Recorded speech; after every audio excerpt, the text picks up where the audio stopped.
Hello, everyone. Such as just away from keyboard right now, but hope everyone's doing well today. Hopefully the audio is coming through clear. How is everyone?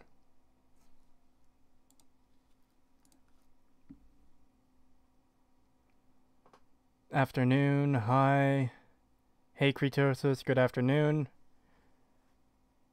Sup? Hail to thee, sire. Thank you. Before the stream started, a super sticker came in from Sexy Mike 86, I believe. Let me go back and check. I want to make sure I get the right name for this. Oh no, it's been pushed off of the studio. That's fine. I can find it pretty easily here. Let's see. Yeah, Sexy Mike 86 sent a super sticker of a cute little dog doing karate punches. Charge complete. Thank you, computer headset, for telling me charge is complete. Anyways. Hey people, Setch here. Hello. Just in time, because I was running out of things to say pretty quickly without starting the video. Ah, that's fair, yeah. It's just mentioning the super sticker we got before the stream even started. Oh, we got one? Yeah, it was a cute little doggy doing, like, karate punches. No. Yeah. So, Pagan said he might jump on yesterday, but he's not around right now, so it's possible he just might jump into the call halfway through. And Yeah. it's possible he might not show up at all, so whatever happens. Yeah, well, whatever happens, happens. Yep. And I've only seen a couple minutes of this video. I saw the first few seconds, and already I was like, man, nice poisoning the well there, okay? Let's go. I actually forget what poisoning the well is in the beginning. I checked it out yesterday. Says, let me do some house cleaning. Oh. Yeah, both of them are great, fantastic games. Like, okay, you're just trying to butter people up. As usual, hopefully there's some good arguments in here. Maybe he's, gonna have something convincing. Maybe he's gonna change our minds on at least some of the aspects of Fallout 3. It probably won't completely change our minds, but, maybe he's got some good arguments. I don't think I would ever be able to meet them at the point of Fallout 3 is a great game. I don't think so. No. But maybe there'll be aspects he's like, this is why, and this is why, and this is why, and I could be like, oh, I see that. Yeah, maybe. Alright, guess we might as well just get started then. Okay, so let's do some housekeeping. I know you guys are gonna fight it out in the comments, and I'm not even gonna try to stop you, as I know I can't really do that. But let's get one thing established. Both Fallout 3 and Fallout New Vegas are amazing, wonderful games. Nope. Nope. Yeah, see, he's gonna have to work real hard to convince me that Fallout 3 is an amazing game. Real fucking hard. And keep in mind, everyone, this is only a 20-minute video. Many a true nerd couldn't prove Fallout 3 to be good in 2 fucking hours. This guy's only got 20 minutes. Oh, yeah. Yeah. That still hold up today when you them.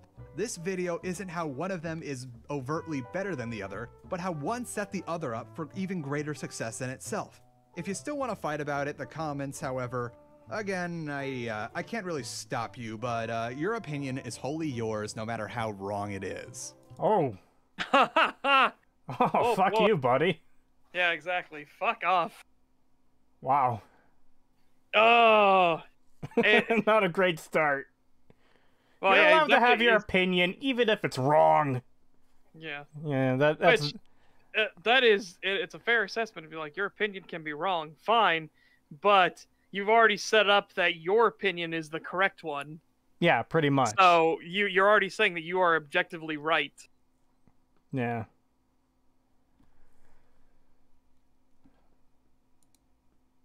Thank you. The angle I'm going to be driving at here, let's do a quick history of Fallout up to this point.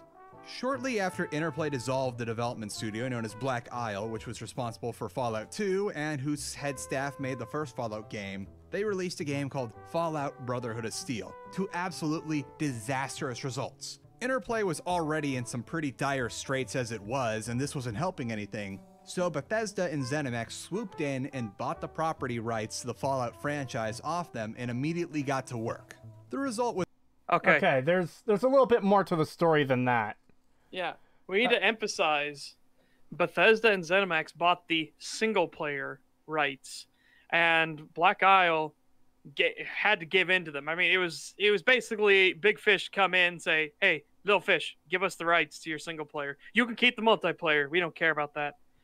And they fought with them a bit, and Bethesda then finally, or sorry, Black Isle capitulated and was like, here, take it. Just take it. Or Interplay. Wow. God, I'm going to get all these names mixed in here. Oh, I swear I've had enough sleep. Well, it's a bit worse than that, too, because Troika Games, which I think Tim Kaine was part of Troika Games, they wanted to buy the intellectual property for Fallout so they could continue working on the series that they created. And Bethesda just had deeper pockets that, you know, Troika couldn't compete with. Yeah, and Bethesda wanted another franchise under their belt that they wouldn't have to do much work with.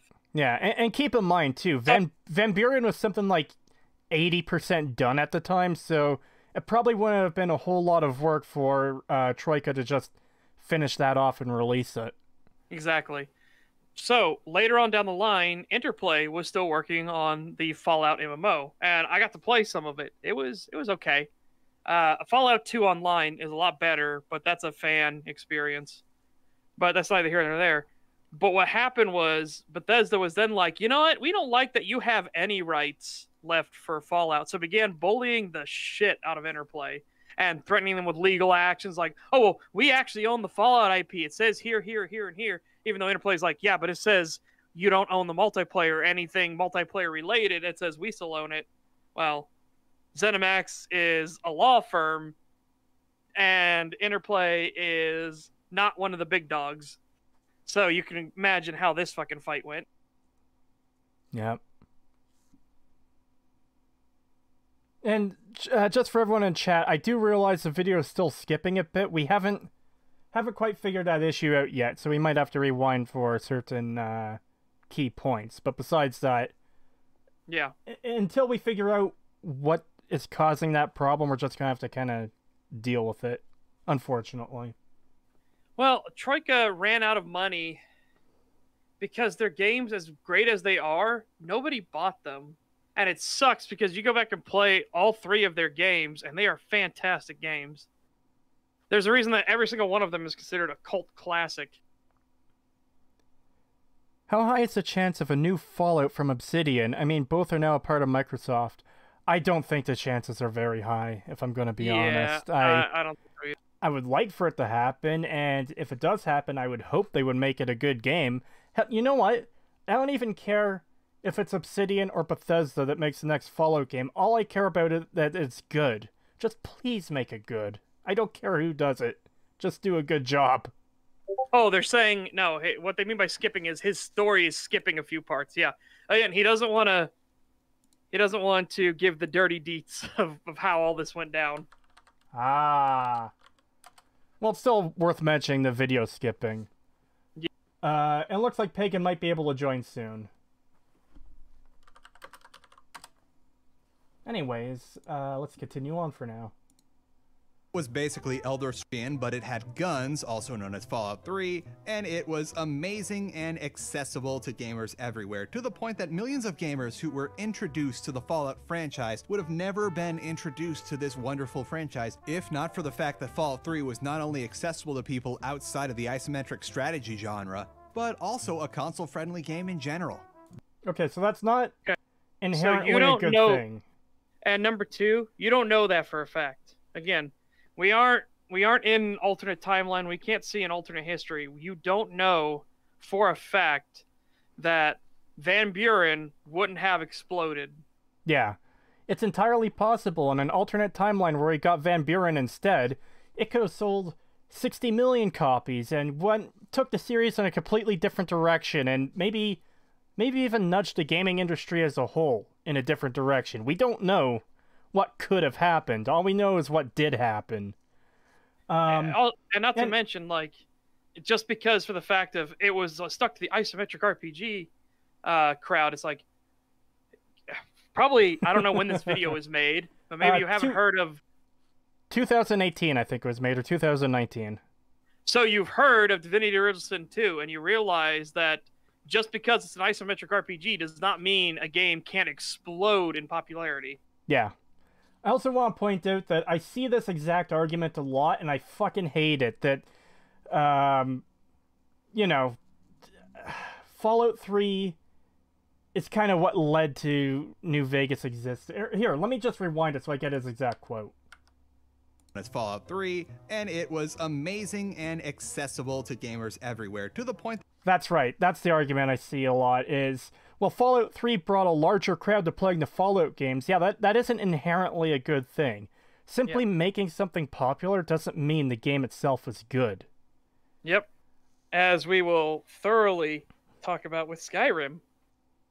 And I will gladly put my hot take out there that Skyrim is a 2 out of 10 game at best. I haven't really decided where it should land on the scale, but we'll get there eventually. I could be nudged to 3, but it ain't higher than a 3. Not with all the problems it has. Oh boy, no. Yeah, I know for a fact we're going to be finding more issues the deeper we go into that game, but right now it's sitting at a very loose 4 for me, and I imagine it's not going to last. Yeah.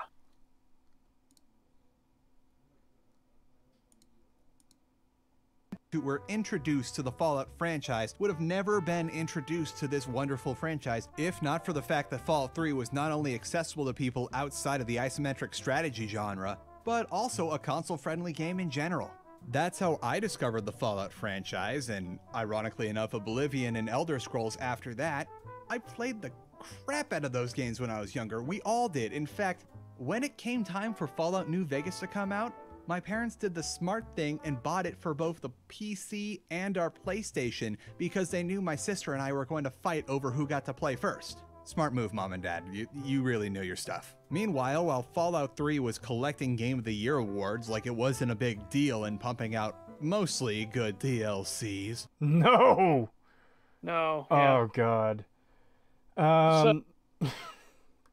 So again, I'd like to highlight that this is another person that says they played it when they were young. That they were introduced to this series when they were young. And that's why they went to Fallout 3. So, yeah, okay, as somebody who came from the Fallout 1 and 2 era, no. I hate this whole idea that just because it was a third-person shooter made it way more popular. And that then you get all these young kids, and my God, we've seen some of the videos people suggested us do. Gen Z motherfuckers who whine and cringe and fucking that the game doesn't hold their hands or tell them exactly where to go and what's the good option and the bad option. Oh boy. Yeah. I hate this. I hate this sort of thing. Uh-oh, we're getting F's in chat. Oh no, please don't tell me the stream went down again. Oh God. No, I still see. We're still up? Okay. I still see it up for now. We'll find out if it stays up. Chat, you're spooking me with all these F's.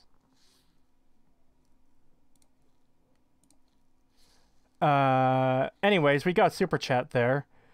Honestly, $5 from a guy under a bridge. Thank you. Honestly, the more popular an IP gets, the more often it gets watered down and co-opted by normies. No, that's what the F's were. Dicks out and F's in chat for what's been lost. I should have read the super chat. F's for Fallout, yeah. F for Boogie. Okay, yeah. Anyways. Sorry, I got distracted by chat, but I'm going to rewind this again just to hear that point. Yep. Mom and Dad, you really knew your stuff. Meanwhile, while Fallout 3 was collecting Game of the Year awards like it wasn't a big deal and pumping out mostly good DLCs. Oh yeah, that's right. So, okay, yeah. something winning Game of the Year award doesn't mean it's good, okay? Yeah. Uh, Do you want fucking proof? Why don't we talk about The Last of Us 2, a game who lost 80% of its sales in its second week of launch. Second week, lost 80% of its sales. Yep. And has constantly been pointed out as being one of the worst, most trashy games ever made.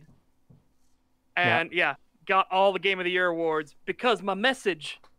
Well, and I'm not even kidding. That is actually what they quoted as why, because it was brave to say the message. And I was like, what?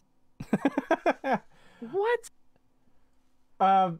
Yeah, so for anyone who doesn't know, award shows are mostly circle jerks and popularity contests. It's not actually about the quality of the game. Yeah, like the Oscars, which actually have to bribe the judges to vote for them. Oh, boy. Oh, if you didn't know that, so this is a real thing that happens. It's called For Your Consideration campaigns. And what they do is they go to the judges, because they know who the judges are ahead of time, and they'll buy them laptops and special watches and cars, and they'll be like, here you go, here we brought Will Smith to your house to have dinner with you and your family, please vote for After Earth. Wow. Stuff like that. $2 super chat from Bat Ezio Man. Thank you. Fallout 1 broke my Gen Z brain and I loved it. Glad to hear. Fallout 1 is a fucking great game.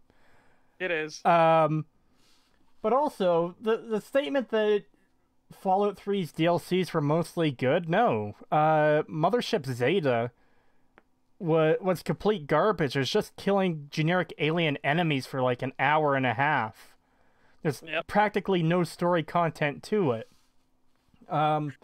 Operation Anchorage is very much the same. You're put into the simulation, and whatever story details you can get out of the simulation, you can't really apply to anything because it's very likely to be a propagandized version of events.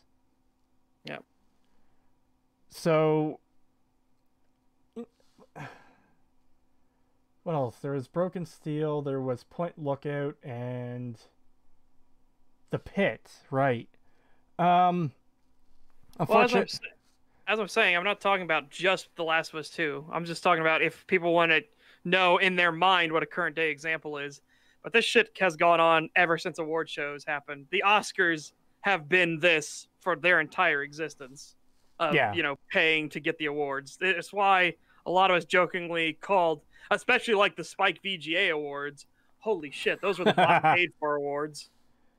Yeah, so it's something we've talked about before, and we're certainly going to talk about it again, but yeah, a game winning awards, or even a movie winning awards, doesn't mean shit to its quality in the slightest. Yeah. I will always hate Zeta. The members of Black Isle Studio... Hey, at least he said he hates Mothership Zeta. Yeah, at least that's something we can agree with. Fuck Mothership Zeta. Yeah, exactly. Fuck Mothership Zeta. Oh my god, I threw up in my mouth just saying it. Ugh. Anyways, he was starting to say something else there and we cut him off. So. In Game of the Year awards, like it wasn't a big deal in pumping out mostly good DLCs. I will always hate you, Mothership Zeta. The members of Black Isle Studio had reformed into Obsidian Entertainment and were doing pretty okay for themselves. They came out with KOTOR 2, which was widely received as an amazing sequel to the original Star Wars Knights of the Old Republic. They did okay with... Okay, so this is a story about a little studio that could, named Obsidian, who have constantly been fucked over by their publishers to insane degrees of like, oh, why are you so malicious?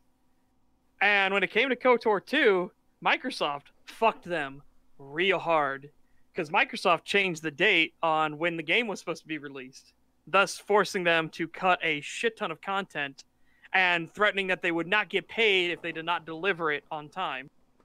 I didn't know about that. I haven't even really played KOTOR 2. Been meaning to. If you want to go into a studio that keeps getting fucked by publishers, Obsidian are definitely one of the big candidates for constantly being screwed by their publisher. Their own intellectual property, fill a void in their life. But then, Bethesda rolled up to them and say, hey, sucks what happened between you and Interplay. Here's the Gamebryo engine. Want to make another Fallout game? That seems like a big mischaracterization of what happened. Yeah, that's Holy a bit shit. Especially considering Bethesda are then going to fuck them and fuck them real hard. Yeah. This brings me to another argument you see often in these discussions. Well, Obsidian chose to take an 18-month development cycle. Like, it would be... It's weird how often that argument comes up, when the alternative was not making the game at all. So what do you choose? Do you choose a development cycle is really short, or do you just not make it at all? I think they made the right decision. Yeah. If their option on the table were, well, you can do a game, but we're going to give you a stupidly restrictive time frame so that, you know, we can show that we make games better than you, or you're not going to get the game, touch the game at all. Well, if it's been one of your baby projects, I would absolutely jump on that and just try to prove them wrong, prove them that I could do it better than they could. Yeah, and part of the reason they were on such a strict timeline, too, is because Bethesda didn't want New Vegas stepping on the toes of Skyrim, which was released about a year later. Yeah.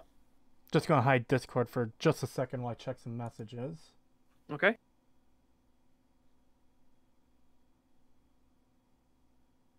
Yeah, it's the same thing with, like, the Microsoft of today is the same as the Microsoft of the past, and the Obsidian of today, while it still has a lot of the core members, is the same Obsidian that it was in the past.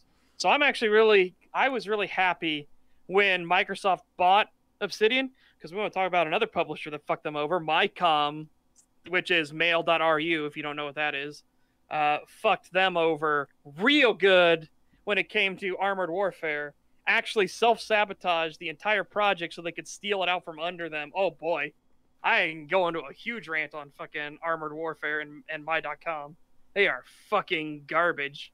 Well, stuff like that has happened with a lot of publishers. I don't remember the exact details, but I remember some indie studio had the publisher basically steal the game from them a couple years ago.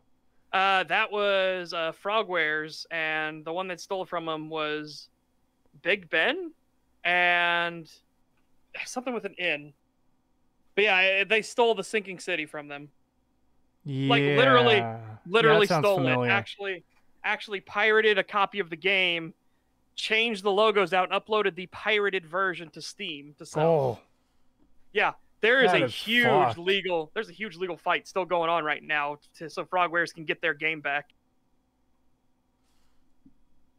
Hopefully they do get their game back, because that's fucked. I hope so too, because that is completely fucked. Yeah. Anyways. This history. Fallout New Vegas is an amazing game that basically relies on everything Fallout 3 took a huge leap of faith on in order to be a successful game. When we remember that Fallout 3 and Fallout New Vegas are an entirely different genre from Fallout 1 and 2, it really becomes important how much of a leap of faith Fallout... They aren't an entirely different genre. They're both RPGs. Yeah. Being a different visual style isn't a different genre. Yeah, being a different perspective does not make you a different genre. Wow. Wow. That's... Took a huge leap there. I mean, I guess because Fallout 3 was not an RPG at all. I guess you could argue the FPS aspect a bit, but being isometric and first person aren't genres. Yeah. Like, we call it isometric RPG as a subgenre categorization, not as a full-on new fucking genre. Yeah. Or CRPG for computer RPGs. That doesn't mean it's an entirely new fucking genre. It's a fucking RPG. They're all RPGs. Yeah. Except fucking Fallout 3, which we've gone into detail is not a fucking RPG. Well, I'd be willing to say Fallout 3 is still an RPG, just not a really good one. It's Fallout 4 that isn't an RPG. I'd say Fallout 3 is a shooter, a really bad one, with RPG elements tacked onto it. More feeling out of an obligation than anything else. See, that's exactly how I describe Fallout 4, because, oh, hey, Pagan. Yeah. So, Glad Pagan, you made have it. you heard the spicy takes so far in this one? I just got in, and I've not seen them. Okay. He just said, Fallout 1 and 2 are a completely different genre from Fallout 3 and New Vegas. Yeah. And so it was a huge leap of faith that Obsidian had to take, but only because Bethesda were brave enough to take the steps first. It was like, what? What? Yeah. Okay.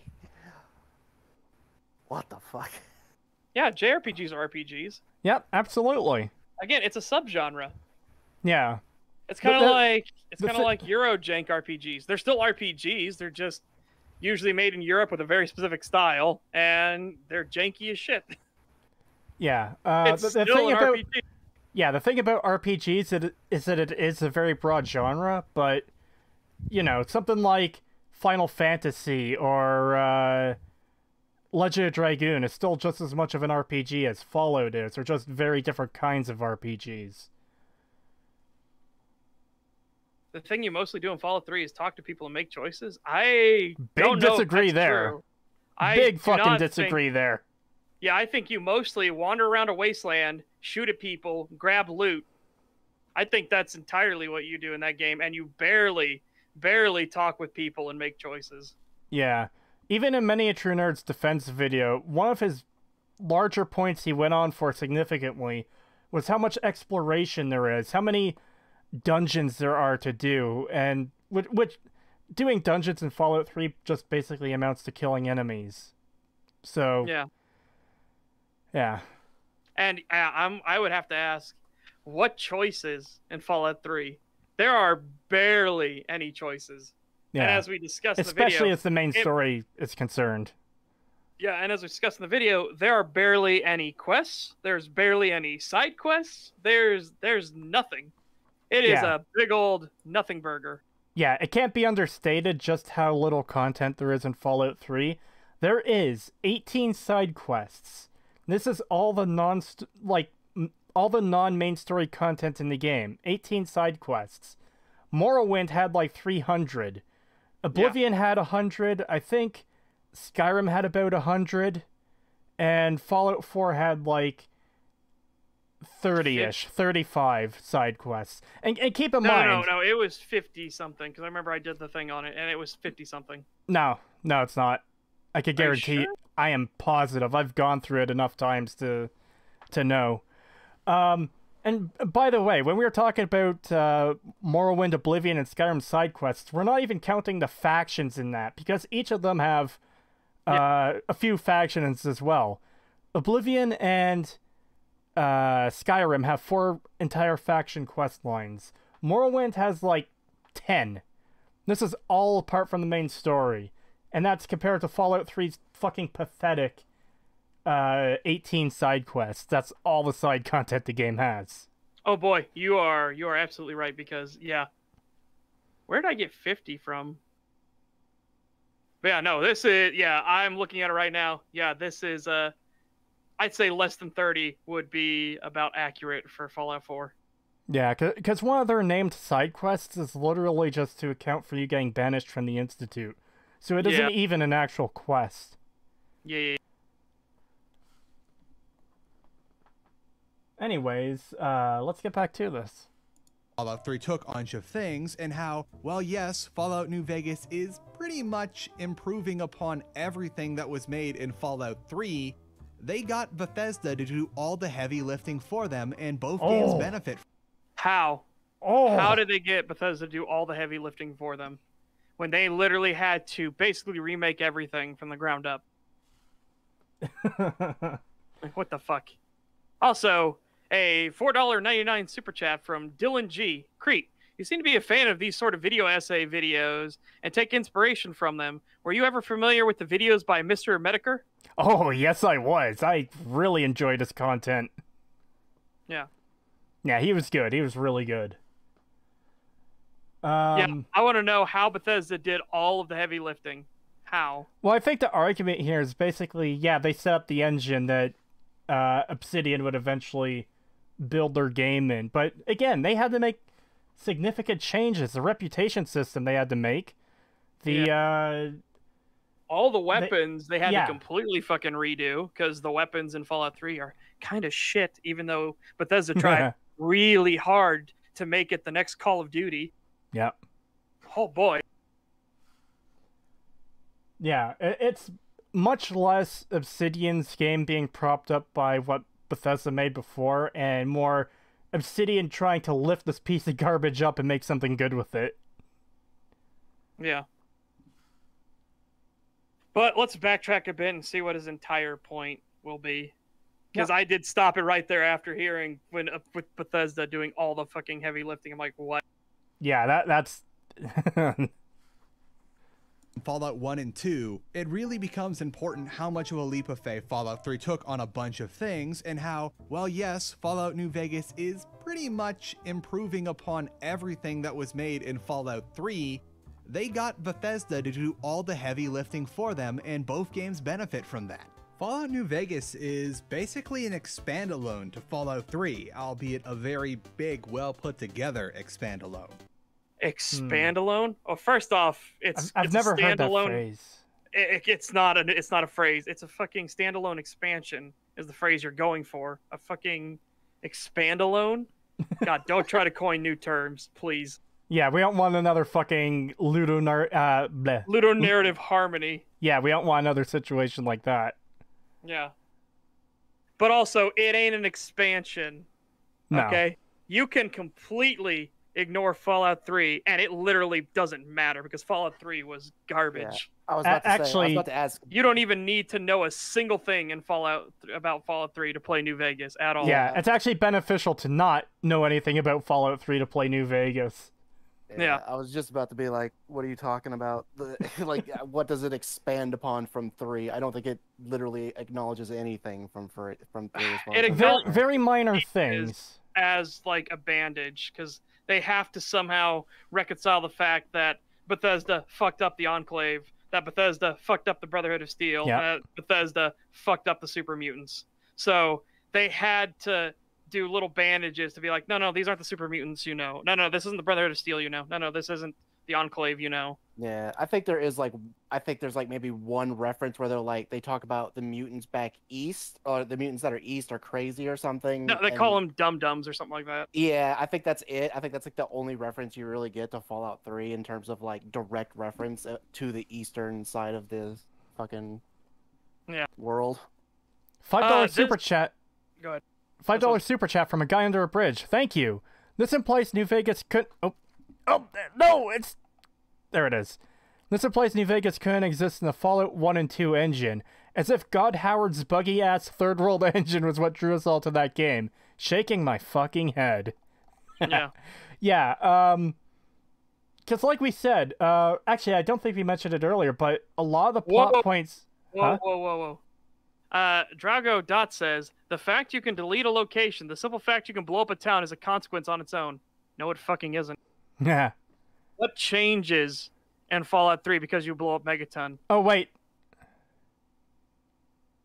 Yeah, I just read that comment. Yeah, pretty much nothing changes. Like, if you blow up a city, there should be a wider impact than that city just not existing anymore. Yeah. You know? Plus, you can get all of the quests done before you do it, and you don't even lose one of the main quest givers because she just turns into a ghoul somehow. Yeah. So and you literally the most lengthy and complex quest in the entire game, and the quest giver survives if you nuke the town. Yeah. Yeah. To say that you get that there's consequences for there blowing is up Megaton. No consequence to blowing up zero. Megaton. Literally none. There's no reason to blow it up either. Let me put it literally nothing. Let me put it this way. Opening the console and disabling the entranceway to Megaton pretty much has the same effect as nuking it. That being, you can't enter the town anymore. Yeah. Oh, your karma changes. Oh, yeah, we don't even get into the fucking karma system and how stupid that is. It's... your karma changes. Nuking Megaton is the minus 1,000 to karma, and the highest and lowest it goes in either direction is 1,000. So it's a range of 2,000. But... it is so easy to game that system. Just donate bottles of water to the water beggars. Or go to the church in Rivet City and donate caps and pickpocket them back. Then donate them back. Then pickpocket them back. And you'll be fucking Jesus again. So, Drago says, not existing on its own is a consequence. By your logic, then, choosing to kill or not kill is a huge consequence. I killed that bandit. He doesn't exist anymore. Big consequence. Well, Like, what are you talking about? Again, it should be a huge fucking deal. A city no longer exists, but it changes nothing in the world. Yeah. Nobody gives a shit. Especially such a central location, too. You would think Megaton would be this massive trading hub, but it's not. And hardly anyone in the world cares about it. Nobody cares. Three Dog will bitch about it. Liam Neeson is mildly disappointed in you. And the most you ever hear about Megaton aside from that is running into random nameless traders who say, I was about to head over to Megaton, but I heard it got wiped off the map.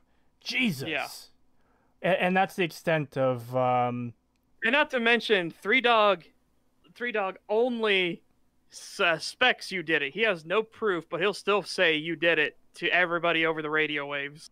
Yeah, oh my god, that annoys the shit out of me. No proof, potentially damning an innocent person to death in the rest of the wasteland because of no, if they actually cared, again, there should be people hunting you for this, but no, there is no consequence whatsoever.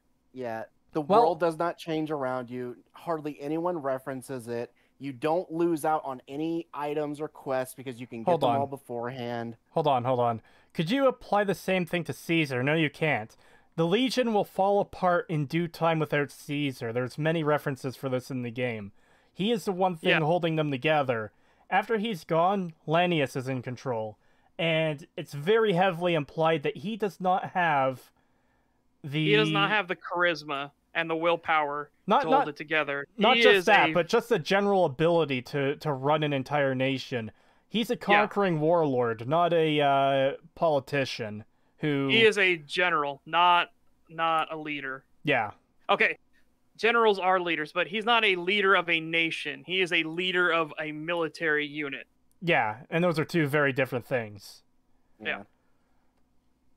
No, there are not people that hunt you after Megaton. Those are generic bounty hunters. No. There is one random encounter where Megaton refugees will come after you. Oh, yeah. But the problem with this is, how are there any survivors from the town? Like, where are these refugees from?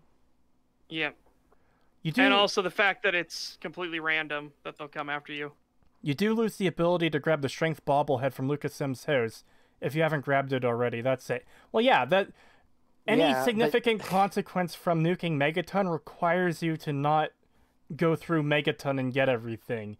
And considering you're literally wiping a town off the map, this should be absolutely clear to everyone that you're nuking a town when you're asked to nuke the town. Yeah, you should probably clear it out before you press the button. Yeah, and you're already, it's kind of a process to do it anyway, so you're gonna be going around the town anyway, so you might as well pick these things up while you're preparing to blow up the fucking town. Of course you're gonna grab the shit knowing it's gonna be gone in like 2 seconds if you just leave it there. Probably were outside when Megaton blew up. Where? It's a nuke. And nobody goes outside. Yeah. Ever. We never see people leave. It would be at least understandable if some of the NPCs, traveled the world or went outside for literally any reason. If for example, Billy Creel went out hunting... Huh? Brenton was saying, don't forget the regulators, you're too evil, die. Again, that's a consequence of the karma system, not a consequence of Megaton itself. Yeah. That's what I'm getting at, is the Megaton thing has no consequences. I guess if you get the random encounter where some refugees from the town somehow survive and they come to kill you, but that's it. Yeah, it's basically the same thing as raiders. It's really not that different. Pretty much. A small group that when you kill, no one cares. You could kill them right in front of other people and no one gives a shit. So... the 3 mole rats. Hey, the 3 mole rats are the greatest heroes of Megaton. Fuck you for talking shit about them. Yeah. in Tale 2 Wastelands, they at least they try to fix some of this shit. There's actually plants growing around and there's more animals and shit. Yes, and they actually have Megaton hunters, a huge hunting party that leaves from they all gather in the middle of town at 8 in the morning, and they all leave and they scatter around the like general area hunting animals and stuff, and then they come back around like 6 or 7 o'clock in the evening, and they do that. And they have, yeah, and they can die. I actually and all this really other like kind of- that. Yeah, I was like, oh shit, they actually accounted for this shit. There's also like on the outside next to where the deputy is, right behind him to the side, there's a farm. There's Really? like crops being grown on the side and stuff. And I'm like, oh hey, they actually accounted for this shit. Looks like I'm Nice. gonna have Thank to check God. out Tale of Two Wastelands at some point. I never knew about that. Or if I Yeah, did, they I try to forgot. fix some of the things. It's still kind of but they do at least try to fix some of the issues that Fallout 3 has. Nice. Ezwa with a 10 Polish Lodi says, "Hey Crete, I love your videos and streams." Thank you. I'm glad you're enjoying them. Yeah, don't forget the 3 mole rats are the food source for the entire town. Yeah, even though they only spawn if you do the survival guide quest, which is fucking hilarious. Caesar's death also has effects on particular NCR quests, so more change than Megaton's existence. Yeah. I haven't actually done the NCR run, but I believe you. This is why I love mods that can make the games I like good. That's the problem, though, is you shouldn't need mods to make the game good. That's one of the big issues we all have with these games is, oh, mods will fix it. Well, no, you shouldn't need mods for the game to be good. The mods just highlight what's wrong with the base game, really. When you see how many that you need just to make the game playable, it really shows how bad the base game is. Yeah, you wouldn't believe how many comments I've gotten from people saying, well, I was going to say I really love Fallout 4, but then I remembered I have 200 mods installed. I've gotten that comment probably dozens of times in regards to Fallout 3 and 4 and Skyrim. And I'm willing to bet most of those mods completely change the game. Like, it's not even the same game as Fallout 4. So to say, well, I still love Fallout 4. No. You like another game somebody put into Fallout 4's engine. Pretty much. That's it. Yeah. You don't like Fallout 4 itself. $2 super chat from Peaky the Cat. Thank you. Can the Megaton mole rats survive the nukes? I sure hope so. I am more invested in those mole rats than any other character in Fallout 3. Yep. Yeah, like this guy says, it should be a no-go zone, but it's really not. You can basically walk right up to the edge of the town and not start getting irradiated until you actually walk into the crater, which is insane. That entire area should be completely no-go zone. Well, here's what's worse. What? Go ahead. I was going to say a funny comment I just saw. Here's what's worse. Vault 87 was hit directly by a nuke, and the rads there go up to something like 4,000, and the freshly nuked Megaton only goes up to like 35 or something. So Super Shoko Kex says, yeah, I'm enjoying EFAP too, although it's kind of different today. Can't point to why.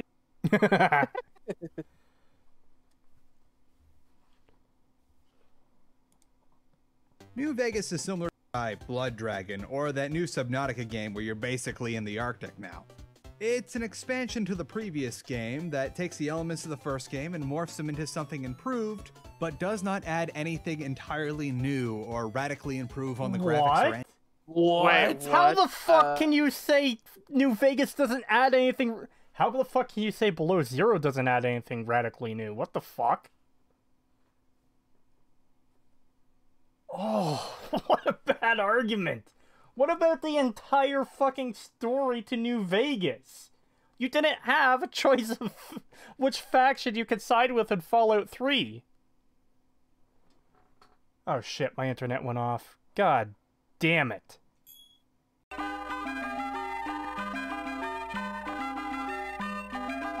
Hopefully we've got this. Apparently everybody, the last thing they heard from you was, what? And then it was over. That's a good point to leave off on. Dominic the Donkey asks, not to be rude, but do you have any idea why your internet is acting up? No clue, unfortunately. It was acting fine for the past few months. Occasionally there would be like an internet issue where it would go down and you reset the modem, but it didn't happen often. But now it's been happening for the past several days, and I have no idea why. All right, so let's get all the super chats out of the way that we had. Yeah. So a guy under a bridge gives $2 and says, Howard whispered, it just works, and cut your throat. That Dominic the Donkey donated $5 and says, I wake up to see you guys cover a bad Fallout video. I don't know whether to be happy or afraid with how bad it will be. It's really bad so far. Dylan G with $4.99 says, wandering traders like Crow still spawn where the Megaton Gate was to trade. Yep, they still show up to the ruins of the town, which is fucking stupid. Yep. Just to go back to the guy under a bridge super chat, though, that just reminds me of the Lannisters send their regards.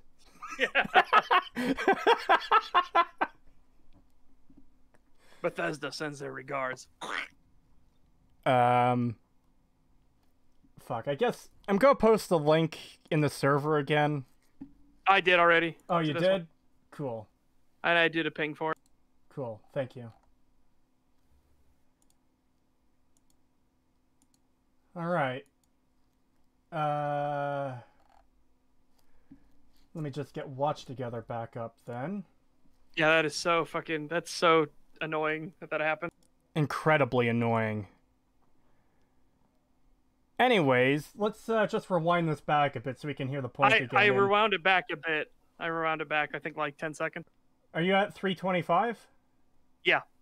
I'm just going to rewind it a bit more because there's a bit more leading up to that. Okay. Oh god, that's a little too far. All right, no, that's fine. That's fine. Let's not fiddle with it. Yeah, I just don't want to hear fucking Expandalone again. Fallout 3, albeit a very big, well put together expansion. New Vegas is similar to games like Far Cry Dragon or that new Subnautica game where you're basically in the Arctic now. It's an expansion to the previous game that takes the elements of the first game and morphs them into something improved, but does not add anything entirely new or radically improve on the graphics or engine.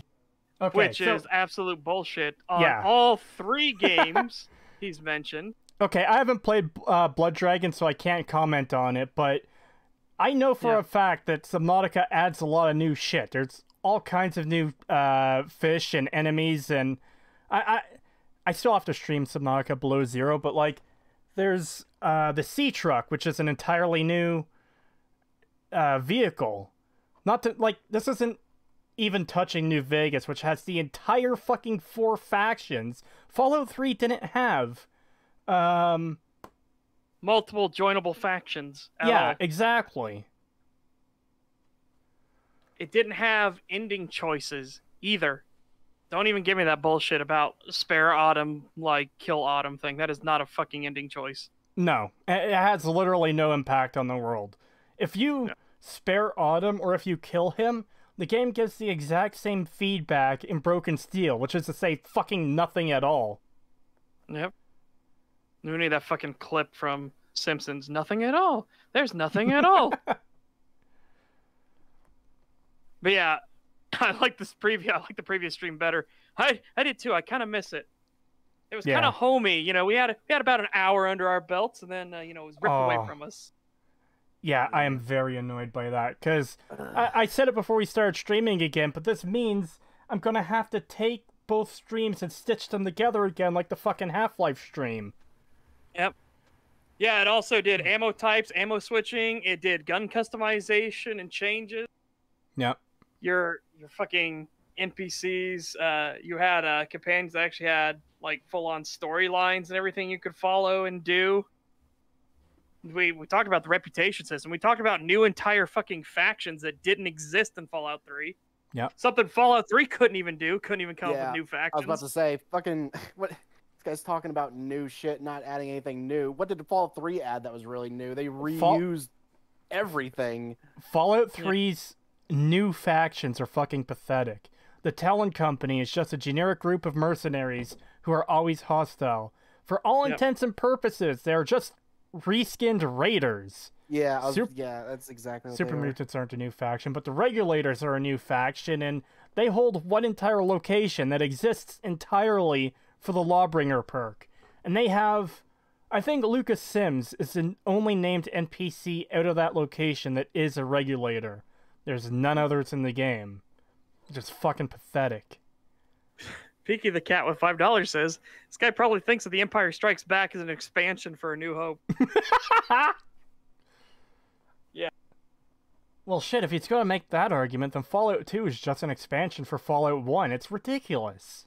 Oh, wait, Sergeant Oddball's right. It's Republic of Dave. There's your new faction. Is that a faction, though? No, it's not. No. That's what I thought. Fallout 3 made Yao Guai. Fallout 3 added Liberty Prime. Oh, no. Don't remind me about Liberty Prime and that fucking fiasco. Oh. Oh, yeah, we already talked about in the video how rare skill checks and stat checks were in fucking Fallout 3. Oh, yeah, they're very rare. And most skill checks are just speech checks. There's very rarely when any of your other skills come up. Yeah. Very, very rarely. New Vegas uses the same iteration of Gamebryo as Fallout 3 does, down to the UI design. That doesn't fucking matter. Yeah, that doesn't matter at all. Again, if a UI works, this is one of those classic examples of if it ain't broke, don't fix it.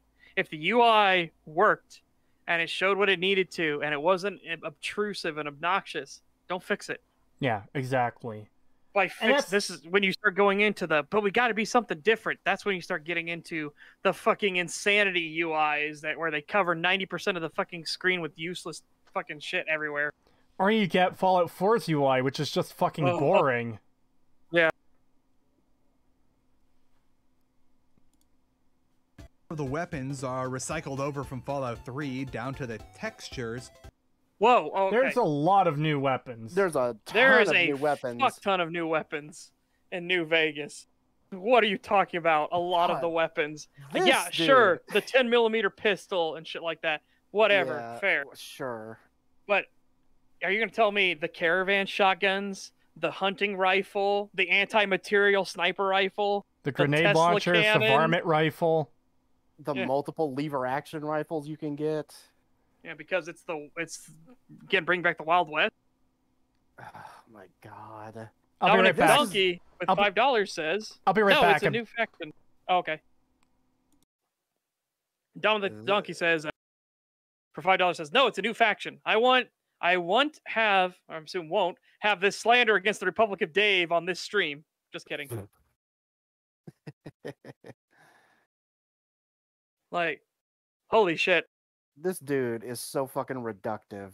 Oh my god. I know. This is so annoying. It's insanely reductive. He has to ignore like 90% of the weaponry in New Vegas, so we can say they just basically copied all the weapons over. Yeah, let's not acknowledge any of the like dozens and dozens of new weapons they've added, or the new weapon systems. Yeah.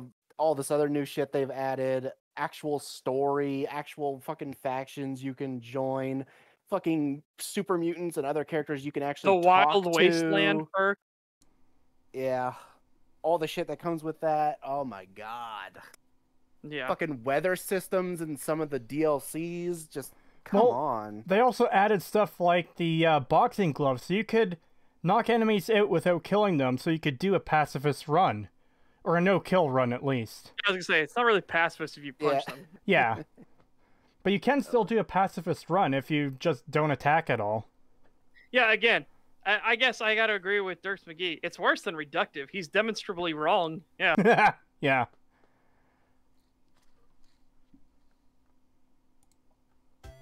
Features an entirely new game map, new weapons on top of the already existing ones from the previous game, new factions, and new sets of armors to go with them. But in spite of all of this... Whoa, in spite of all this. Hold on. Dude, I can't believe he's gonna say that, like, this isn't, like, new or great or groundbreaking or anything. He's already Also, melting your brain. Yeah, Dylan G with $4.99 I was about says, to read that. the Dave has marked you for death, and the Republic obeys. Ready yourself for battle. All right, let me backtrack a little bit, because, yeah, my brain went fucking, like, whatso land. I want to listen to this. Yeah, just before we continue, though, $5 from Dominic the Donkey. Thank you. Peacefully punch them in the face with boxing gloves. You fucking bet your ass I'll peacefully punch their head off. Yeah. All right, here we go. Fallout 3 down to the textures. However, it also features an entirely new game map, new weapons on top of the already existing ones from the previous game, new factions and new sets of armors to go with them, but in spite of all of this, it is still the same core game underneath. No, it isn't. No, it's No. not. Fallout 3 is not It's an RPG. Okay. Yeah, it's Here- an actual RPG with factions and characters And Fallout 3 choices and consequences. Yeah, The- Fallout 3 the- was not. It's not the same core game. The entire story and all the quests you're doing are different from Fallout 3. You could only make this argument if New Vegas was literally the world of Fallout 3 with the new armors and weapons and stuff. You're still going to Megaton. You're still doing the water purifier. That Yeah. would be the same game at its core. But it's not. It just has...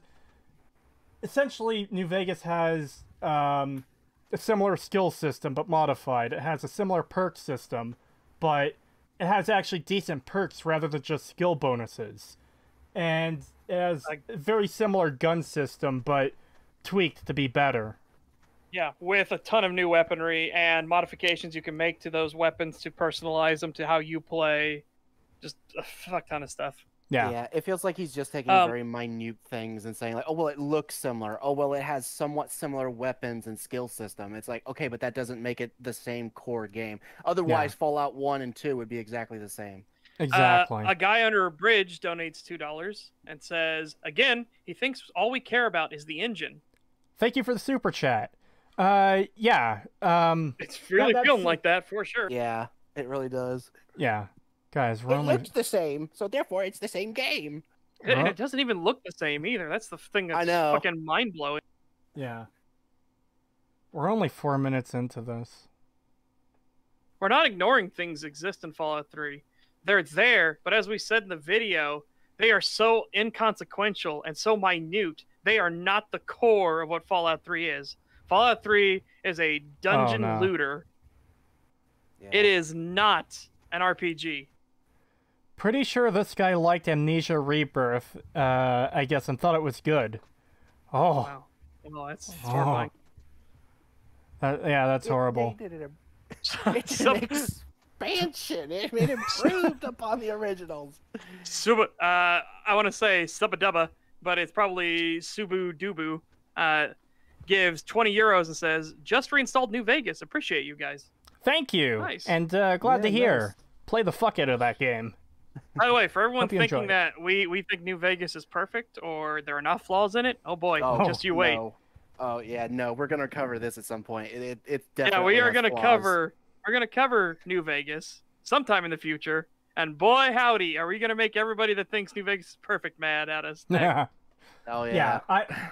Don't get me wrong. I love New Vegas, but it's probably a 7 out of 10 at best. Yeah, it's Yeah, a good game, That's what I would but say. it definitely has flaws. Yeah. Oh, I can't wait for when I finish this Aliens Fireteam review and give my review that's a 7 out of 10. It's like, but you talked about how much you love it. It's like, yeah, but I use the entire number system. I ain't fucking IGN with its 5 to 10 score. Yeah. NVIDIA GeForce Experience, Fallout 3 and Fallout New Vegas use some of the same image each other for its game optimization. That's not on them, though. That's on NVIDIA, you fucking plebeian. What the fuck is this guy?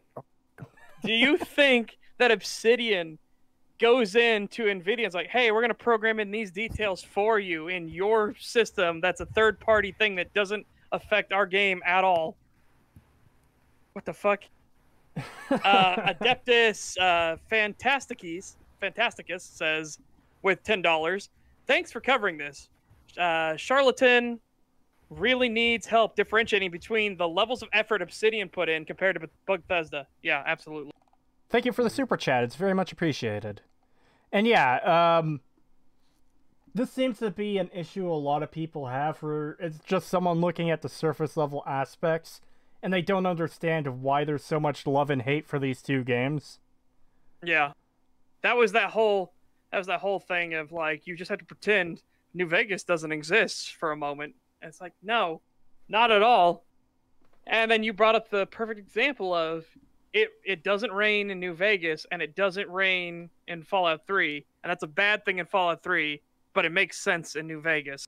Yeah, the desert, like, Las Vegas in the real world hardly gets any rain. So if you're making a game that takes place in that setting, it makes a lot of sense for just to have the never rain there. It would be an disproportionate amount of effort to make it rain compared to the reward of having it rain like 1% of the time. It's just not worth it. Yeah, and besides, the game already addresses the water issues and stuff. They run pipes from the Colorado. They have, sources of water, like natural sources of water from the springs and stuff. They address this stuff. Fallout 3 doesn't. It doesn't rain. It doesn't anything. Everything's in a radiated water puddle. Yet everyone's alive. It makes no sense. And they did at least add they did add a weather system in Honest Hearts. When you go to Idaho, that does rain there sometimes. Yep. If you could talk to Todd, if you could talk to Todd Howard for an hour, what would you guys talk about? Man, I don't know. I think I would say. Why do you lie so much? Well, no, I'd say stop hyping things up. Stop looking at just the technical aspects. Start looking at the actual quality of your product and stop listening to Emil. Yeah. Seriously, stop listening to Emil. The guy that doesn't want you doing design documents, which explains why all of your games are a fucking thrown together mess. Yeah, don't listen to that guy. Oh, yeah, I said Idaho. Yeah, I meant Utah. My bad. I meant Utah. Idaho. Yeah, I was just say it's gonna be quite a ways away from the Mojave to go to Idaho. Yeah, I get them switched around sometimes. Man, you got potatoes on the brain? A little bit, yeah. Potatoes. Going back to that Emil speech, though, I still can't get over great games are played, not made. How the fuck do you make the cat quest and think this is this is good content? I don't get it. It makes no sense. How do you play that? How do you play that and think that's good content? Yeah. Oh, this is real good. No, really, the Fallout 3 GameWorks thing uses a lot of screenshots from New Vegas. They have the Hoover Dam in the screenshots for Fallout 3's game. Again, that is not on Bethesda or Obsidian, okay? That's on Nvidia, my dude.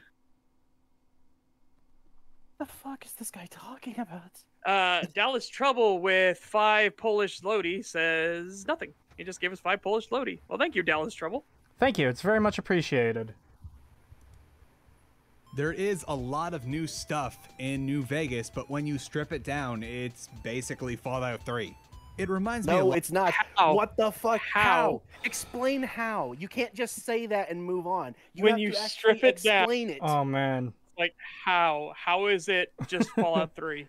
Oh, my God. It's one of those videos where someone just says, this is the way it is, and doesn't elaborate or provide proof. Yeah, exactly. Yeah. Oh my God. I hate this. This dude is more annoying than Oxhorn. Holy shit. Oh God, he's more Looney Tunes logic, that's for sure. Yeah, he is all over the place. What the fuck? Again, especially, giving Obsidian shit for something that fucking Nvidia does. Yeah, what the fuck? Oh my God. Games expansion pack, which for those of you that don't play Firaxis games, like say the XCOM or Civilization, a typical Firaxis Games expansion pack will often have the original game be one thing, but the expansion is so comprehensive that it completely reworks how the game is. Amazing examples of this: XCOM 2 versus XCOM 2 War of the Chosen. War of the Chosen costs 2/3 of what XCOM 2 base game cost, but it reworks the entire game, and it's an entirely different executable to the point of where your mods for XCOM 2 will not. That's not why the mods won't work, by the way. Yeah, that's not how it works. I haven't played XCOM 2, so I can't really comment much on it. Is it literally 2 different games like Subnautica and Below Zero? Or is it... No, he's very overinflating how much is different. Yeah. Okay, so he's talking... he's basically being like, New Vegas doesn't change anything, but this other game that also doesn't change much of anything changes everything. Yeah, and it's like, Yeah. no. Okay, What? so the expansion he's talking about is like it's actually part of the base game, right? Yes. Okay, so yeah, that just kind of. that doesn't work To at an all extent. because They add in like these super generals that come to fight you and stuff like that, and they make it a little bit more about like the aliens actually trying to track you down and hurt you. well, A lot more in War of the Chosen. what I'm getting at more than anything is you start up XCOM 2 and you have access to this expansion. Similar to how you start up Fallout 3 and you have access to Operation Anchorage. Is that how it once works? You get it. Kind of, yeah. Once you Yeah. buy it, Okay, just so like you would with Anchorage. so the problem with that is New Vegas doesn't change anything in Fallout 3. It doesn't change like buying New Vegas doesn't Give fix you the Fallout 3. shooting in Fallout 3. Yeah. Just go grab these super chats quickly. That's what I was gonna do.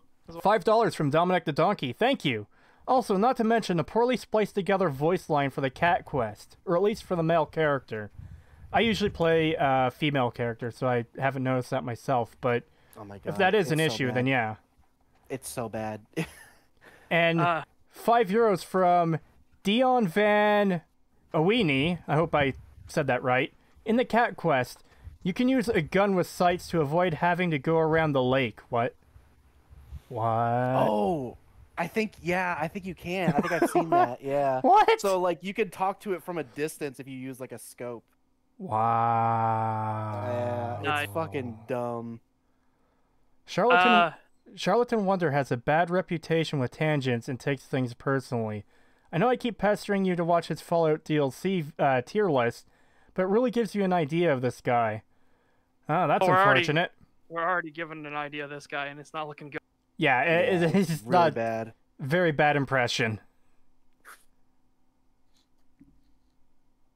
For XCOM War of the Chosen. It's that intense. Like I know like there's some pretty big expansions. Like, It really say, isn't that what intense. Frozen Throne was to Yeah. Warcraft 3, but Firaxis really takes it up to 11. Where were we? This is a No, they Fallout don't. video, right? And Okay, so the thing you're clearly not realizing is that Frozen Throne is still part of Warcraft 3. It's not Warcraft 4. Yeah. New Vegas. New Vegas isn't fucking Fallout 3 New Vegas. Yeah, exactly. Yeah, oh my god. It's not. Yeah, you just said it the best. It's not Fallout 3 New Vegas. It's Fallout New Vegas. There How is did a I big get difference. This? How can you look at this game and say it's the same as fucking Fallout 3? I just don't get it. You Again, it have has to to be be- incredibly delusional. Again, it has to be just the surface level comparisons. Hey, this door and these hallways are in Fallout 3 and they're in New Vegas too. It must be the same game. It's the Hey, same character you- models, so it must be the same game. Hey, you use a Yeah, Pip-Boy in Fallout 3, and you use a Pip-Boy in Fallout New Vegas. It must be the same game. Yeah, exactly. The Brotherhood used doors in Fallout 3 and they used doors in New Vegas. They must be the same faction.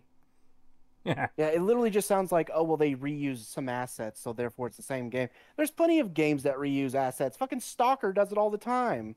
Yeah, we're gonna get into a comment about that when we get to the later in the script of Skyrim as well about copy-pasted boy. assets. Oh boy. Colin Archer with 100 rubles says, "Is this discount furry EFAP? Also, New Vegas is pretty cool, and Fallout 3 blows." Thank you. No, I'm not a we are furry. No, we are a discount furry EFAP, all of us. I'm every not. single one. No. Even the humans, Creetosis They, is they lying. say they say No. they're not, but they are. He says no, but deep down, you look in those owl's eyes and you say, "Yes." No. Exactly. God damn it. This was my exact fear for picking an animal to be my icon. Man, I don't even care anymore. We get this comment about being furries every single time. I've just embraced it at this point. Fuck it, we are furry EFAP. I don't care. No. We need, we need rags here. We need rags here right now. Yeah, we need rags. We need. Hold on, here. I No. just need to be gayer. That's the problem. Hold on, let me find a more gay avatar real quick. No. No. Please, God. I fucking God, no. refuse. What the fuck's an EFAP? They're a popular podcast that does pretty much the same thing we're doing right now. They actually with just a much higher production quality. Well, much you know, higher than us, yeah. They're Let's be entirely honest. hey, we're just a few assholes commenting on shitty videos. They're not. Yeah. They're full on critics and everything like that. Which, Yeah. Creetosis, you're a critic. Once I finish this fucking Aliens Fireteam review, I'll be a critic again. Well, it doesn't really I take abandoned much that from a to. long time ago. It This doesn't. comment. This is just 3 rags, no long man. Oh, well, Anyway. embrace your gayness. No. I do. I will. Don't worry, chat. I'm there for you. I will actually- shoulder this burden. Wasteland Kitty does bring a point. By saying New Vegas stripped down as Fallout 3, he's conceding that New Vegas is better. He already said New Vegas is better in pretty much every way. He's just Yeah. trying to claim that Bethesda did all the hard work. Well, it's in the It's like, title of the no, they video. didn't. It's in the title of the video. The only reason New Vegas is good is because Fallout 3 is good, which is Yeah. fucking insane. Yep. Oh, Much like the frag, the core premise of the game is still effectively the same. You're No! a self-insert character that's sort of shoved out into the wilderness of the nuclear wasteland, and you have to find your way towards MacGuffin in order to become a player in the huge battle of the region where everything will be decided. that is Oh. horrifically reductive. That is Holy crazy shit. reductive. Oh my god. Yeah, that is like ignoring every ounce of context you possibly can. Oh. Holy Guys. cow. I had no idea how bad this video was going to be before we got into it. Oh. This is dog shit, dude. Oh my god. Yeah, that is one hell of a broad brush. That isn't even painting with a broad brush. That's taking the whole fucking canvas. Like, holy shit, dude. My god, by this same argumentation, you can put every single game in this exact same spot and say that, oh, Oblivion is just Fallout 3. Oh, Yeah, the Skyrim game- is just Fallout 3. Yet you're shoved out into a world and you have to find the MacGuffin and you get involved with factions and blah blah blah blah blah blah. It's And the big dealings and happenings on in this universe. yeah, you could say Or this in for this world. Fallout 1, Fallout 2, Morrowind, You Oblivion, could say Skyrim. this to show you how reductive this is. You could say this about Dark Souls 1. That's how reductive this statement is. Yeah, that's really fucking bad. Peaky $2 the Cat. Oh, nice. $2 super chat from Peaky the Cat. Thank you. He's trying to have Fallout 3 ride New Vegas' coattails. Yeah, that's pretty much it. Yeah. I mean, he Yeah. literally said, like, they did all the heavy work. And Yeah. New Vegas, It's New fucking Vegas insanity. just basically, oh my god, it's so annoying. It's so annoying. Ah. New Vegas made a better game than fucking Bethesda did in just 18 months when they had years. And then you got these Yeah. people who are like, well, actually, Fallout 3 is better. They're just riding on the coattails of the success of Fallout 3. And it's like, no, Oh. they made No, they made yeah, an no. infinitely better game in far, far less time. Just give up. Just accept that Fallout 3 is just worse than New Vegas. Just accept it. Get over it. I don't want to Accept go. that Obsidian is better. I don't want to go into it too deep with this comment, but I'd find it funny. And the reason I don't want to go too deep in is because Creetosis has experienced it. Dark Souls from Demo Man Chaos. Dark Souls 1 reused a fair bit from Demon Souls. So Dark Souls is just DLC for Demon Souls. Oh. Yeah, I don't want to go into too deep, but yeah, that's basically how reductive this guy is being. Yeah. Yeah. It is insanity. Wait, this is also the core premise of Skyrim and Oblivion and Oh. Oh my god, he did it! Bethesda, He did it! He actually did it! He did what you were joking about!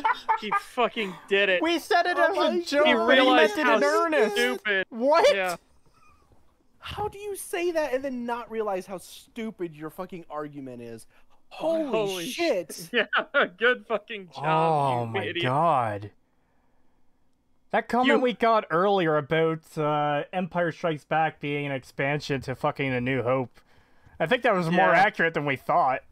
Unfortunately, it seems like it. Oh my god, I Oh, can't wow. believe he actually fucking did that. That's insane. We So- were literally making fun of that, and he's just like, oh no, you know what? They are basically the same games because blah blah blah. So, okay, my question then would be, how the fuck do you make an open world game where you get involved with large factions and not have it be a literal copy of Fallout 3 or New Vegas or Exactly. Oblivion or In this Skyrim or guy's fucking mind, whatever? yeah. How? So again, Witcher 3 to this guy's mind, Witcher 3 is the exact same as Fallout 3. Holy cow! This is insane. Oh my god, this guy. Man, I thought Oxhorn was insane. This guy. We'll go back a little bit. F3 UI Beghart. We'll go back. He says, "Damn it, I wasn't listening. I didn't hear what the guy said that elicited this response." We'll go back a bit because this is definitely one of those winners. Oh, yeah. Yeah. All right, no, back a little bit more because that's where he starts talking about the canvas. Oh, boy. All right, here we The game is still effectively the same. You're a self-insert character that's sort of shoved out into the wilderness of the nuclear wasteland, and you have to find your way towards MacGuffin in order to become a player in the huge battle of the region where everything will be decided. Wait, this is also the core premise of Skyrim and Oblivion and Bethesda? Why? No, not Bethesda. That's Oh, my again, you have God. reduced it so much that basically you couldn't have gotten more reductive. The only way you could have gotten more reductive is if you had said you play it with a controller or a mouse and keyboard on a screen. Yeah, I was about to make that exact same fucking joke. That's how It's like, how holy, how do Oh you my cut out God. everything and say, "Oh, they're basically the same"? yeah. Oh, That. Wow. That is a nuclear shit take. you know what? Star Trek and Star Wars and Battlestar Galactica And Babylon 5. and yeah, any the same. sci-fi show, they're all exactly the same. They're just a story about people out in space doing things. Yeah. They're all just rip-offs of Fallout Fucking 3. hell. Everything is just a rip-off of Fallout 3. Let's be honest. Yeah, everything. Clearly. I didn't realize that Fallout 3 was such a god-tier game that every other piece of entertainment media ripped it off. Yeah, even including the ones that came out before it. Yeah, Yes. especially the ones that came out before. Yeah. Oh my god, Jesus this is so bad.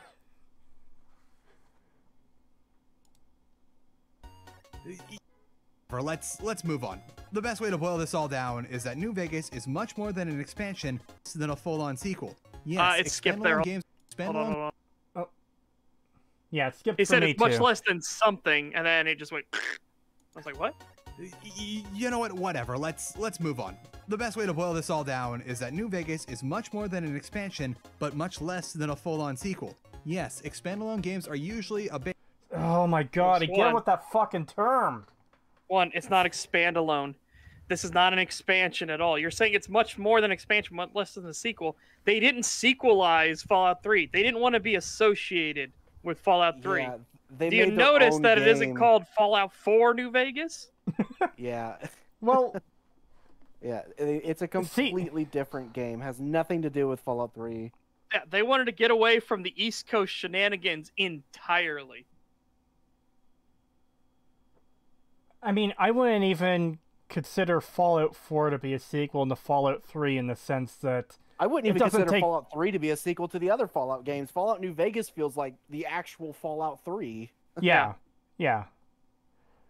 Because it's Yeah, taking New place in Vegas the is a same sequel. region, and you're dealing with Yeah. some of the same, not the exact same region, but close enough.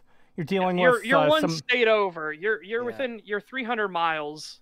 yeah, You're in the same area. and it's It expanding on the continues stories. story of like the Yeah. NCR and all this other And the stuff. Like, Brotherhood and the Enclave. And again, it doesn't just shoehorn in. The Enclave aren't the big boogeymen anymore. They are Yeah. a faction that has been destroyed. This is the Enclave remnant. These are the people that barely survived the massacre at the oil rig in Navarro. Yeah. The Brotherhood of Steel are a faction that is destroyed. This is the last bastion of the Brotherhood. They aren't the powerhouse knights in armor walking around like they were in 1. You know, 2 was them on the decline, and now New Vegas, we see what happens when they are a dead ideology, barely clinging to life. Yeah, and they mention a total of like 1 line dedicated to like, oh, there was some group of Enclave out in the East Coast, but I hear the brother mopped them up or something, and that's the extent you get of Fallout 3 reference. Well, actually, the Enclave. Actually, there's kind of another, not to the Enclave, but there's kind of another reference to the East Coast Brotherhood. Talking to Caesar, he says he's captured some of their men out east, and they don't even know like the origins of their faction. Yeah, it was really, which is so good. It's a good fucking like take that at Bethesda. Yeah, it's a really good jab. Bit cheaper on, and that is often conflated with them being lesser to their games they're based on. But New Vegas is a special circumstance here because Obsidian Entertainment went the extra mile and then the extra mile after that, and so on. New Vegas takes everything from Fallout 3 and expands on it until it becomes its own standalone game. Another common... What does it expand upon? You keep making this claim. So it doesn't... Where is the Fallout 3 in New Vegas? Yeah, besides the superficial. I think the only things that you can even argue or expanded upon was like the weapons and the perks. Because as far as anything story-based go, it doesn't expand upon anything that happens on the East Coast. It has nothing to do with the water purifier. It has nothing to do with the East Coast Brotherhood. It has nothing to do with the East Coast Enclave. Of course, the smaller factions aren't mentioned, the Regulators and the Talon Company, because they're fucking nothing anyways. There's nothing about Megaton or Rivet City or Big Town or Republic of Dave or fucking anything else from Fallout 3 in New Vegas. Or a water crisis or anything like that. You'd think that the desert would have more to say about water crises. Well, yeah, a water incident than fucking the Capital Wasteland, which should be getting flooded constantly. Yep. Yeah. Staple and expand out of the way of the story of the mainline games, which helps all parties involved here. Obsidian gets to pick up where they left off with the NCR and the west coast of the Atomic Wasteland, whereas Bethesda... So, when you're saying they stay out of the way of the mainline games, no. New Vegas dove headfirst into the lore and world of Fallout 1 and 2, something Fallout 3 didn't do. Yeah, Fallout 3 basically ignored most of the original games. Yeah. Except for what they could fucking pilfer for iconography, of course. Yeah.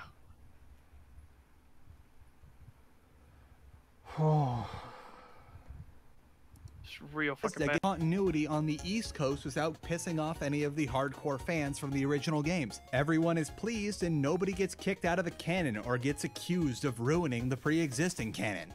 But fucking Bethesda gets the crowning jewel for ruining the canon. Yep. Yeah. They fucked the lore sideways because they aren't good at lore. Intentionally so, which is the most frustrating thing about people that defend Bethesda's lore writing and even the Elder Scrolls games. Yep. They purposely want lore to be as fucked up and awful and horrible as possible so that anything fans say can be true. Well, not just that. It's so they don't have any restrictions on writing, too. It's so they could do whatever they want entirely on a whim without having to be like, oh, wait, the lore says this doesn't work, so we can't do this way. They just want an easy ride for writing their stories, is what it comes down to. Yeah, that's all it is. It's just an easy escape route. It's just, well, we could do this because our lore is fucked anyway, so we could do whatever we want. I mean, the worst part is they don't even need to break their lore in many cases for stuff to work. Even if you take something like Kid in a Fridge, you know? This pretty infamous issue at this point, but it ruins the ghouls of Half-Life 1 because Half-Life 1 proves to us that ghouls need water to survive. I think ghouls of Half-Life 1. Half-Life... Fuck. My brain is melting, sorry. The ghouls of Fallout 1 needed water to survive. And Kid in a Fridge ruins this by having him be trapped in a fridge for 210 years. You know what the intelligent solution to keep this quest pretty much exactly the same would be? Have him trapped in there for a few fucking days. Yeah. It solves everything. Yeah. Just say he fucking went over there, got curious, got tricked or something, or the door closed behind him somehow, and He was hiding from a monster or from a group of mercenaries. There's mirelurks everywhere. Yeah, just say he was getting swarmed by mirelurks, so he hid in a fridge. It would be such an easy fix, but no, they had to go with the absolute most stupid bullshit they could. It's 210 years trapped in a fridge. $5 super chat from the great Azul. Thank you.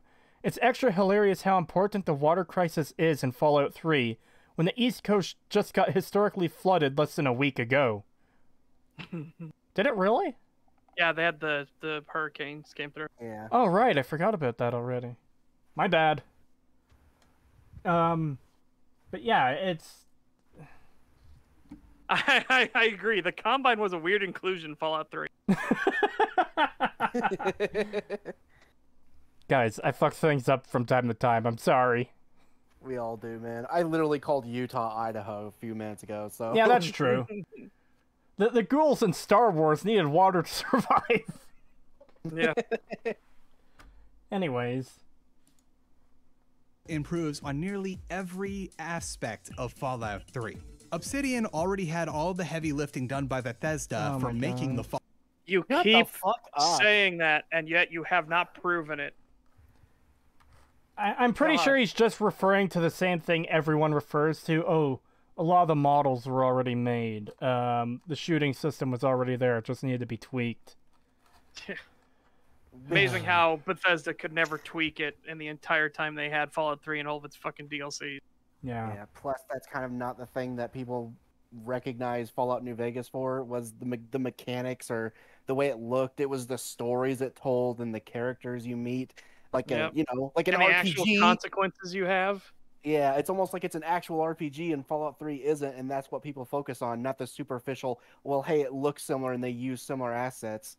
Yeah. Oh my god, no one fucking cares. That's the thing, though. Peaky brings up a point. If he repeats it enough time, it will become true. It's a tactic that's used in courts a lot, where they do stuff like confirmed plagiarist or confirmed thief, stuff like that. You know, and if you repeat it over and over and over again, it gets stuck in the jury's mind. And in this case, the jury is the audience watching his video. Well, it works too because a lot of people argue on these points. A common response I've seen is when you mention that Obsidian only had 18 months to make the game, the most common fucking response you'll see is, well, they already had most of the assets from Fallout 3 anyways. They already had everything modeled anyways. Well, no. First of all, a lot of new models were added to New Vegas and textures and everything. Sure, the cars and some of the junk items and some of the weapons and the character models, but there's a lot of new shit in there. That can't be understated. Yeah. Feeds and speeds, it's about the same for us as well. Not Setch, but me and Cree, we got introduced to Fallout from Fallout 3, so we do kind of have like that. Yeah, not me. Yeah, I was a Fallout 1 and 2. We do kind of have like, like what he's saying, where it's like, oh, we do have a bit of a soft spot for it, but only because it was our first one and because we kind of enjoyed roaming the wastes of it for a bit. But when you actually look at it objectively, it is just a shit game. Yep. Yep. Well, that's the thing, and again, we emphasize this every time. You can like Fallout 3. You can love Fallout 3. That's not the point. We're talking about objective qualities here. But even this guy says that's all. This guy even says that that's the only reason he liked it was because he liked wandering around the wasteland. That was the only reason that he considered it enjoyable, which is the same for us, really. Not for me. Not for you. I'm not including you. I was very much on the Fallout 3 is the shipmobile train from almost the start, and mine was the very first fucking announcement trailer for Fallout 3 immediately pissed me off. Yeah. And it was when they showed the fucking vertibird landing and the Enclave piling out, and I was like, motherfuckers, what? Unfortunately, I was just a dumb kid back then, so I didn't even know about like the franchise. I didn't I knew it was the third game in a series, but I didn't even know what the other games were. I just saw, oh, hey, I- a new interesting looking Objective. game. Hold on. Dragout Dot says objective quality is your opinion. Are No. you? Ooh. No. Objective quality is objective quality. That is Yeah, not an opinion. It is a fact. Objective quality can be measured. It can be proven. It is Yeah. something we can actually point Which is what out we. and show you. Which is what like Creetosis did with his fucking Fallout 3 is not better than you think it is video. yeah, Yeah, You go through and objectively prove that Fallout 3 is not a good game. Well, let me just give a real simple example. You can prove those stories objectively bad if there's certain like contrivances or plot holes or things that just don't work. So my example would be Bob goes to the store. Bob gets his fucking head blown off with a shotgun. Bob goes home and eats dinner. The story is non-functional because when Bob got his head blown off, he's dead. He cannot go home and eat dinner. But this story still says Bob goes home and eats dinner. The story is objectively broken. That is not an opinion. Yeah. That's not a subjective opinion. That is an objective fact that can be proven. Yeah. Yeah, I don't know what to tell you, dude. Lunarctic says, "Why do you want to be wrong?" And he's saying it to Dragao. But anyways, yeah, there are a lot of objective flaws in terms of writing for both Fallout 3 and 4. I'm sure there's some in New Vegas too that I'll probably find once I start digging into that game for an analysis. When we go into the deep dive with that, I'm looking forward to that because, man. But the main difference is that New Vegas still gets a hell of a lot more right than it gets wrong. And Fallout 3 and 4 are on the opposite scale. They get a hell of a lot more wrong than they get right. Oh, man. F3 UI Begheart says, oh, shit, it's going fast. There are objective facts that people have their own subjective feelings or opinions on. Yeah, that's fair. But again, that doesn't change the fact. Yeah, it doesn't change anything. Well, yeah, you can see, like, a horrible plot hole in a movie or a game, and, like, objectively, the plot hole is there, but subjectively, you might not care about it and still enjoy the property for what it is. That's fine. We're not arguing against that. Yeah. He says he was just kidding. Nah. Lol, epic troll. We got trolled. Well, still, we had the discussion.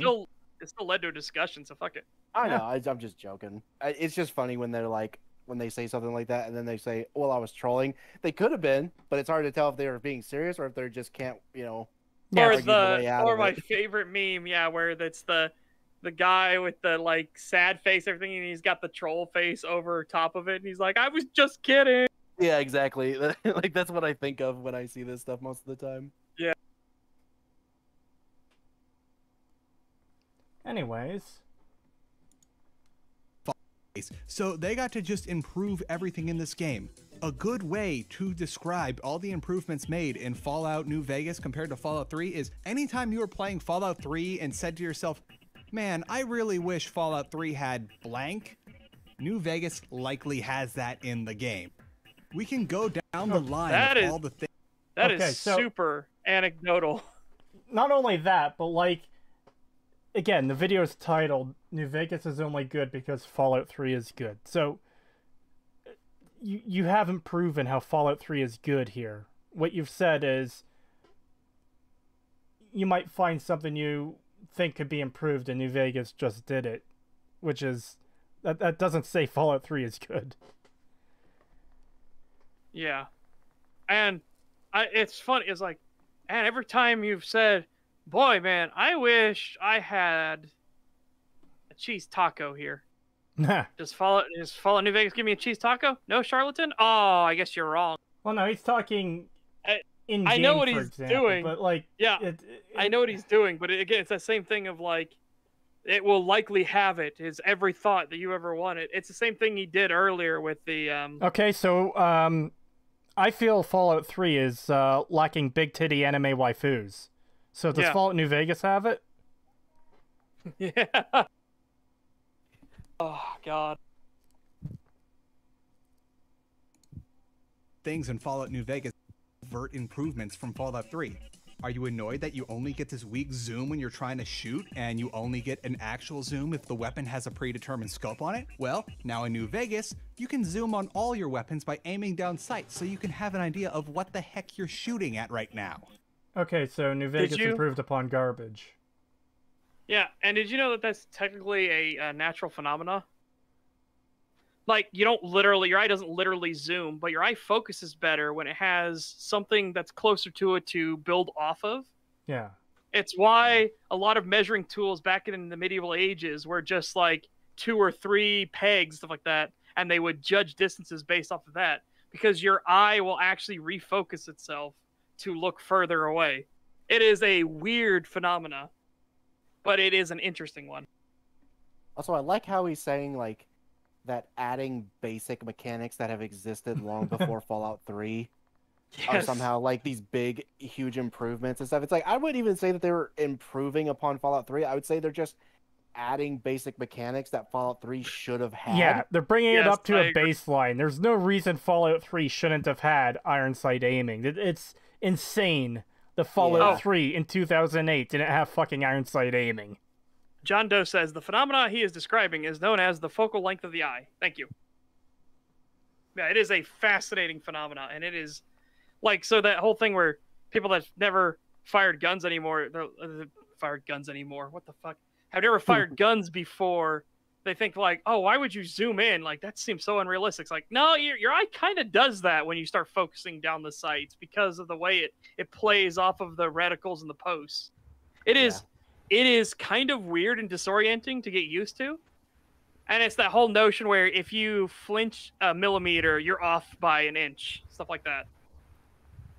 It's why they drill into you. Sight picture is vital on firearms. Yeah. Do you wonder how around getting clean water, yet all you ever need to do to survive is to just inject stim packs into your arm until you explode? Well, Fallout has an actual survival system now, and it was a hardcore mode. And What? He's saying that because Fallout 3 didn't have a survival mode and Fallout New Vegas put in a survival mode, it's just expanding on Fallout 3. No, the fact that people need to drink water to survive It's not in a survival not an game, insane concept, yeah. kind of, you should just have that. Not really need to expand from anything. You kind of just have that. Durstwiggy says if you miss by an inch, you miss by a mile. Well, you might as well, honestly. Yeah, Dude, yes. Flinching before you shoot, or actually pulling the trigger instead of squeezing the trigger. Oh, boy. Yeah. I had to teach my cousins that. They didn't understand that. I have a 22 I've been trying to teach them with, and oh my god, they want to jerk it. I'm like, don't jerk it. What are you doing? Yeah. Like, It should be a slowly smooth, crisp. squeeze it. Yeah. Yeah. Just picture that you're like squeezing a stress ball. You don't want to move your hand at all. When you pull the trigger, you actually pull your wrist back, and you're going to go real high. Yeah. Well, that's the problem with new time shooters. They get really scared. You know, they act like it's gonna bite them. And I'm like, it's not gonna bite you. Do you You're know what fine, we dude. did in the Marines to get people over that fear? What? So we went to the ranges. They load up your M16 for you, and then they tell you to take it in both hands and put the buttstock to your groin. Oh. And they say, pull the trigger.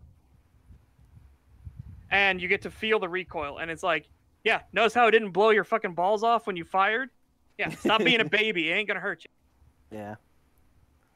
Now, unfortunately, one of my cousins has been completely turned off from guns because she thought she could fucking fire a muzzleloader with no problem, and I kept telling her, you're not shooting the muzzleloader. It's gonna the scope is gonna impact you in the skull, and you're gonna have a black eye for the next week. And she was like, no, I can handle it. I've shot the 22 and the shotgun and stuff. I can handle it. I'm like, no, you can't. You can't handle the muzzleloader. It has like 5 times the kick of the shotgun that you shot. But she doesn't understand that. And her dad, for whatever reason, was like, no, just let her learn her lesson. And I was like, that is a terrible idea. She should not learn her lesson that way. But he let her do it. And yeah, she got cracked right in the face with the fucking scope. And it actually like cut her forehead. And I was like, God fucking damn it. I was like, I knew that was gonna happen, and then I was mad. I was actually mad at my uncle more than anybody because I was like, why did you let her do that?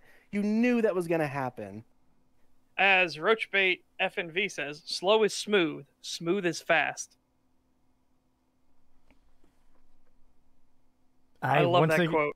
I once again have no input because I'm a Canadian who's never fired a real gun. Which we need to change that. We need to have you fire. Come down here and let me. I have so many guns that you can try. I will take you out to the shooting range and I will let you just use all of my weapons. Sounds fun. Anyways, yeah, the point he just made was a little bit fucking insane. You didn't have to drink water in Fallout 3 to survive, but New Vegas adds a survival mode. What the fuck is even this point? Therefore, it's just an expansion on Fallout 3. It's like, what? And playing normally, there's an actual survival skill that you can do things with, like say, make more bullets for your guns, make home remedies, and cook, and do all sorts of science stuff. You can make your own chems. There is an actual survival aspect to the game now, instead of just click on the stim pack item repeatedly to bring yourself back from the brink. Ever wonder why the nice things you do in Megaton had an effect on what happened in Rivet City? Whoa. Let's wind that back. Did he just say that the effects you do had the things you do in Megaton have an effect on Rivet City? Yeah, the pronunciation kind of threw me off there, but instead of just click on the stim pack item repeatedly to bring yourself back from the brink. Ever wonder why the nice things you do in Megaton had an effect on what happened in Rivet City? And No, they never fucking did. Never. What are you talking about? Yeah. What the fuck are you? What game did you play? Genuinely, what fucking game did you play? Because I'd like to play that game. The fact that some of my actions could impact something in another town, but not in Fallout 3. What? Oh god, that is so fucking weird. Like, and he's just saying it like the nice things you did. It's like, if you want to get down to it, anything you do that gives you positive karma does things for you when positive karma is ever taken into account, which is rare. Oh, it's so fucking weird. Oh man, did you mean Riviciti? Yeah. I mean, it is pretty shitty, to be honest. Yeah, he said Megaton, and I'm like, I have never heard anybody pronounce Megaton that way before. Neither have I. Again, that's not really making fun of a thing for him. It's not Mirnon. Yeah. Like, it ain't that level. But it's one of those like weird oddities that stands out, and you're just like, what? I thought maybe he was like making a jab at the town because it's all made of like tin metal and scrap, but maybe I don't know. I don't know. You can blow up Megamind in Fallout 3. No, not Megamind. But yeah, nothing you do in Megaton affects Rivet City at all. Yeah, the fuck is this guy talking about? I'm sure he's gonna provide a fucking reference for that. Yeah, let's see. Let's find out. He's definitely not just going to move on to the next point without elaborating at all. Yeah, not like he's done that a million times already. Well, it's probably Free Dog's radio show, if we're being honest. But now there's a localized reputation system where things you do with a certain faction will directly affect how that faction treats you. And factions have rivaling interests. Be nice. Okay, so nothing you do in Megaton makes Rivet City treat you in any way that's different. In fact, you could go into Megaton and Rivet City and start fucking murdering people all willy-nilly. And if you leave for a few hours and come back, they'll just be chill with you. Wait, this is definitely one of those Wikipedia moments where you put, like, over his video, citation not given. Yeah, citation needed. Oh. I like how he's basically just, like, going through this video and being like, yeah, New Vegas is better in every single way compared to Fallout 3, and I'm going to keep saying that, but actually Fallout 3 is still somehow better. Yeah, it's really weird. Yeah. It's not even that he's saying Fallout 3 is better, he's just trying to say... He's saying that Fallout 3 did all of the work, and it's like, no, it didn't. It didn't do anything. In fact, if anything, all he's highlighting is all the work that went into New Vegas to make Fallout... that they had to do to actually fix everything. Yeah. It's just fucking crazy. Yeah. You can't even say it's an asset flip entirely because it has so many new assets in it. So to be like, well, the whole game was just built off of Bethesda's assets. It's like, no, it wasn't. They have made tons of new assets. Many of the fucking rocks and stuff that you see aren't even from the fucking Fallout 3. So what are you talking about? Azure Fairy says, "Oh my god, it gets worse with every stream. I'm afraid to see any of the new videos you check. It is just creepy." Yeah, I feel like we're just going more and more insane with these people. I didn't expect that this was somehow going to be worse than the Half-Life 2 take. Dude, how the fuck genuinely, how the fuck did we start off with Oxhorn's shitty video saying critics are fucking poison? Yeah, and that's the best one we've covered. Brain. And that's the best one we've covered. Yeah, it feels more like Oxhorn is just toxic more than he is and a liar, whereas this guy is just insane. This guy just doesn't know what reality is. This is like Bizarro World. Oh yeah, you missed the fucking Half-Life 2 video, Pagan. That was oh my god, what a fucking wild ride that was. Insanity. Yeah. Oh my god, I'll need to watch that stream. I'll just watch it and see what it was like. Just to give you an impression, at one point the guy says, "You could try to change my mind. I'm a pretty reasonable guy, but I'm not going to change my mind." Yeah. Well, then you're not very reasonable, are you? Exactly. What the fuck? I liked the people that made Half-Life 1 were trying something new and interesting. The people that made Half-Life 2 just read the Wikipedia page and added a bunch of fan servicey bullshit. Well, that's not even the worst one. It gets better. Half-Life 2 only exists because they ignore that Half-Life 1 existed and anything happened there at all. Dude, you're missing the best quote. Half-Life 1 was an organic, innocent game. Yeah. What the fuck does that even mean? What? Yeah, that was... Wow, I have got to watch that stream. Holy shit. Yeah, it's a fucking wild ride. What the fuck? It was a wild fucking ride. That is insane. Dude, oh, no. And it is even better one. Oh? Half-Life 1 was a quiet and contemplative game. He talks about the fucking car in Blue Shift about you come upon the SUV. You see that the hazard lights are flashing. The guard just barely made it out. Bullets have passed through the windscreen, and the scientist lies dead in the passenger seat. It is a truly tragic scene that makes you reflect upon what must have happened here. And then I immediately go, yeah, I can do that too, motherfucker. You come upon the giant red barn. It has the symbol of the resistance on it, the lambda symbol. You turn off the airboat. Its engine quiets down. There's nothing but silence coming from above. You slowly climb the stairs and look inside to find nothing but the corpses of the dead as they begin to rise from the head crab canister off in the corner. A radio desperately calling in the distance, wondering what happened to their friends. It's like, I can do it too, motherfucker, in Half-Life 2. Yeah, the dude is just... God. There's stuff to criticize Half-Life 2 for, of course, yes, but... the airboat itself is an easy criticism. Get that airboat. Fucking tear that shit apart. Oh yeah, and chat, don't forget the awkward pauses. So apparently in normal conversation, if you pause for like 0.03 seconds, that's an awkward pause. Mugging for the camera. Applause, yes. I kid you not. He did the, "Hey Gordon, it's me, Barney, from Black Mesa. Hey, sorry about the scare. I had to put on the show for the cameras. I'm way behind on my beating quota." Yeah, Every time Barney stopped, he had to put awkward pause on the screen. Yeah. What? Hey Gordon, awkward pause. It's me, Barney, awkward pause. From Black Mesa, awkward pause for the camera. Oh, sorry about the scare. I had to put on the show for the cameras. Awkward pause. I'm way behind on my beating quota. And awkward the words, pause mug for the camera. It's like, what? And the words pop up and disappear so fast, it's literally blink and you miss it. Yes. Wow. Yeah, it's insane. $2 super chat from the great Azal. Thank you. Oxus, I swear I'm not a homophobe. Video is crazy. Yeah. I haven't seen that.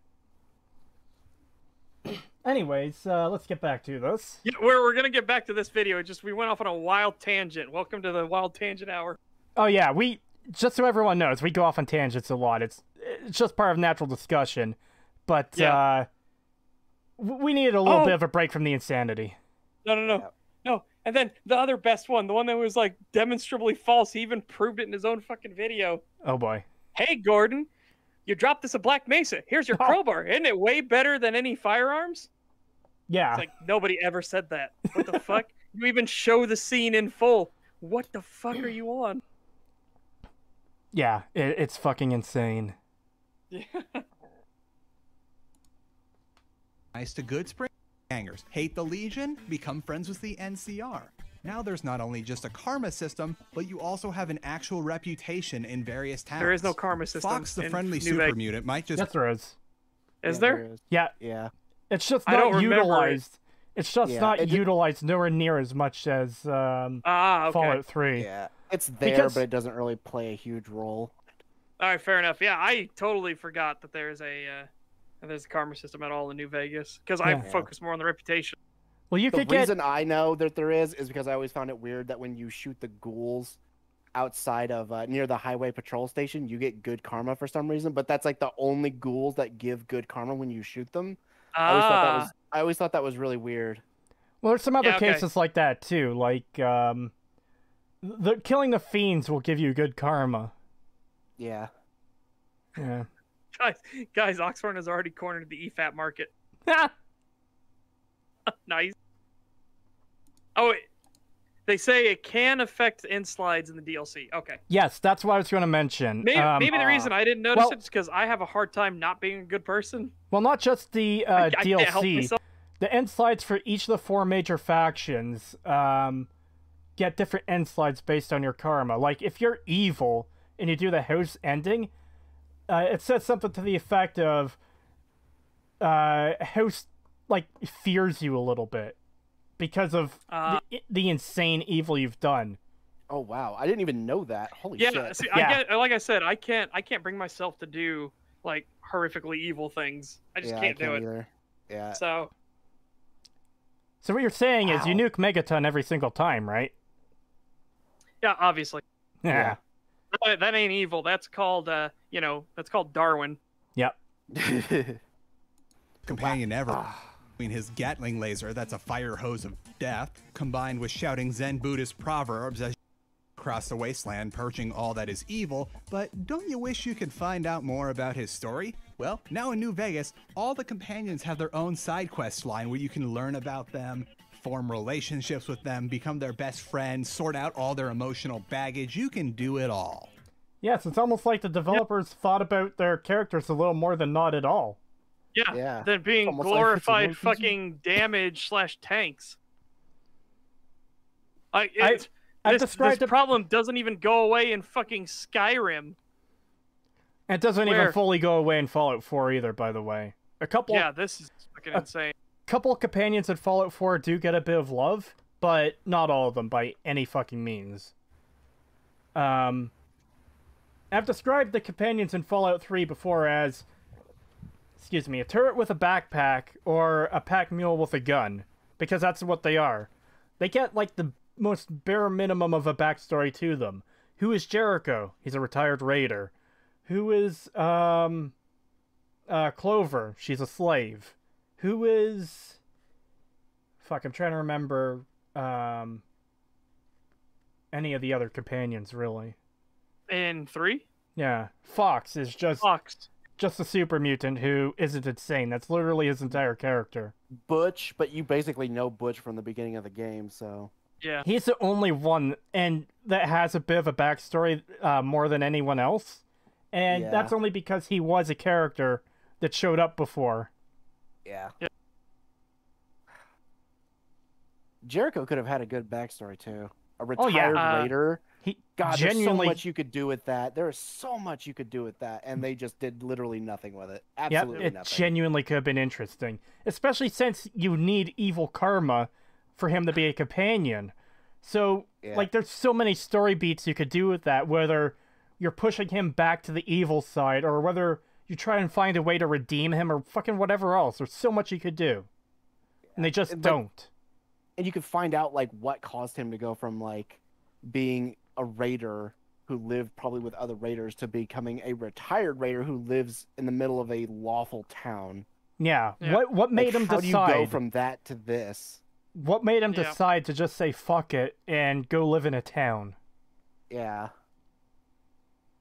Fox has a backstory and personality. Does he? I mean, Barely. honestly, Does like, he? think about Fox entirely, and like, just think about him as a character and his backstory and personality, and think, does he actually have one?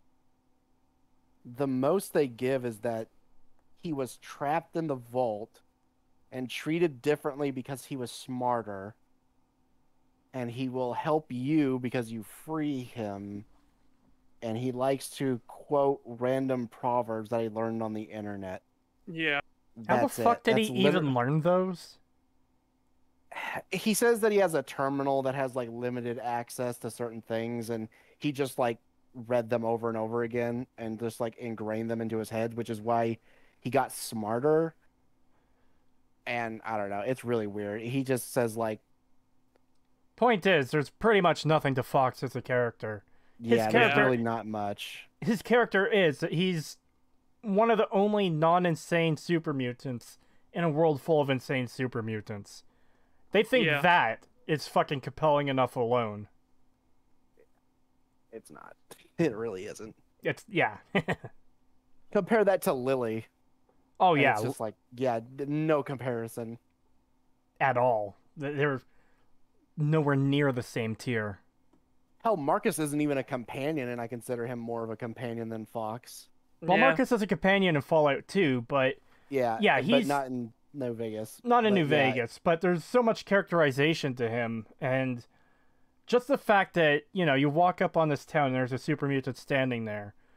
If you haven't played any of the other Fallout games besides Fallout 3, and then you talk to Marcus and he's well-spoken, he has a normal voice, he isn't streaming all the time like this to say every word, and then he's like, oh, hey, there's a group of mercenaries down the road who want to start trouble with us so they can wipe us out. Can you tell them to go away? Please don't kill them, because I'll just give them a reason to attack us. Like, Yeah. that says so much Yeah. alone about how the super mutants in Fallout New Vegas are treated as compared to Yeah. Fallout 3. God, I love Marcus. Marcus is such a good character. He is. Oh my god. Yeah, this will be great when we actually get to go into the analysis of it. Then we get to talk about why all these things work too. Yeah. I look forward to it because right now this Skyrim video is misery. Oh. Yeah, I'm barely working on it with you guys, and I'm just like, I don't want anything to do with it. I don't want anything to do with it. Yeah, it is. It is miserable. Yeah. Very painful. Very, very Ugh. painful. Anyways. And these are just a few of the that have been rapidly improved in New Vegas and allow you to enjoy the Fallout game even more. The place where New Vegas really shines is by taking a balance pass at all the previously existing weapons and combat system. A big problem in Fallout 3 is that towards the end of the game, you're going to end up only using a small handful of weapons because how certain enemies just scale up was level, like in Oblivion.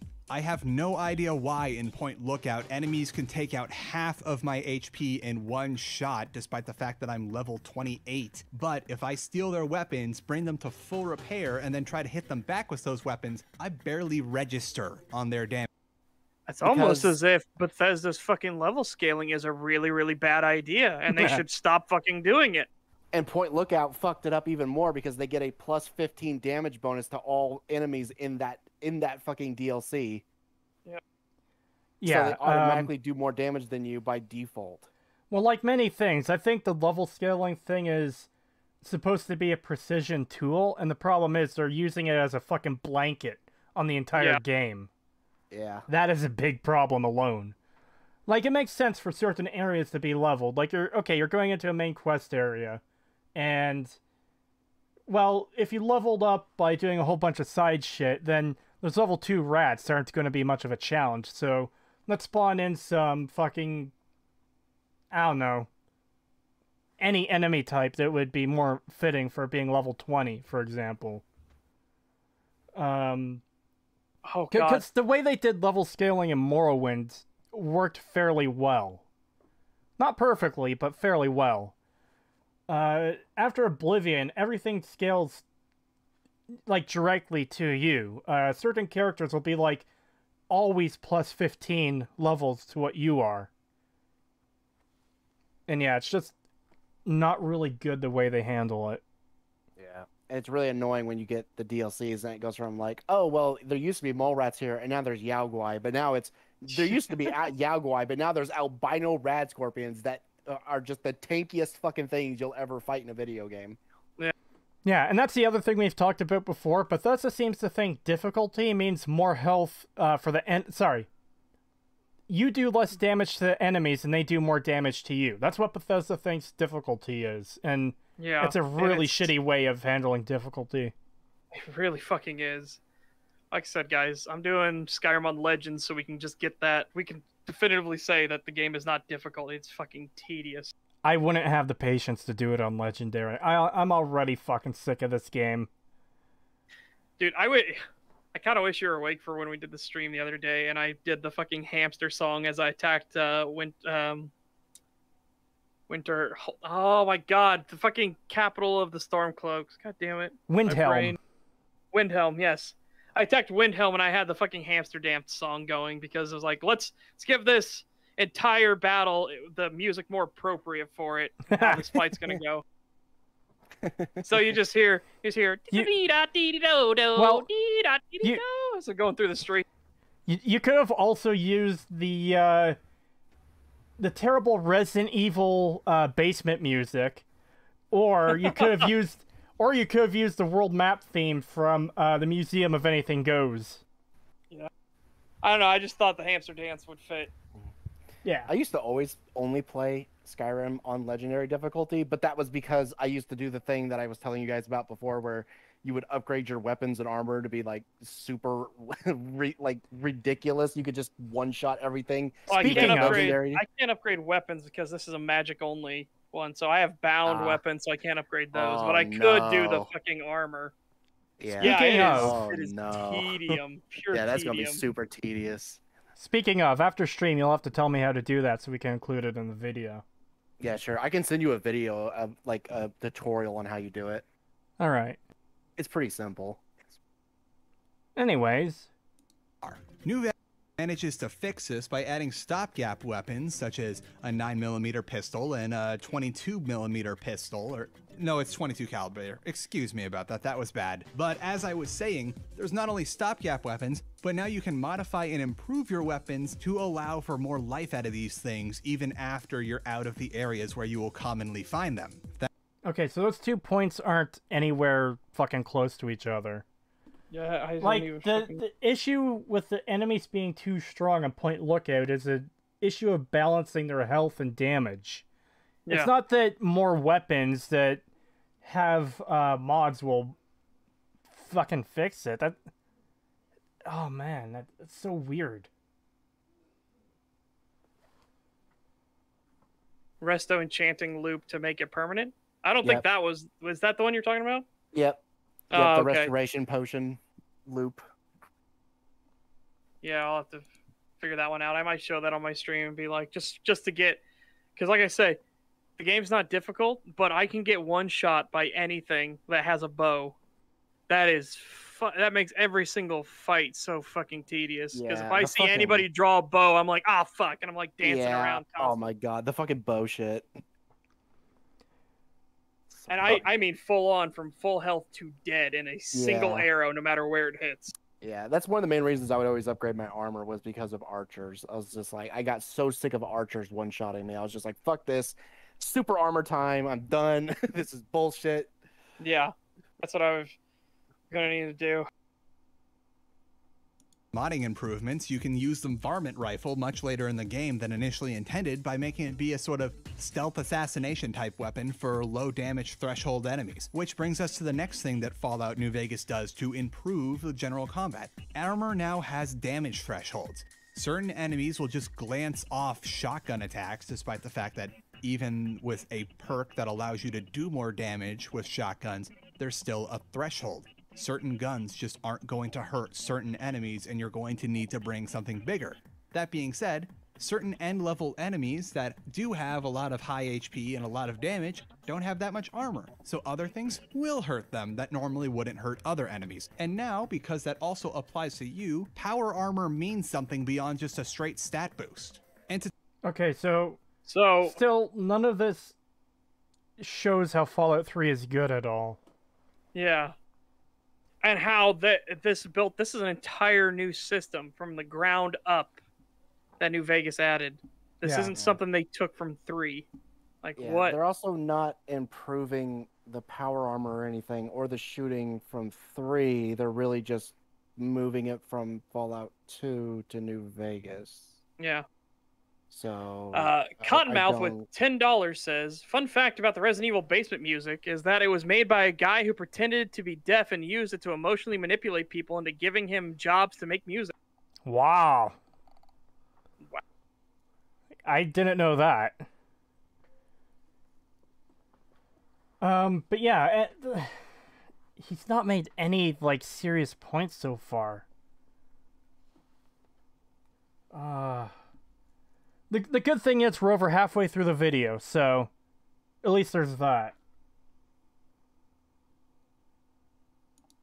To top out other areas where dangerous enemies hang out instead of just having it like Fallout 3 where everything scales with level, so you can be wandering around Megaton's vicinity and suddenly an albino giant rad scorpion shows up. In Fallout New Vegas, you just know, okay, don't hang around certain mountain ranges unless you want to become Cazador Dinner. Another place where Fallout New Vegas really benefits from all the heavy lifting done by Fallout 3 Oh my is in god. So, Shut the okay, fuck up. you say they did the heavy lifting. No, they just got rid of the stupid fucking scaling. The scaling doesn't go fucking crazy banana hammocks insane in New Vegas. Yeah, and how is it heavy lifting when you're literally removing something from? Oh my god, that's not fucking heavy lifting. That's fixing something that was broken. Yeah, it's if it's gonna argue, it's like because they proved it was bad in fucking Fallout 3. It's like, why didn't they take that lesson from Oblivion? Why Yeah. do they still use fucking level scaling if it's been proven bad? Yeah, well, it can't be overstated. I do like Oblivion. The fucking level scaling is fucked. Yeah. It is so bad in Oblivion. It is crazy how bad it is in Skyrim as well. Like on Legend, when you go into a tomb and you're supposed to fight like one Draugr Deathlord, and all of a sudden 2 more pop up and they're both Draugr Deathlords, so now it's a fucking 3 fight. Oh my god, I fucking Oh, hate that it's shit. hor- You go into these fucking tombs, and these fucking they'll just start Fushrodaing you to the floor constantly, and you just can't stand up because they will just infinitely shout you down. You Yeah. almost have to bring companions with you so that they will focus on them, so you don't get knocked down constantly. What are you Yeah, talking it's- about companions? Emil said it's a story about the lone hero. Yeah. Yeah, Oh, that's exactly. right. Yeah. Oh my god. God, that But was such anyways- a dumb thing.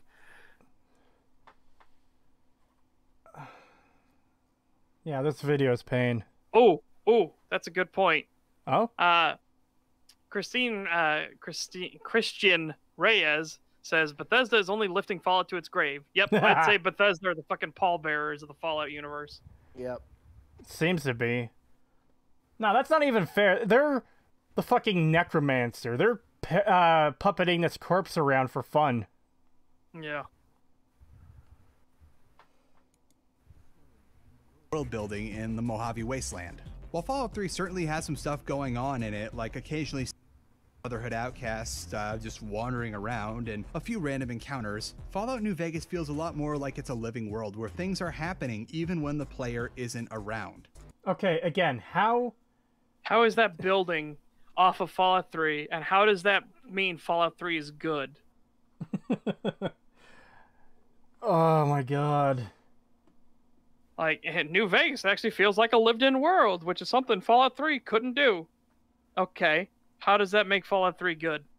Yeah, this video is an absolute...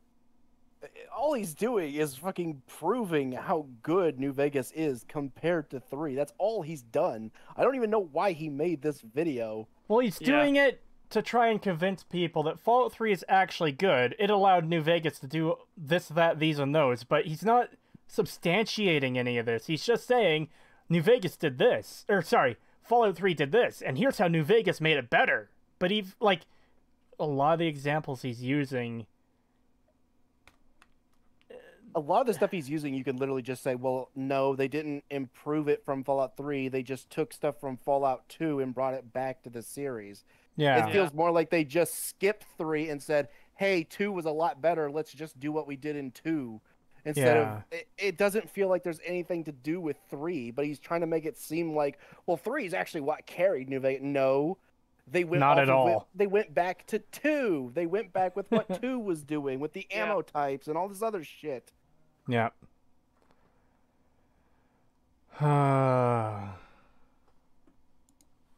While you could ignore in Fallout 3, eventually you're going to get corralled to Rivet City because you run out of things to do, and you'll get back to the main story quest. You know why you run out of things to do? Is because there's barely anything to do in Fallout 3.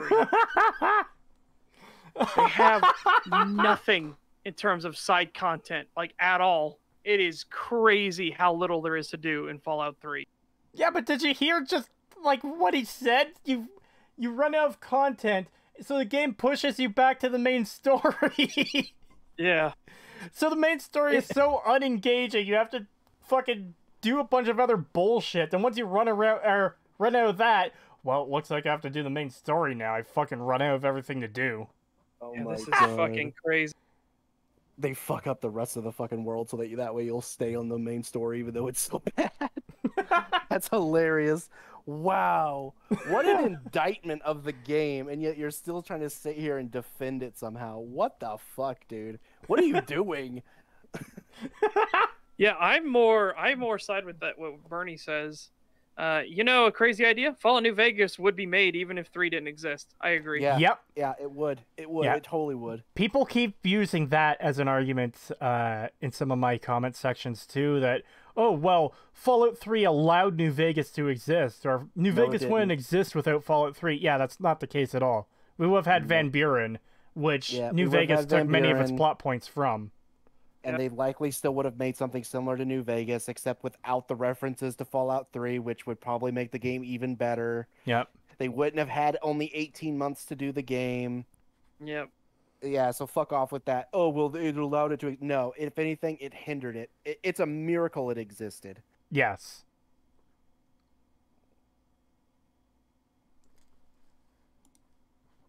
In Fallout New Vegas, to completely ignore the main plot when you finally get dug out of the Good Springs graveyard and just go see what happens on the strip. Hey, you might run into Benny, you might not. You don't actually have to follow They Went That-A-Way if you don't want to. You could go try to make an Enclave reunion for all you care. We don't need to focus on the Hoover Dam. It also helps New Vegas' case that it's a living, breathing world, much more so than Fallout 3, and that the towns are much more fleshed out, and you're going to be remembering places like Novak and Prim a lot more than you're going to be remembering places like Megaton or Girder Shade, because towns in New Vegas are often a lot more than just a couple people, maybe a corrugated steel shack or two, and one quest. Most areas in Fallout New Vegas have several fully fleshed out quest lines for you to go explore, as opposed to maybe just the single one in Fallout 3.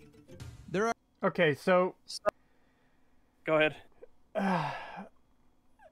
It's just that it's not saying anything of, I guess, real substance here that proves Fallout 3 is good. I know we've already said this numerous times, but yeah, the entire premise is the only Fallout New Vegas is only good because Fallout 3 is good.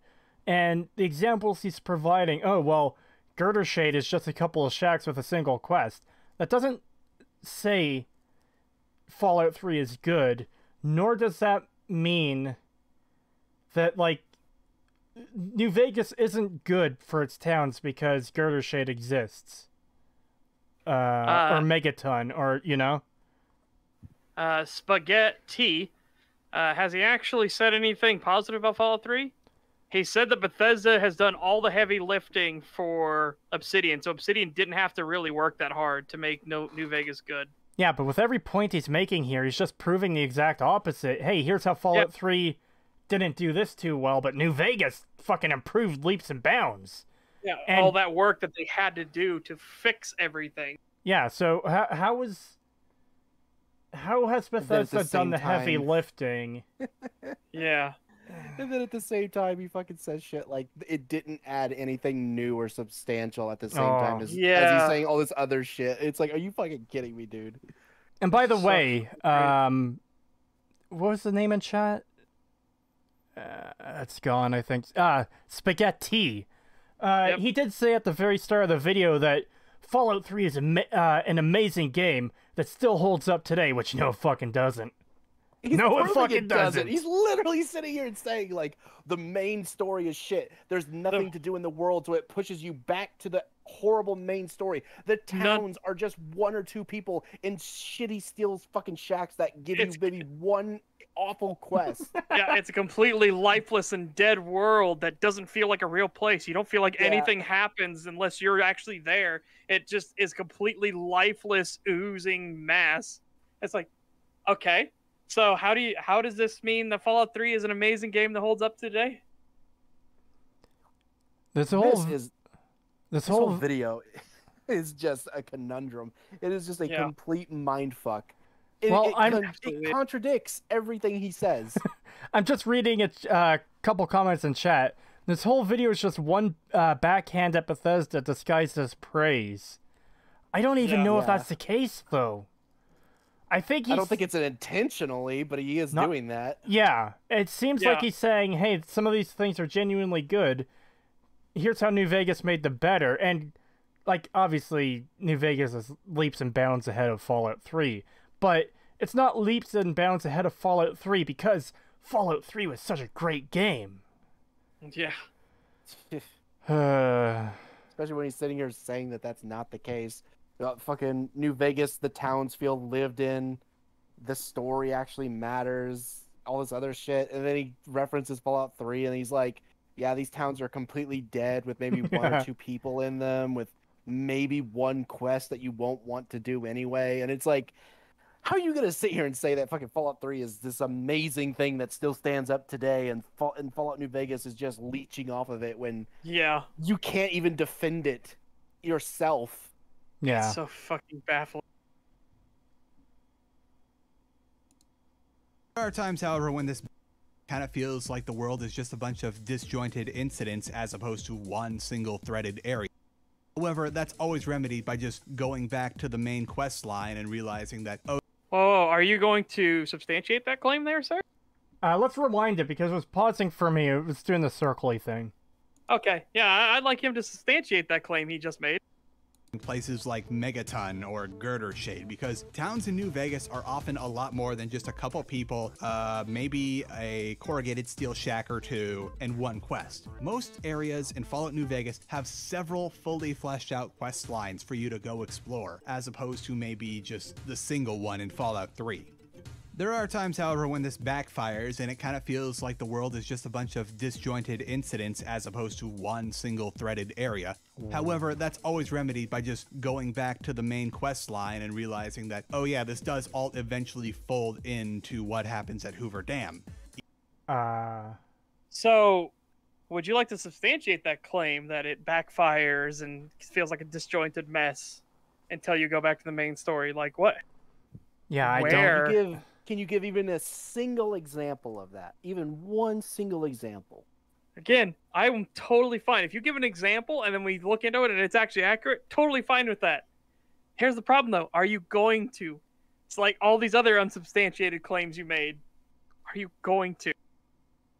Yeah. What a joke. This video is a joke. Oh, completely. Fuck. Oh my god. Keep up the bangers, Creetosis. Can't wait to see what you do this fall. Thank you. In October, the plan is to stream a bunch of horror games. Ooh, that'd be nice. Yeah. Yeah, it's going to do Soma, Dead Space, and Silent Hill 1. But Silent Hill 1 is a bit tentative because the PlayStation Mini fucking up. That's why I haven't streamed Legend of Dragoon recently, is because the audio skipping with OBS. El Descari... Oh, man. Oh, boy. El Descariado says Witcher 3 couldn't have happened unless Bethesda made Elder Scrolls Adventure Redguard. I can't comment on that because... well, it just gets back to that whole thing of what we've been dealing with. Yeah. Yeah. that's funny. Seconded Retcon Raider dug deep into Van Buren, very deep, and needs more views. Retcon Raider. We'll have to check that out at some point then.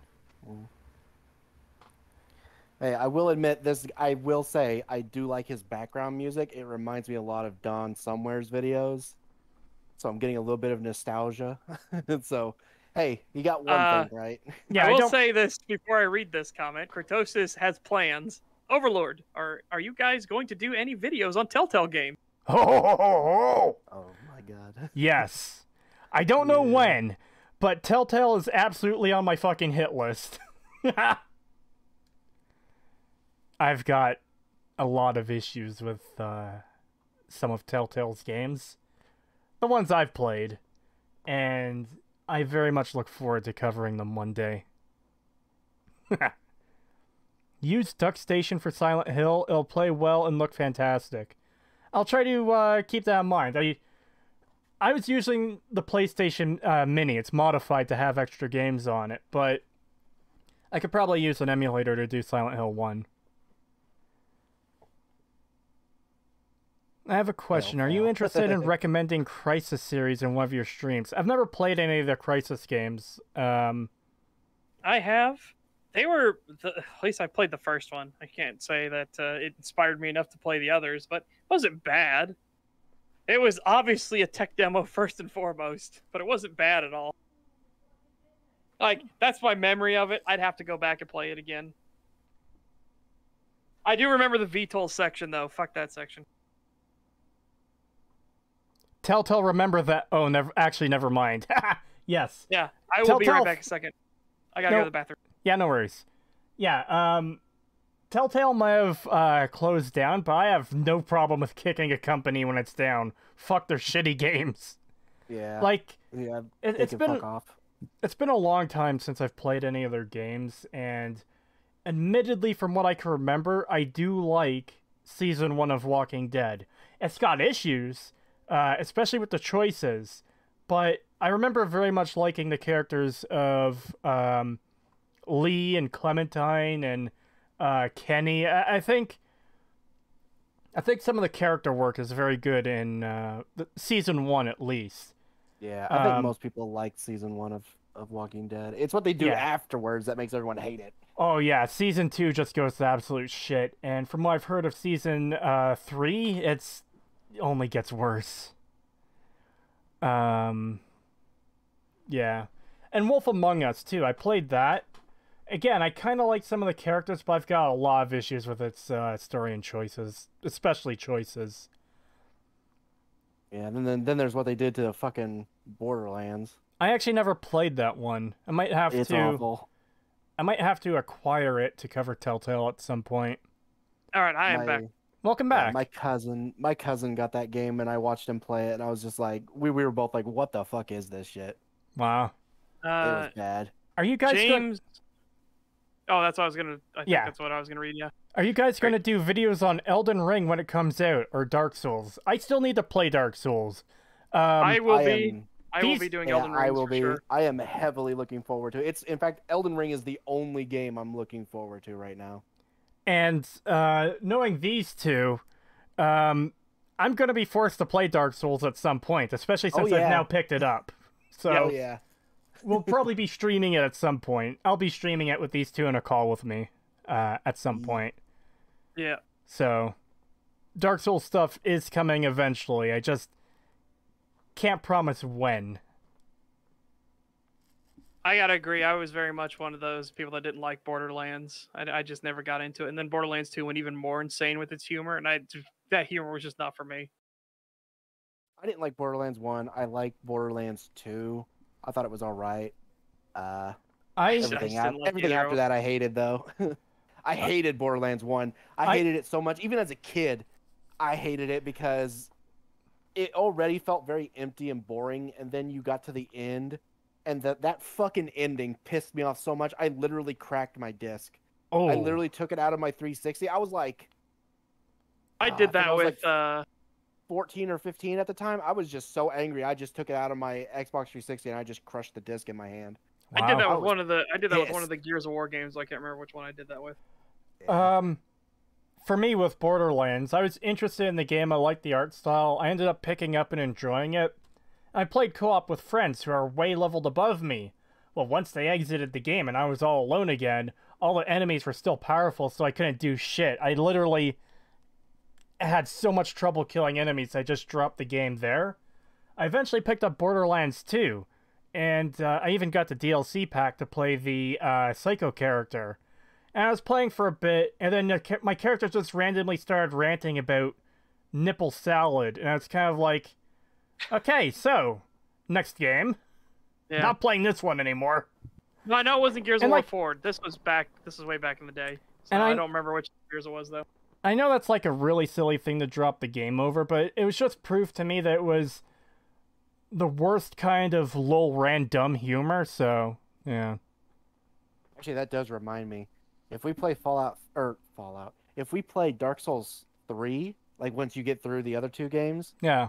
because we talked about maybe like us joining your world for fun, but I have realized that if we do that, that will permanently make your game more difficult, especially with invaders.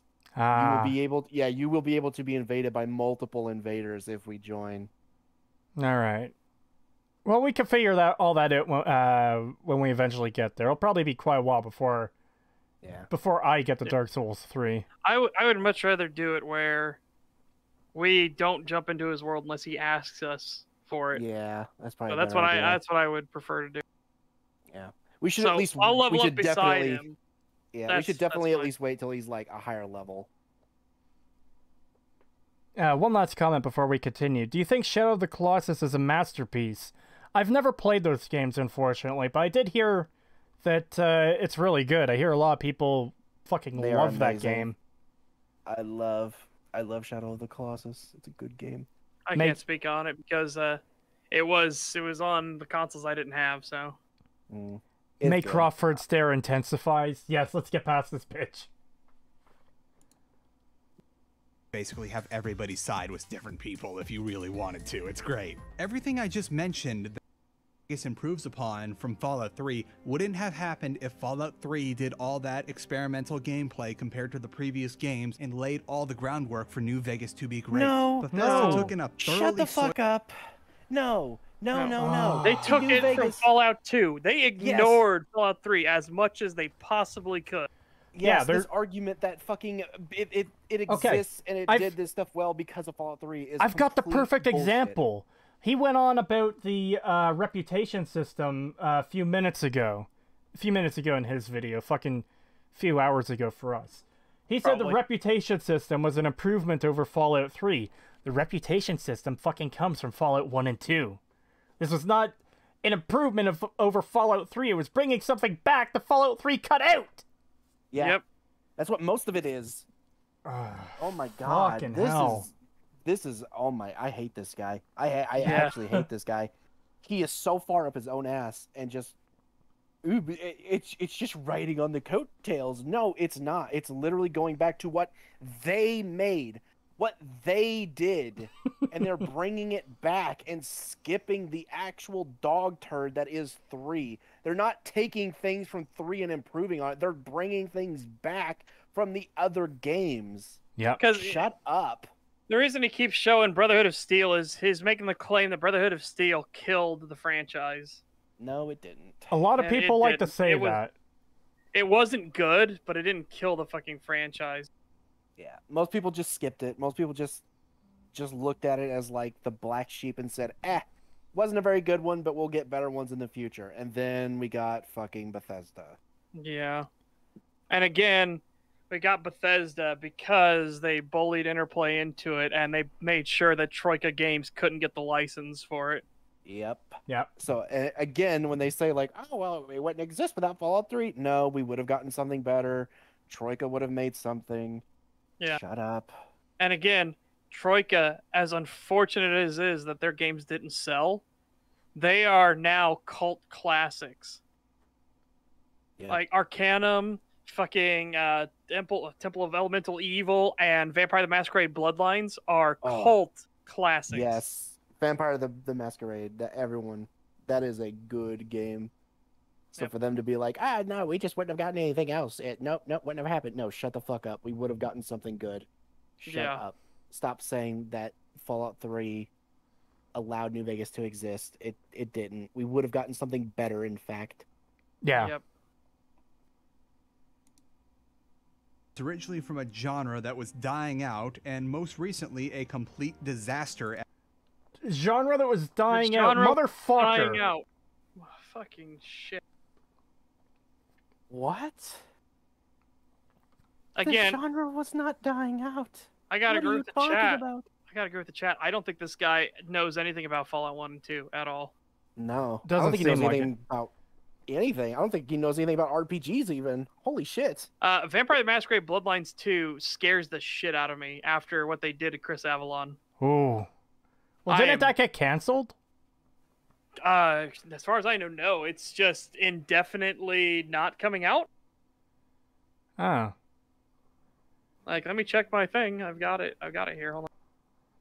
Either way, yeah, there's a lot of shady stuff going on, and a lot of bad signs, too, so... Yeah. But A lot of fucking bad signs. the isometric RPG genre didn't die out. Fucking Pillars of Eternity exists, and isn't the Divinity Original Sin games isometric as well? Yes. And So- Divine Divinity. It was Divine Divinity, Beyond Divinity, Divinity 2, Ego Draconis. Divinity 2, Ego Draconis at least was a third-person RPG, but whatever. So in And other then words, the genre didn't die out. No, the genre didn't die out at all. Huh.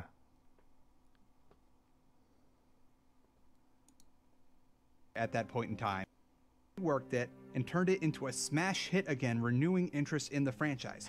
Again, that's not inherently a good thing. And it Being wasn't successful really a doesn't mean it's smash. good. He was Yeah, working on, David, he was working on both. He was working on Dying Light 2 and Vampire the Masquerade Bloodlines. But after the accusations came out, which now Chris Avalon has stated are completely fucking false, and now he's taking those pieces of shit to court. Good. Yeah, Glad to see- I'm glad he stood up for himself. Yeah. He thought this shit would go away, but no, they kept trying to ruin his life because welcome to cancel culture. Yeah. So he's like, all right, no, I'm just taking him to court. $5 gotta from do- Peaky the Cat. Thank you. I really hate the RPGs were a dying genre before Bethesda argument. And I actually really dislike our isometric RPGs. Yeah, it's stupid that so many people think the genre was dying. Like, Yep. No, it was not.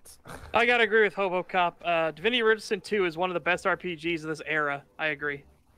It is absolutely fan-fucking-tastic. at But I've always Creetosis, been a Larian fanboy, so you know I'm incredibly biased in favor of Larian because they're a company I really believe in. at Creetosis, dead genres, shooters and gotcha games. Yeah, Yep. I agree. Over Siri USA, it should be innocent until proven guilty. Oh, yeah, Fucking- it should absolutely. be.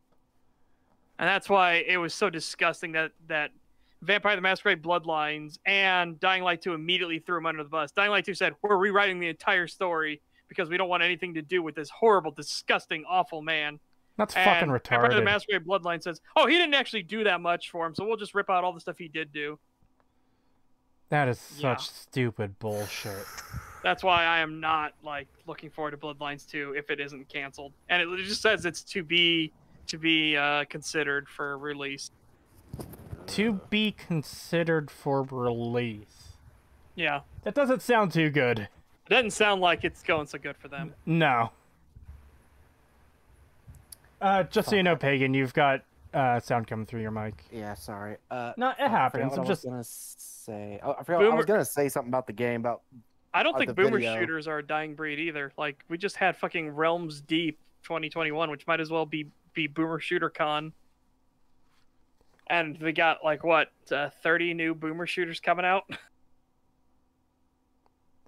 Is Outer Worlds any good, and are you planning to make a video on it later?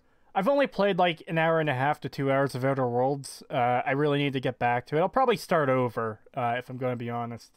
I think Outer Worlds is a lot better than people give it credit for. Yeah, I've heard a I don't lot of know, mixed I think things. It gets, I've yeah, heard... I think it gets lambasted way too hard, but there is problems with it, and I would love to talk about all those problems. Well, that would be interesting for us to cover at some point too. Yeah, I've heard a lot of mixed things. I've heard people say that, you know, it's absolute garbage, it's fucking terrible, blah blah blah blah. I've heard people say that no, it's actually really great, it's amazing, it's super fun. I've heard people that are just middle of the road, like kind of what you said, Setch. It's good, but it has issues. yeah, I will definitely say it's good, but it has issues. I would say, like, it's if I would say New Vegas is like a 7 out of 10, I would say it's probably a 6 out of 10. All right. It's still a good game, but there are some issues, and there's some story issues that they should have laid more heavily into. All right. I'm trying to remember the quote. There's one quote from that game that I always think about, but I can't remember the full quote. Something about like, this chick, she's like super pissed off, and she's like, fuck, what did she say? Something like, and I want it laminated. It's really funny to me. There's just something about the way she says it that's really funny. I want it laminated. Anyways. Yeah, I can't remember. Can you go back just slightly? I was gonna say something about this, but He said something there that. Yeah, I've already forgotten what he said. Yeah. At that point in time, completely reworked it and turned it into a smash hit again, renewing interest in the franchise. Bethesda took what they had just made. That's what I was gonna say. Okay, so he's saying it was a smash hit. Yeah, amongst like young children who didn't even know about the series to begin with. Yeah. But once they got older and realized what the older games were, even they started to realize that the game wasn't good. So it really wasn't that much of a smash hit. It was just, hey, it just introduced younger audiences to the world. Yeah. But that's all it did. It didn't actually improve anything. It didn't actually do anything good. It just made people aware of the older games. Yeah, and as we've said numerous times, and we'll continue saying through future videos and streams, bringing a wider audience to something isn't inherently a good thing. And to just to build on Pagan's point there, both of us were introduced to Fallout 3, to the Fallout series with Fallout 3, and both of us have eventually come to the conclusion that, hey, yeah, Fallout 3 is actually pretty fucking garbage, and the originals are really good, and New Vegas is pretty good. Yeah. And then me coming from playing Fallout 1 and 2, going into Fallout 3, I was fucking pissed. Yeah, I bet. Was very not happy with Fallout 3. Well, I don't remember if I've told you this story before, but I'm pretty sure I mentioned it on the channel at some point. When I first got Fallout 3, I was on Xbox Live talking to a friend, and he said, you know, a lot of longtime fans of the series really aren't happy with Fallout 3. And this was my very first time playing it, so I was really taken in by the world and everything. I was like, oh, those people are stupid. This game is great. Keep in mind, I was also in high school at the time, too. And it was like, having seen the rest of the series and learned everything about it, I really see where the longtime fans were coming from, having looked back at it. Yeah. And it's the depressing thing of, he even admits in this video that he came in with Fallout 3. Yeah. And I don't know if that's a safe bet. I feel like he has no idea about Fallout 1 and 2 at all. Yeah. Also, somebody said, will Starfield be any good? It has the potential to be good. There's nothing that says it won't be. There's nothing that says that it's guaranteed to be terrible. However, I would never bet that it would be good at all, given the current track record. Here's my general take on it. If something hasn't been released yet, it has the potential to be a 10 out of 10, and it has the potential to be a 0 out of 10. Yeah. All we have to judge on is the current track record, and Bethesda's current track record is not fucking good. Yeah, I hope... Which is why I would not place any bets on it being good. Yes, I hope it's good. I would be fucking over the moon happy if it was actually a really great fucking game. I don't think it's going to be. I hope it is. I don't think it will be. $5 super chat from GG Evan 317. Thank you. Outer Worlds is like Old World Blues, but with more on-the-nose humor. I'd give it a 7 out of 10. All right. Like I said, Oh, go ahead. Hobocop. I initially hated the Fallout series and thought it was overrated because I was only exposed to Fallout 3. I'm glad I gave it a second chance when I played New Vegas. Yep, there you go. Yeah, that's fair take. So Blue worked it into an entirely different kind of RPG from Elder Scrolls. I did And not realize by I was not muted. Shit. worked. Oh, Alright. I did not realize I was muted. I was Rip. talking. Fuck. sorry. Yeah. Yet. So one of the things I was trying to say was one of the reasons why we want Starfield to be good is because if they actually make a good game and it gets a lot of attention and makes them a lot of money, they'll look at that and say, oh, hey, maybe we should do this with our other properties too, and actually put effort and work into them. Yes. Especially because they said they don't like to do effort and anything like that. Like they don't want to do fucking design documents or anything anymore because that's too much effort. Yeah. When things are just going to change anyways. Like but you can keep a consistent fucking through line if you do a design document. Creetosis, Dragon Quest VIII is a 10 out of 10.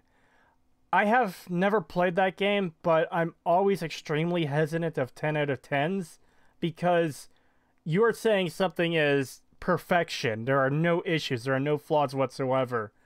I'm highly skeptical that anything can reach... Like, I'm not going to say 10 out of 10 is impossible. It's just... How do I say this? Well, here's another comment if you want to think on that for a bit. Oh, we'll do the super chat while you're thinking. All right. Xjar18 with Norwegian Kroner 20 says, I hope Obsidian improve Outer Worlds 2 to be more than meh. I think Outer Worlds 1 was more than meh, but again, I'm not saying it was a 9 or a 10 or anything like that. I'm saying I think it's a 6 out of 10. James Paguip says, I hate when Bethesda turned Elder Scrolls into an MMO.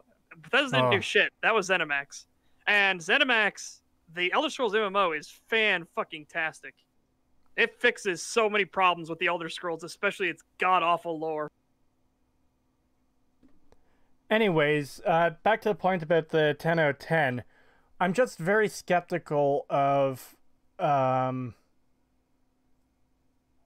guess, people's rating systems, because a lot of people, and this isn't to say your rating is, like, wrong or anything. I'm not criticizing your rating of the game. It's more the fact that a lot of people tend to hand out 10s out of 10s for something they're really passionate about or that they really like. 10 out of 10 should be perfection. The fact that people can argue that 10 out of 10 doesn't mean it's perfect or that there aren't flaws, that is the problem. Yeah. 10 out of 10 isn't perfection, laughing my ass off. Yeah, I disagree with that 100%. Okay. Yeah. It's literally a score system. A 10 is perfection. I don't know how else to... No, ESO lore is so much better. If you think the lore got fucked up in ESO, oh boy, you have not paid attention to how fucked the lore is in the entire Elder Scrolls universe already. And by design, by Emil's own fucking words, they intentionally fuck it up on purpose. Yeah. Anyways. Entirely different RPG from Elder Scrolls. And by nod, it worked. Fallout 3 up for New Vegas to succeed, and without the rise of Fallout 3 in popularity, New Vegas probably wouldn't have existed in the first place. Yes, no! Obsidian hit No, we already said that it Oh absolutely would have existed. Yes, we've already debunked this. We've already talked about this. You're completely wrong. Yeah, it would have existed already. Van Buren was almost fucking done. And not to mention, even if Fallout 3 turned out to be a flop, that doesn't mean Obsidian wouldn't have gotten their chance either, you know? Yeah. New Vegas, as we know it now, the fact that Obsidian got to make it, doesn't seem like it was dependent on Fallout 3 being a success, because ultimately it has very little cost to Bethesda to make. It was all on Obsidian to make the game. Yep. Yeah. In fact, I feel like if it had failed, they likely would have went like, "Oh, hey, Obsidian, can you make a game for us? Because we clearly aren't being able. We're not making anything that people want." So I would not Probably. be surprised if they would be like, "Hey, make this series for us, Yeah. and we'll give you a cut." Kind Yeah. of like what they do with Doom. Hey, Obsidian, could you guys, some of your developers there that are in charge are responsible for Fallout 1 and 2, which were immensely successful in their own time. Maybe you guys should make the next Fallout because ours fucking failed. That is very likely to have been the case if Fallout 3 failed. Yeah. So for him to say like, "Oh, well, because it was successful, that's the only reason," no, bullshit. If anything, if it had failed, it probably would have been better for us. Yeah. Van Buren doesn't exist. There is no war in Ba Sing Se. Wow, that's a fucking reference. Shame about that show, too. Oh, boy. You want another hot take? Avatar The Last Airbender's ending was fucking shit. I 100% despise that Deus Ex Machina ending. That was... Yeah. Oh, boy. I don't know. The show was so good. Yeah. It had so much depth to it, and then that fucking ending. It's like... I was very mixed on the ending. I Yeah, hated I it did feel because like it was literally came. They like, oh, he knocked the wound. Oh, he's got his powers back. It's like, what? Yeah. At the last second. It was very. And also, cop-out. talk about a last second thing. Learning that fucking the lion turtle just randomly shows up and is like, oh, here's your third option that no one ever told you about because nobody ever knew it existed. It's like, what? That's not fair. No, make it where he actually has to kill him. Make him have to live with it because it would be so fucking perfect. Yeah. Oh, the moral dilemma is perfect. Yeah, but again, like I said, the show was so good, but it had stumbles. There were problems there, but man, oh man, that ending, yikes. I've never seen it myself. It's a great show. I say even despite the ending, it is well worth watching. Yeah. The beginning and the very end are very. It's kind of tough to get through, but the rest of it is amazing. All right, Yeah. I'll take your advice and watch M. Night Shyamalan's Avatar. Yeah, fuck no. No. No.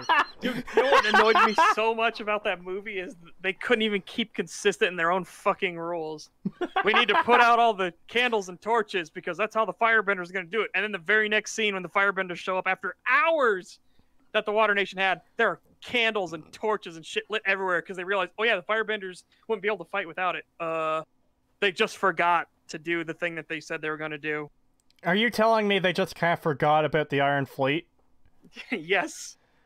$2 from Peaky the Cat. There's meant to be a 4th season of Avatar The Last Airbender, though. I've heard that. I don't know what would have been in it. And also, fuck Korra. Yeah.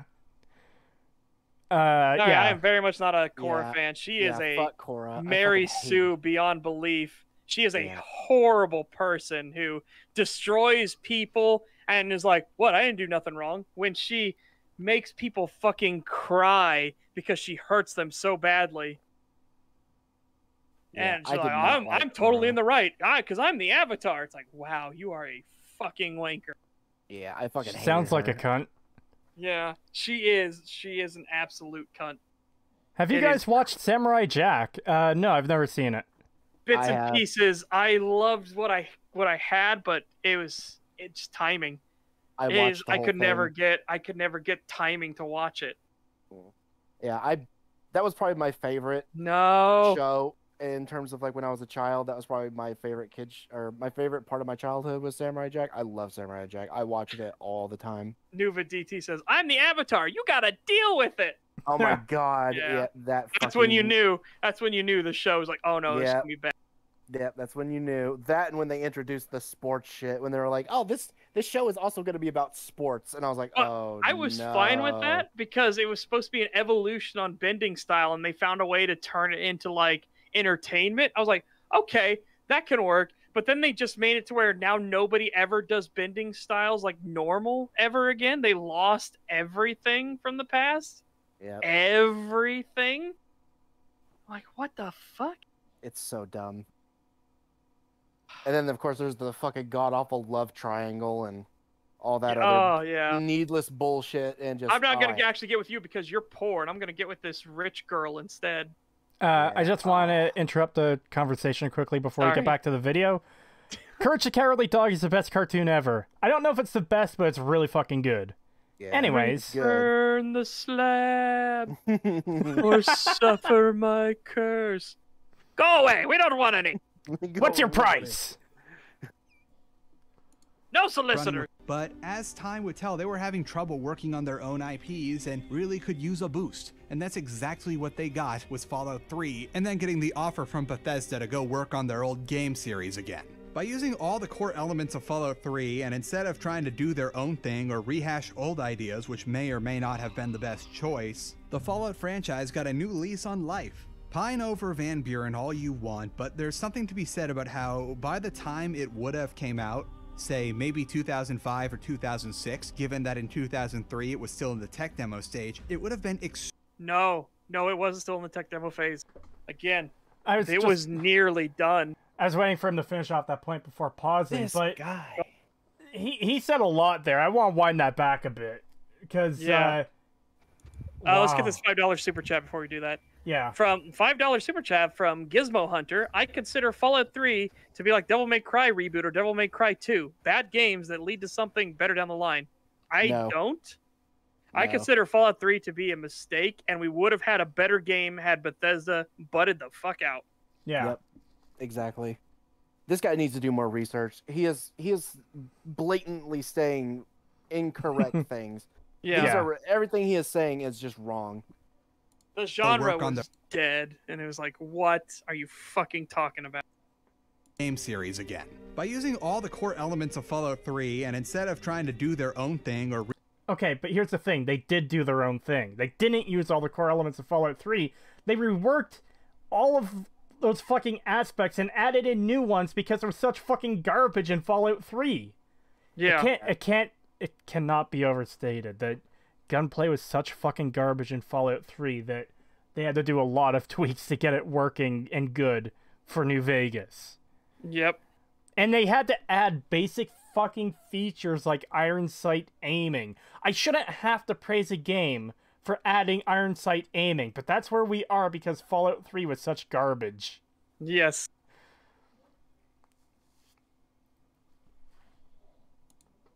rehash old ideas would have been the best choice, the Fallout franchise got a new lease on life. Pine over Van Buren, but there's something to be said about how, by the time it would have came out, say maybe 2005 or 2006, given that in 2003 it was still in the tech demo stage, it would have been extremely dated compared to other RPGs in the time. And I don't know about that.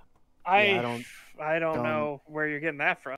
Yeah, I don't know where he's getting that from. That you want to provide some evidence on that, because I've seen nothing that says that it would have been dated by then. Yeah. Yeah. Especially because, again, it was nearly complete. I ain't gonna say like it was 99% done or anything like that, but they were near the end. What I've It's heard, weird that he's calling that it's a tech demo. what I've heard is that they were 80 to 85% done. So pretty much there's very little left to do. Yeah. Like still a And significant I don't really chunk, get why but it matters anyway, because it's like, okay, so what if it took 2 more years to come out? So what? Big deal. and again, none of that means the game is necessarily going to fail or be a flop or anything.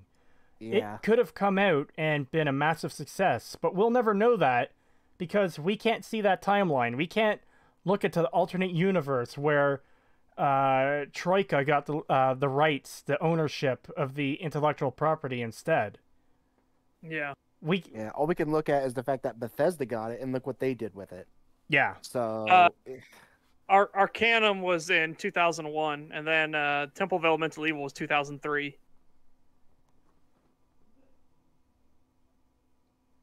Somebody had asked, wasn't Arcanum was 2002? No, it was 2001. $5 from Zorarark. I hope I said that right. 720. Thank you. Half-Life did not have iron sight aiming unless you bound a key for it. I would have preferred that in Fallout 3.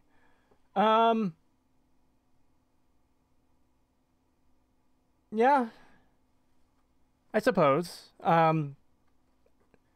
think, hey, there's a point, actually, is the gunplay in Half-Life 1 was good enough without iron sight aiming, and Fallout 3 couldn't even do that. Yeah. That says a lot, too. And then, I mean, you had the fucking Call of Duty series that came out in 2003 that had iron sights and everything. So, I just fucking know.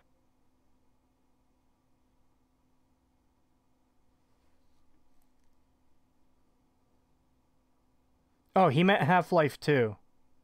Oh, he meant Apparently. Half-Life 2. Okay, yeah. Well, yeah, even Still, still there, yeah.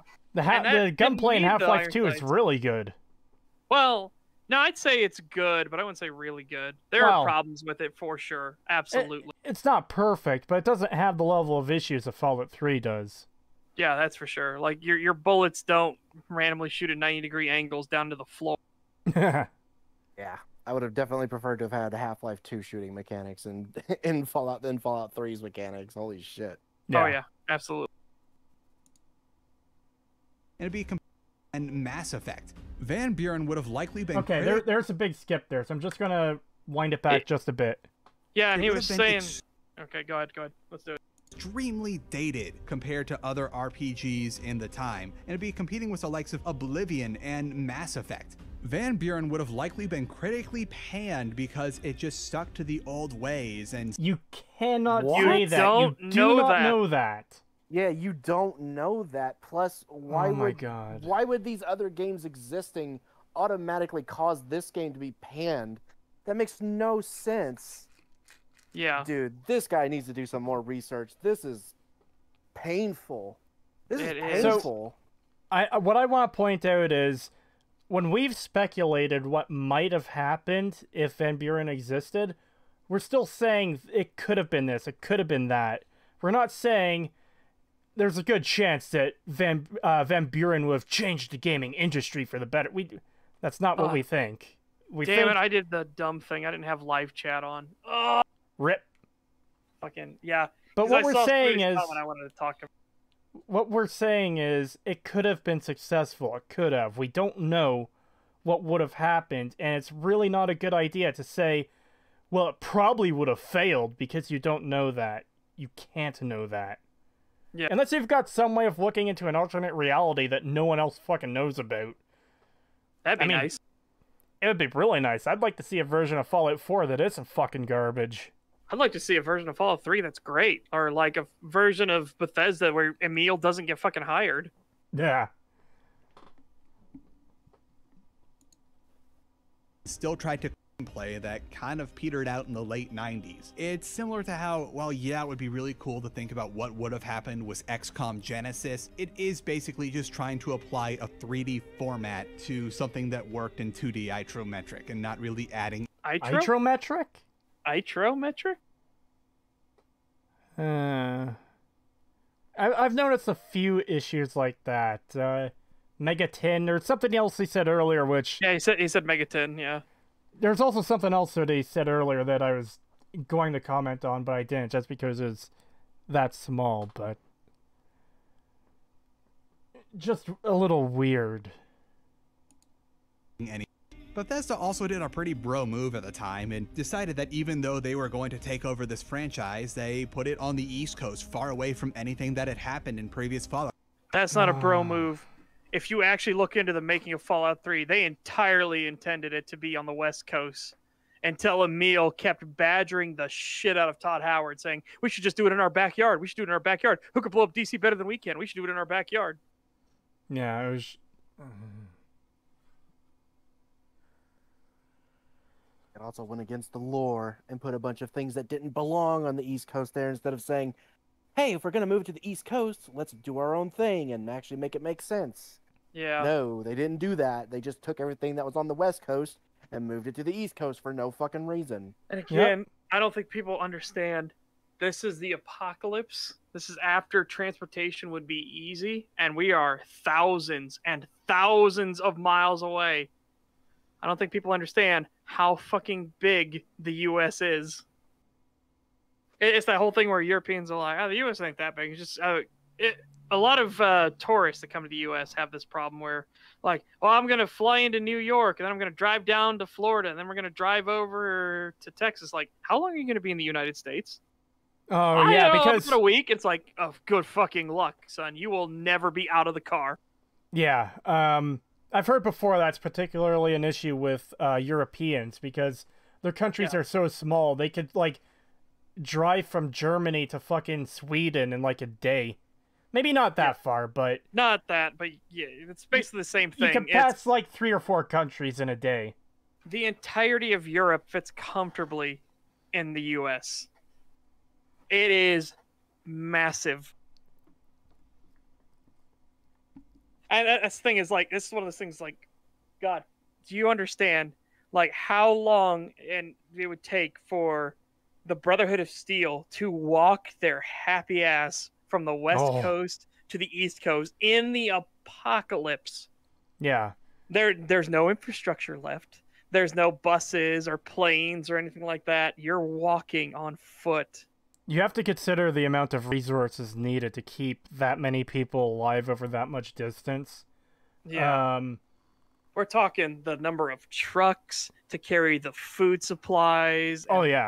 And munitions for their weaponry, because they're going to have to fight their way all the way there. Oh, yeah, there's... Who knows what groups they're going to run into on the way. There could be not even raiders groups, and tribals. Wildlife. I was going to say wildlife. Any possible mutated creatures, wandering robots, fucking anything. There's so much that they could run into between fucking California and DC. It's insane. Yeah, it is crazy. Actually, that ends up being a big plot point in fucking A Song of Ice and Fire when Stannis is marching to Winterfell, because they don't have the supply lines to keep the army properly fed in this, like, dire fucking snowstorm. It gets so fucked. People start eating each other because that's how desperate things are for Stannis' army. Yeah, it is. Like, it is crazy. It can't be understated how important supply lines are. Yeah. It's gonna be fucking a mess. And yeah, there's the other thing we get into. When we start going into even, like, if we get super nitty gritty, like, into this, the different viruses that would exist on the East and West Coast now. Because, again, there's nothing to carry stuff over super easy. So they're going into whole new, like, strains of sickness and disease when they go over to the East Coast. Yeah. Not to mention they cleansed the pit. Yes. That's another big thing, is the Brotherhood fucking purged the pit. I forget what the exact word is they used, but they basically cleared out Pittsburgh, and they lost one single guy, and he didn't even die. He got trapped under rubble and came out after they left. Yeah. And he's the one who runs the pit, the slave organization there now. But it's very bad writing. Terrible. Yeah, so what somebody pointed out, where was it?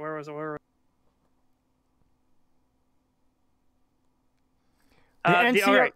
Yeah, right there it is. The NCR has the production capacity of a small nation, and they can't even supply their forces the next state over. Yep. Yeah.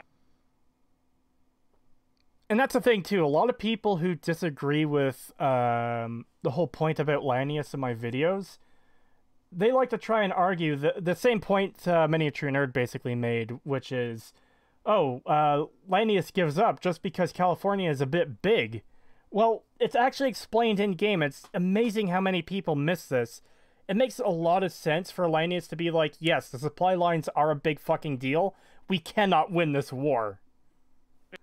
We could take the dam easy peasy. That's not a fucking problem. It's going onwards from... Yeah. Like, we would just take the rotting carcass of everything that the NCR would leave behind, and there's just nothing to build it upon. Yeah. Anyways.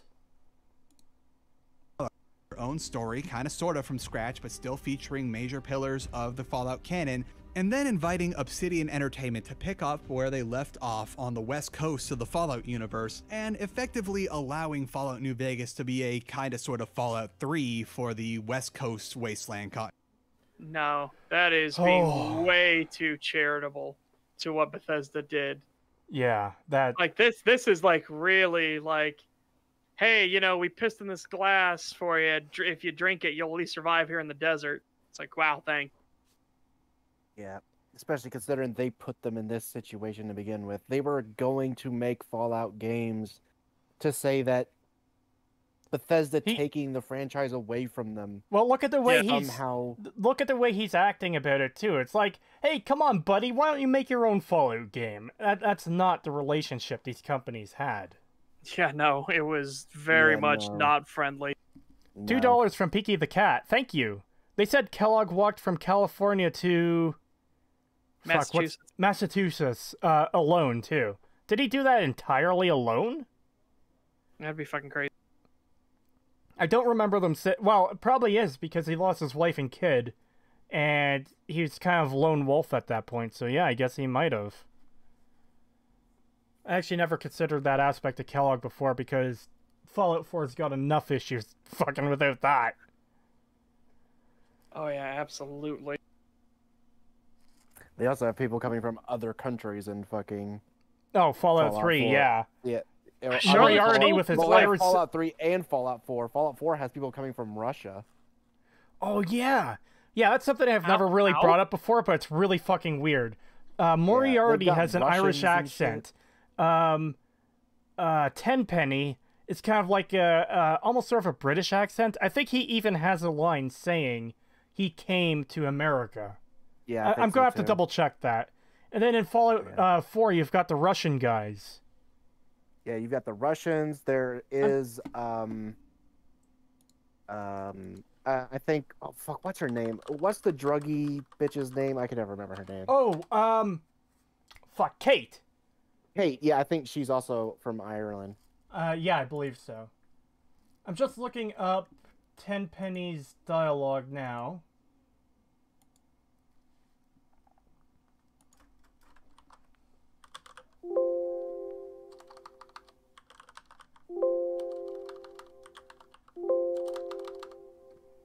Oh god, it's gonna be hard to find. Yeah, here, I can help you out.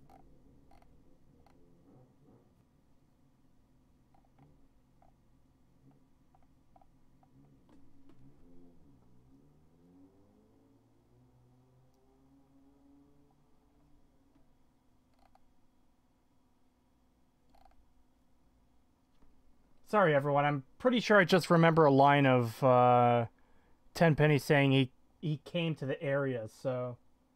It says here that he is a British refugee who came to the capital wasteland seeking his fortune. What the fuck? Yeah. How? That is fucking weird. So, let's just assume that there's no such thing as mutated sea monsters. Just crossing the ocean alone seems insanely fucking perilous. Insane. Yeah. And where are they getting the ships to do so too? Like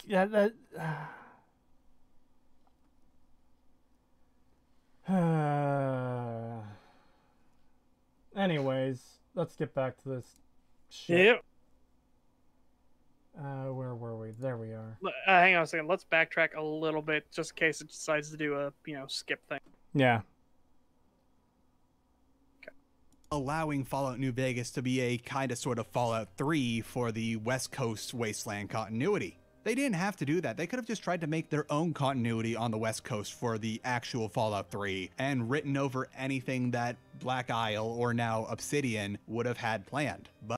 And they tried.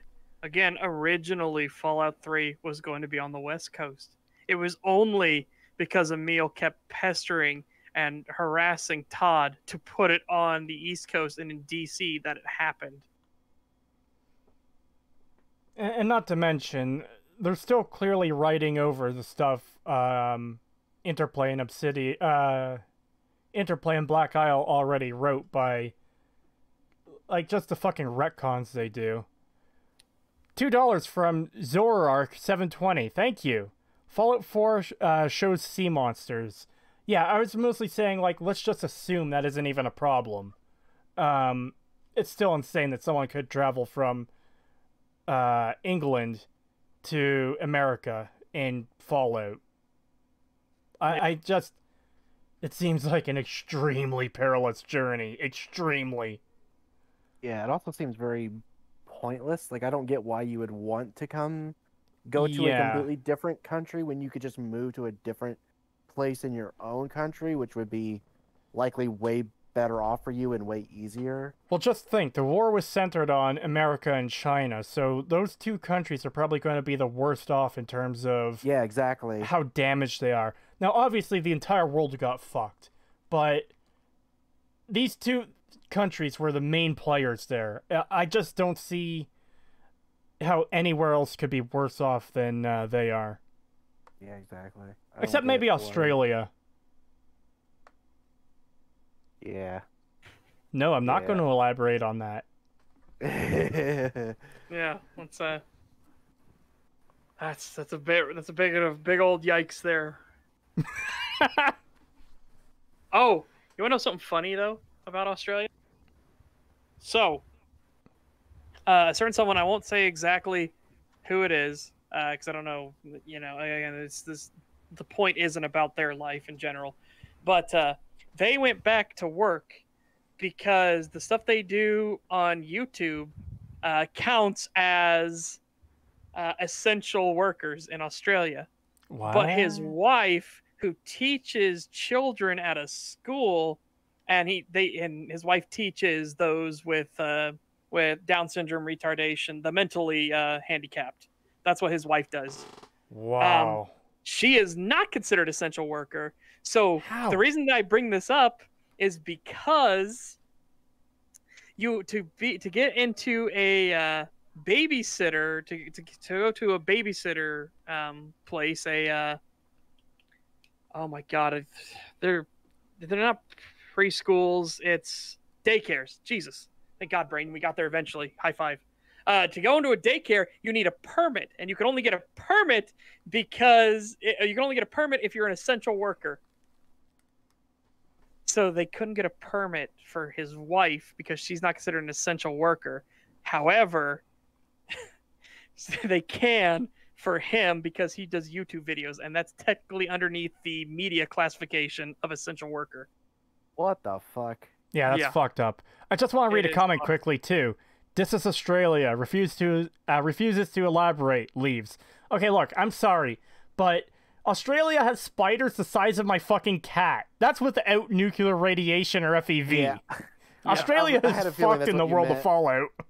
I'm sorry. I was like, imagine You- Australia getting the joke- fucking Fallout The joke America that gets made about Australia is that Australia is such a hostile environment that even the trees want to kill you. Yes, there's for anyone plants that there that will doesn't know- drive you to suicide. No, for anyone that doesn't know, there is a tree in Australia where to reproduce, it tries to put itself on fire. It actually tries to light itself on fire because when it burns off the outer layer of the tree, it actually releases all of its seed and everything so that it can Wow. reproduce. Yeah, that's So why This the tree California causes forest fires.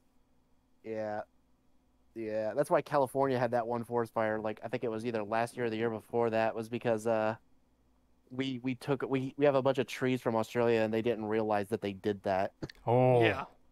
which was really dumb. But yeah, I mean, Australia is already this horrifically like dangerous place to be in. Now imagine it getting the fallout radiation treatment with all these creatures. Like there Yes, would just like, nobody would be able to live there. Imagine radioactive funnel web spiders that are already my God. insanely deadly now, and they're actually spiders that aren't afraid of you. They're actually hostile and aggressive already. Wait! Fallout Australia opens. War. War never changes. And it just shows a bunch of emus fighting people. Oh god, that'd be fucking funny. Emu war.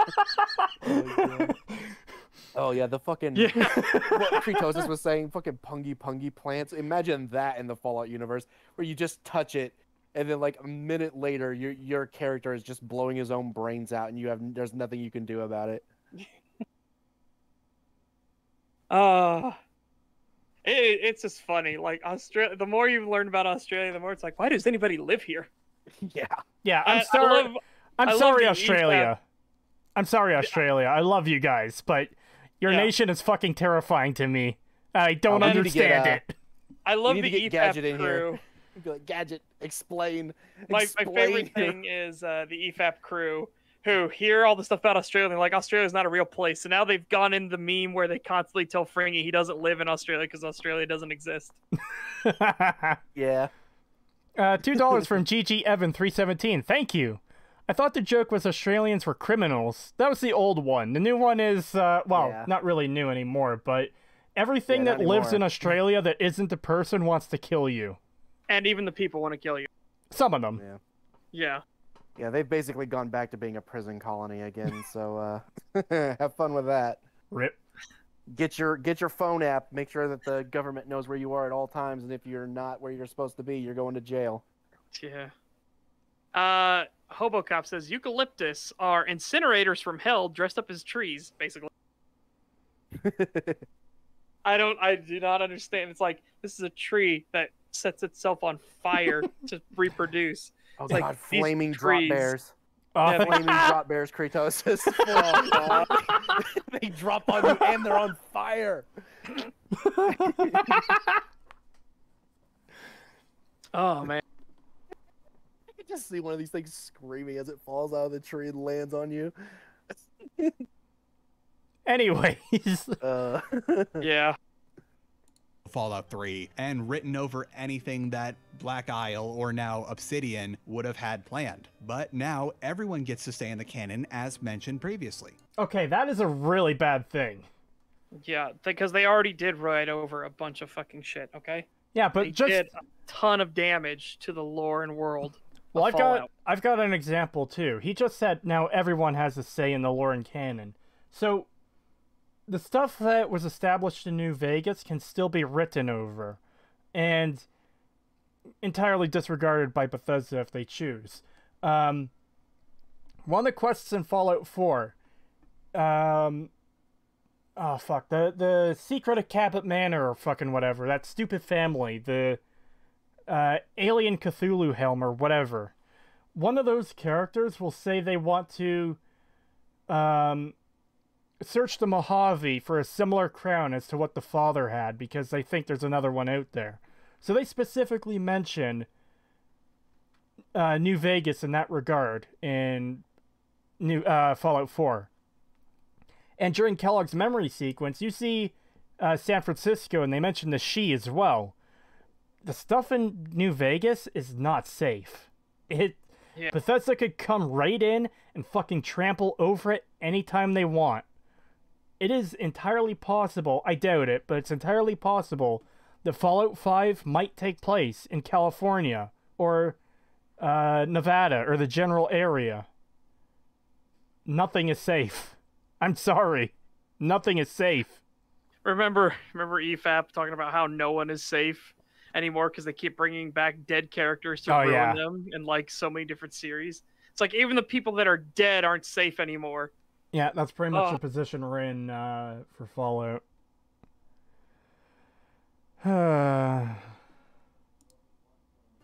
Full circle too, thanks to all the improvements made in Fallout New Vegas, because Fallout 4 got a big boost from all the things that were made in New Vegas. No. Bethesda hardly took any lessons from Fallout New Vegas. They saw 4 factions, and they thought, oh, we'll have 4 factions too. And didn't copy any of the reputation system. They didn't copy any of the depth or nuance. They just saw 4 factions. Oh, we'll have 4 factions. Yep.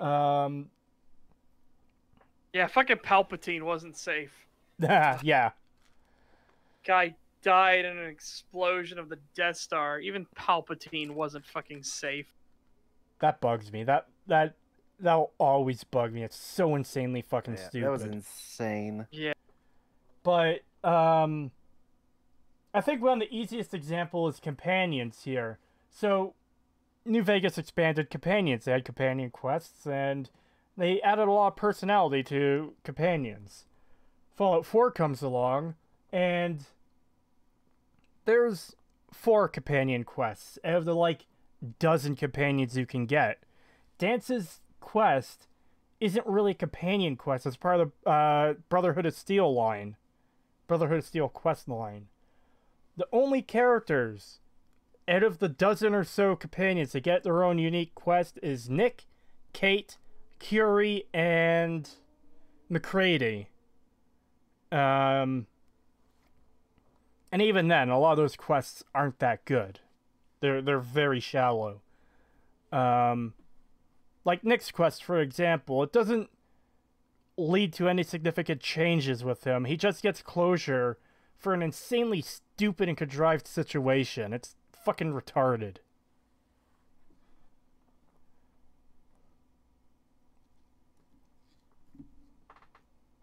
So yeah, they definitely didn't take many lessons from New Vegas. And if we go in the Fallout 4 main game, we can see that a lot of the ideas in New Vegas got carried over, for aiming down sights. Oh my god! Imagine if they hadn't added that in Fallout 4. What excuse could they possibly have? Oh, well, we just didn't want to copy our older games or copy New Vegas. Dude, it's a baseline thing that should have been in 3. For you to not have it in Fallout 4 would be insane. Yeah, absolutely. It's just so pathetic. Oh, Bethesda took many lessons from New Vegas. Look, there's iron sight aiming now. Are you fucking kidding me? Are you joking now? Let's see what his other points are going to be, because that is horrible. That was really bad. His next point is going to be weapon modding. I already saw the frame. Yeah. But weapon Nothing modding of substance. But weapon modding isn't. Let's let him make the point, then we'll talk about weapon modding. For aiming down sights. Modular weapons. Okay, so that's a different point that I thought he was going to make. There's a difference between modding weapons and modular weapons. Yeah. Oh god. But fucking okay, let's just ignore that and pretend it's like he fucked up the word. Let's just assume he fucked up the word and he meant weapon modding. The weapon modding system in Fallout 4 is fucking garbage. Yeah. It is not good. There's mention... many upgrades that are like pure upgrades with no downside. You can mod several weapons into being similar versions as other existing weapons. Okay, here's an example. I was playing Fallout 4 today, getting footage for a video, and I was modifying my 10mm pistol. And one of there's several receiver mods available to me. I think it was receiver. It doesn't matter. Point is, whatever this mod was, added weight to the weapon, but also increased damage. But there's another mod available that increased damage more and didn't come with the weight penalty. That is a straight upgrade. And there's many upgrades like that in the entire weapon modification system. It's just generally not handled that well. Yeah.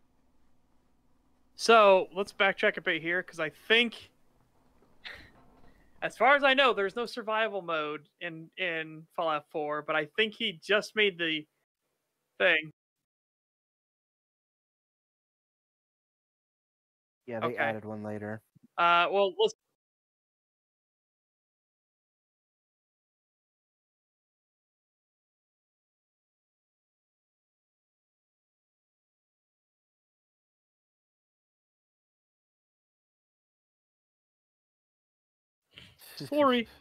Sorry, mate.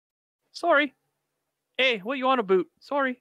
And every gun is just a fucking, like, World War II, a fucking, like army surplus thing, or an SKS. Okay. For instance, aiming down sights. Modular weapons. Enhanced item crafting for making stuff like drugs and steaks. Companions who have... So he doesn't even talk about it being a survival mode. Okay, so this must have been before they did survival, I guess, maybe.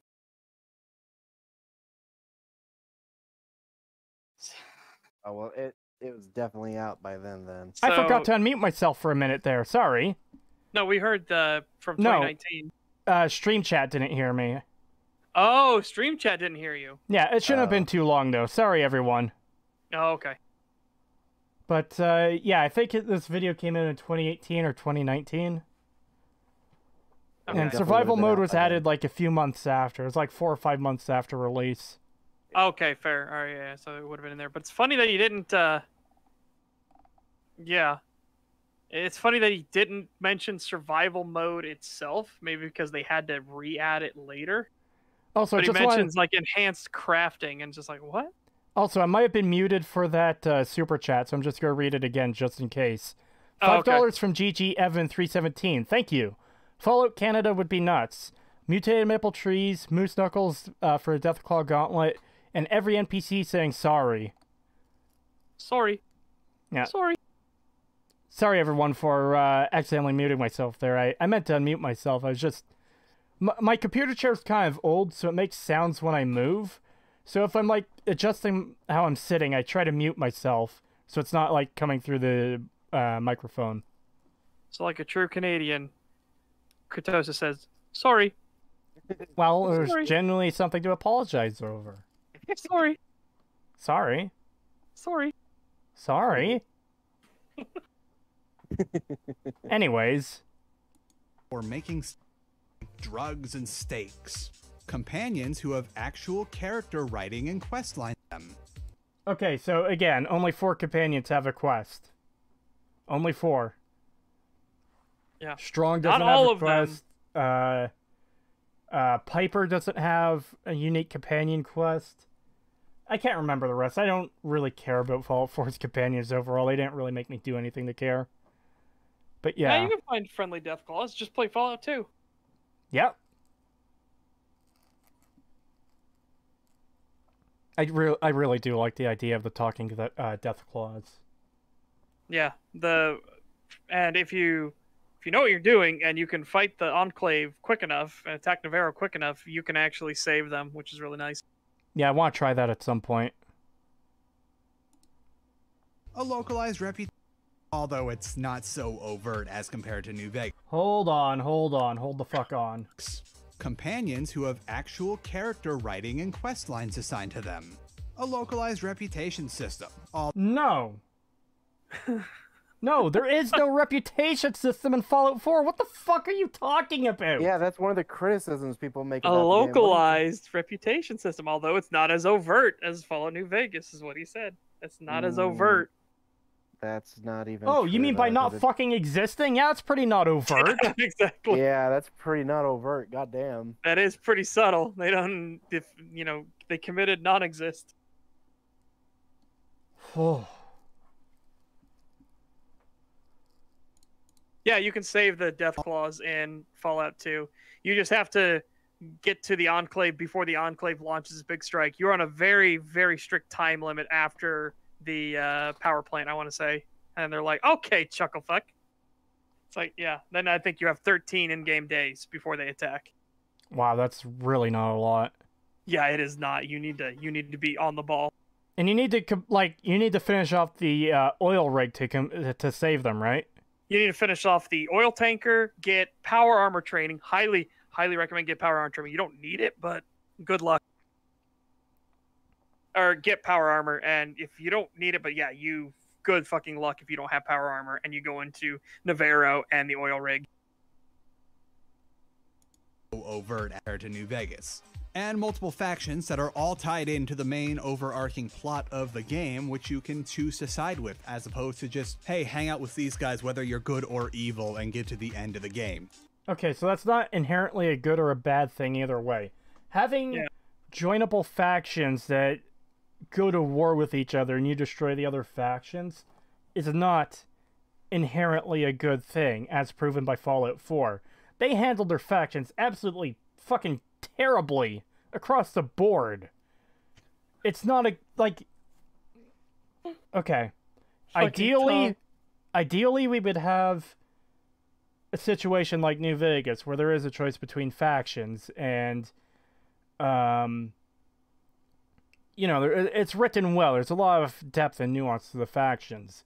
If we can't have that, I would rather have a situation where you can only side with one faction against a faction you can never join, as long as the writing is good. That is preferable to what Fallout 4 did, because what Fallout 4 did was such fucking garbage that it's just bad. Yeah.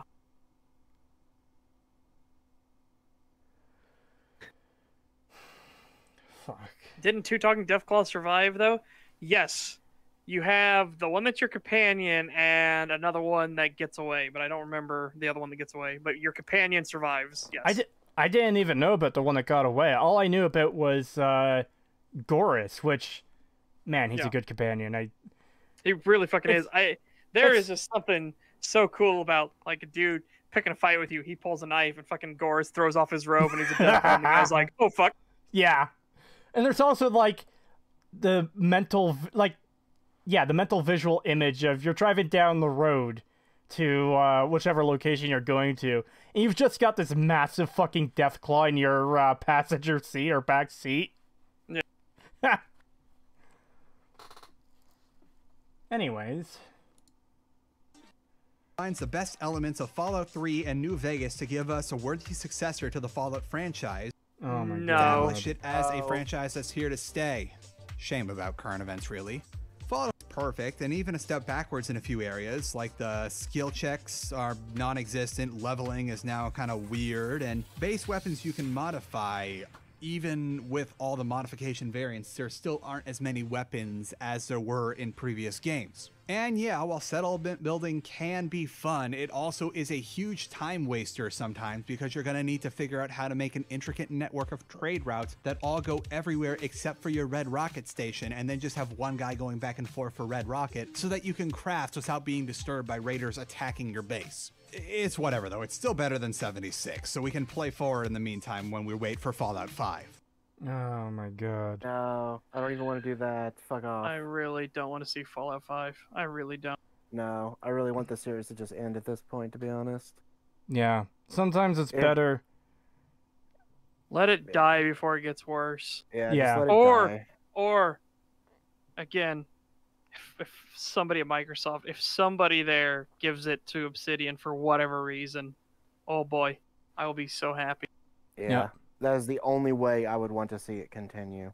Yeah. I just don't. Bethesda... Yeah. Oof. Here to stay after 76. Wow. Yeah. It's the same thing with Starfield earlier, where yes, it's possible Bethesda might make a fucking amazing Fallout 5. I don't think they're going to. I have no faith in them to do so. Yeah. I only acknowledge that the possibility exists. I don't. And why would they? They've literally been proven to themselves that, hey, we can make actual dog shit, and people will just eat it up and buy it no matter what. So we can just keep doing it over and over. Not just eat it up and buy it, but actively defend it to everyone else too. Yeah, exactly. They have everything. No incentive. Yeah, no incentive to. It's already been proven that whatever the fuck they make, it's going to sell. The fact that 76 was successful is terrifying. Yeah, that says everything you need to know. Depressing. Right there. Yeah. Because it's telling Bethesda that anything will do. This garbage. We don't have to put much effort into it. We released a game that was fucking broken on launch beyond belief. It was a terrible disaster. Completely empty. Highly devoid recommend of NPCs. Highly recommend watching Internet Historians fucking Fallout, the Fall of 76. It is so fucking good. Yeah. And especially, I will never get Todd Howard dressed up as a Teletubby with a shotgun out of my head. It's so fucking fun. That image is amazing. Yeah. with a shotgun to ban everybody, and a blindfold so he couldn't see where he was shooting.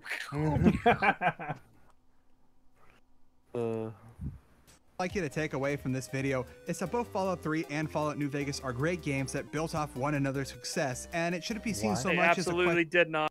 Wait, No. did you say Fallout 3 built off of Fallout New Vegas' success? He said they built off one another's success, which makes no fucking sense. Yeah, you yeah. can't. That makes no sense. And also, he's proven that by his own statements that Fallout 3 was not good. Yeah, holy He's literally shit. contradicted himself this whole video that Fallout 3 is a horrible, awful game, and Fallout New Vegas is an infinitely better game. But then he just circles back around to saying that Fallout 3 is amazing, even though he's literally said himself that it's not. I don't get it. I don't get how you can be so scatterbrained that you can't realize, like, yeah, I'm just going to sit here and shit on Fallout 3 for the next, 10 minutes, and then I'm going to cycle back around to saying it's good again, right after, without saying anything good about it. Yeah. How can you do that? Mechanical Numbrario gives us $20 and says, miss time-sensitive missions like you mentioned before, saving the talking death clause. Absolutely would love missions like that in the newer games, but it kills me that developers don't like that kind of stuff for the audience. Yeah, I There agree is with that. a modern misconception in game design that the players must be able to experience every single aspect of content the first time through. And it's really dumb because that destroys replayability. Absolutely. And that's definitely a part of the problem with modern Bethesda. I will give them points for making different faction paths in Fallout 4 and actually giving them different quest lines for the most part. Oh, yeah. However, those quest lines are still fucking garbage.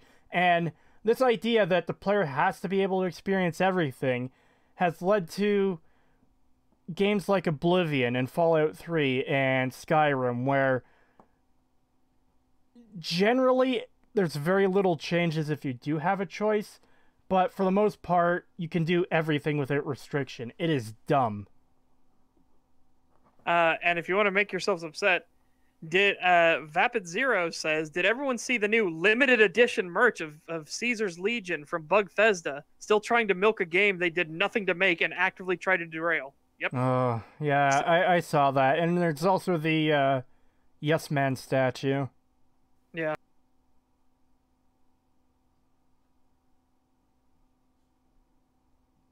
Hey guys, I know we're shitting on Bethesda, but I just figured out I can make a potion of Fortify Intelligence 42,000 for 36 hours in Morrowind. Yep, that's Morrowind's alchemy system. Dude, it's so fucking good. Because they let you do crazy stuff like that. That's what makes it so enjoyable. I was visiting my brother several months ago, and he has the new Xbox and Game Pass. So I downloaded Morrowind and started playing it, and I started doing the alchemy glitch. I got all the materials I needed. I got an insane amount of gold. And I made a shit ton of Fortify Strength potions that last like 200 hours or whatever. And they increased it strength by like 500 or 600 each potion. And I started fucking chugging them to the point the game fucking crashed. Let's see. You can become Archmage of the Winterhold College while knowing/casting 0 spells. You have to know one spell. Yeah, which is the flame spell off the bat, because it's forced on you. Everybody knows that spell. Yeah, everybody has starts off with flame and heal, and Dark Elves get shock, and one of the other races get one spell as well, in addition to flame and heal. But essentially, you don't need to learn any new spells, and you don't have to cast a single spell at all. The entire I thought there was at least one you had to do. Nope, turns out you don't. Really? Yeah. Wow. There are ways to get around it. Like you don't have to do the entry one. You can do a speech check on that. You don't have to do the the barrier spell. Yeah, you can the ward. actually use a special shield that does the ward effect. Really? You don't have to do anything to open up the wall that requires magic to open. A dragon shout will do. Oh. Yeah, it's pretty fucking brutal. Wow. That's fucked. No, you don't need to cast a ward. It was found out you can use a shield that will actually do it for you. You don't actually need to cast a ward. That was one of the big breakthroughs when they figured out that that you didn't have to cast ward. So now you literally don't have to do any spells ever.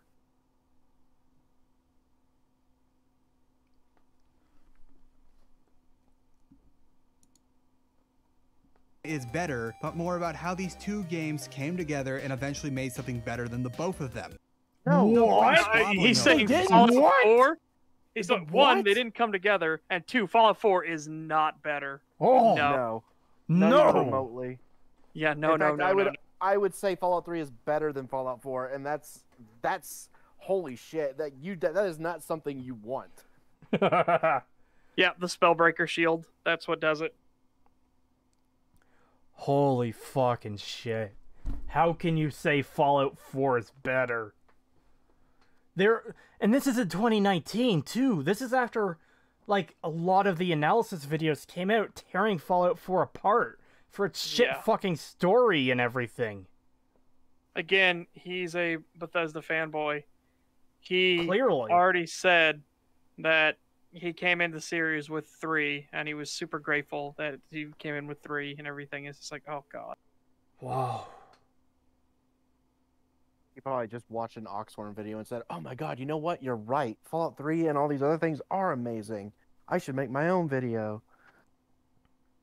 That's literally how it feels, because it feels like he did absolutely no research. Yeah, this is dog shit. He has gotten nothing correct. And then he actively fucking contradicts himself like every 5 seconds, where he shits on Fallout 3 and talks about how terrible it is, but then turns right around and says it's amazing. Yeah, it's so fucking weird. And then New Vegas and 3 came together and they built Fallout 4. It's like, how did you fucking say that line? How did you come to this conclusion?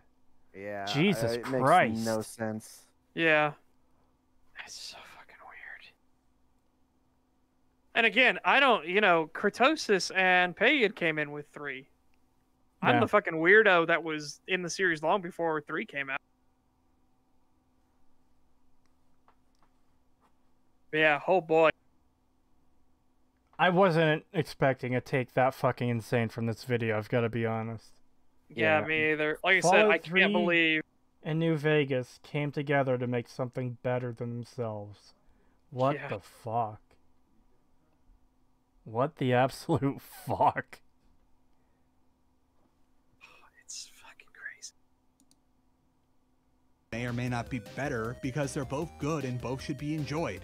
I'm holding out for Bethesda together with Fallout 76, maybe in 2 years, a la No Man's Sky, and... Allah? It's Allah. Yeah, what the fuck?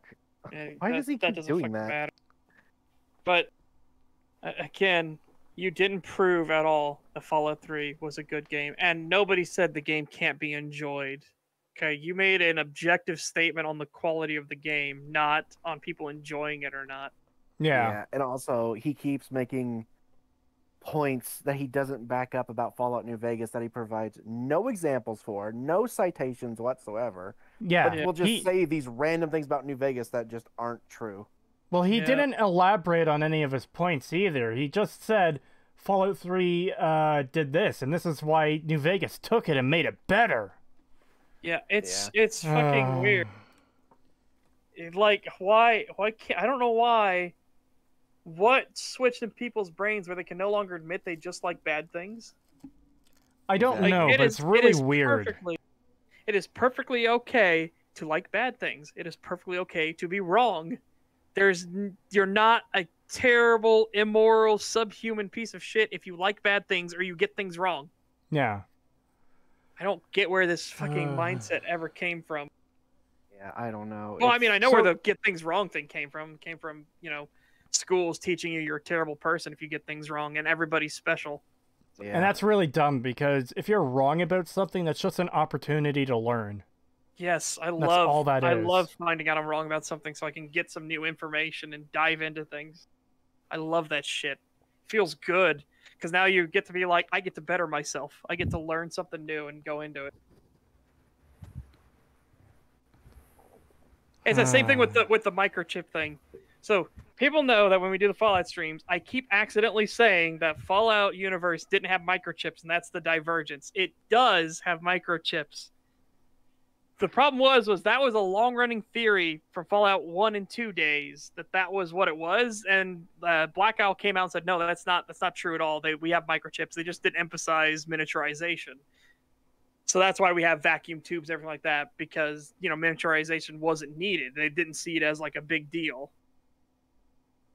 But it's stuff like that. It's like, I know it's wrong and I'm trying to fix it every time, but I like the fact that the old theory that got baked into our heads for years and years of Fallout 1 and 2 is wrong, and I get to like look like, here's the reason why, here's the stuff that says it's wrong from the creators and everything like that, and it's like, that's cool.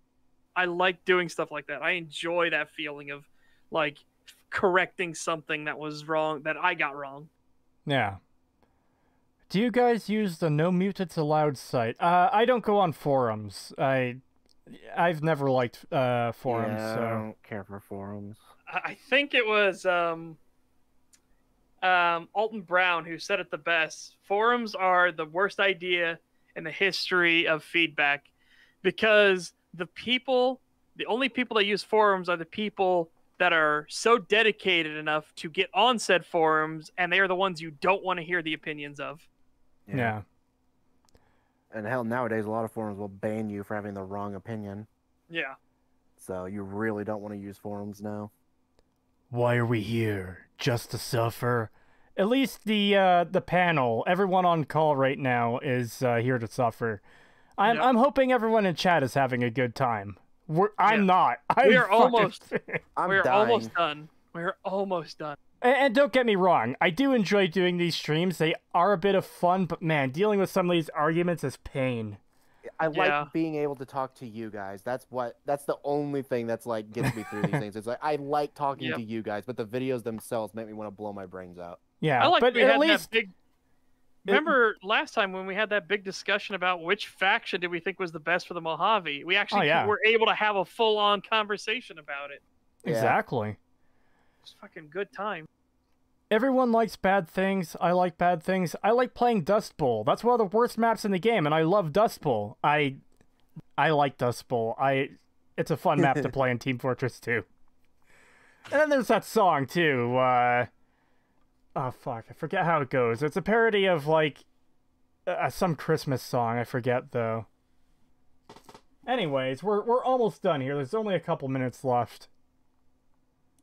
In the Brotherhood of Steel video, it sounds like a great core concept to have a AAA experience for something like Rust, but it's just extremely poorly executed. However, unlike Fallout Brotherhood of Steel, this is still redeemable. I'm just gonna have to sit and wait for them to figure out how they're gonna redeem it. Right now, the best we can do is know that. How is Fallout 76 redeemable? I think from the perspective that, okay, it's an online game, they can change anything at any point, surely they must be able to fix it. My problem is there's already too much damage to the lore from 76. Yeah. I gotta agree there. I don't know how you could fix things without like saying, oh, it didn't happen. Like full on retconning, nope, none of this happened. It's over. Yeah, they have to retcon 76 itself to fix issues at this point. They couldn't accept the fact that, because for years I had been criticizing that people are so willing to accept trash that one day studios will be able to sell shells of games where there literally is nothing in the game yet, but they can promise that there will be, and people will still buy it for full price. People made fun of me for saying that, and then Fallout 76 happened. Well, we also got Anthem. And we got Anthem. Yeah. Yep, we got Anthem too. People will buy shells of games where there's literally nothing in it yet for full price, as long as they are promised that there will be something later. I've heard it's a lot better now, but wasn't Sea of Thieves in that position too?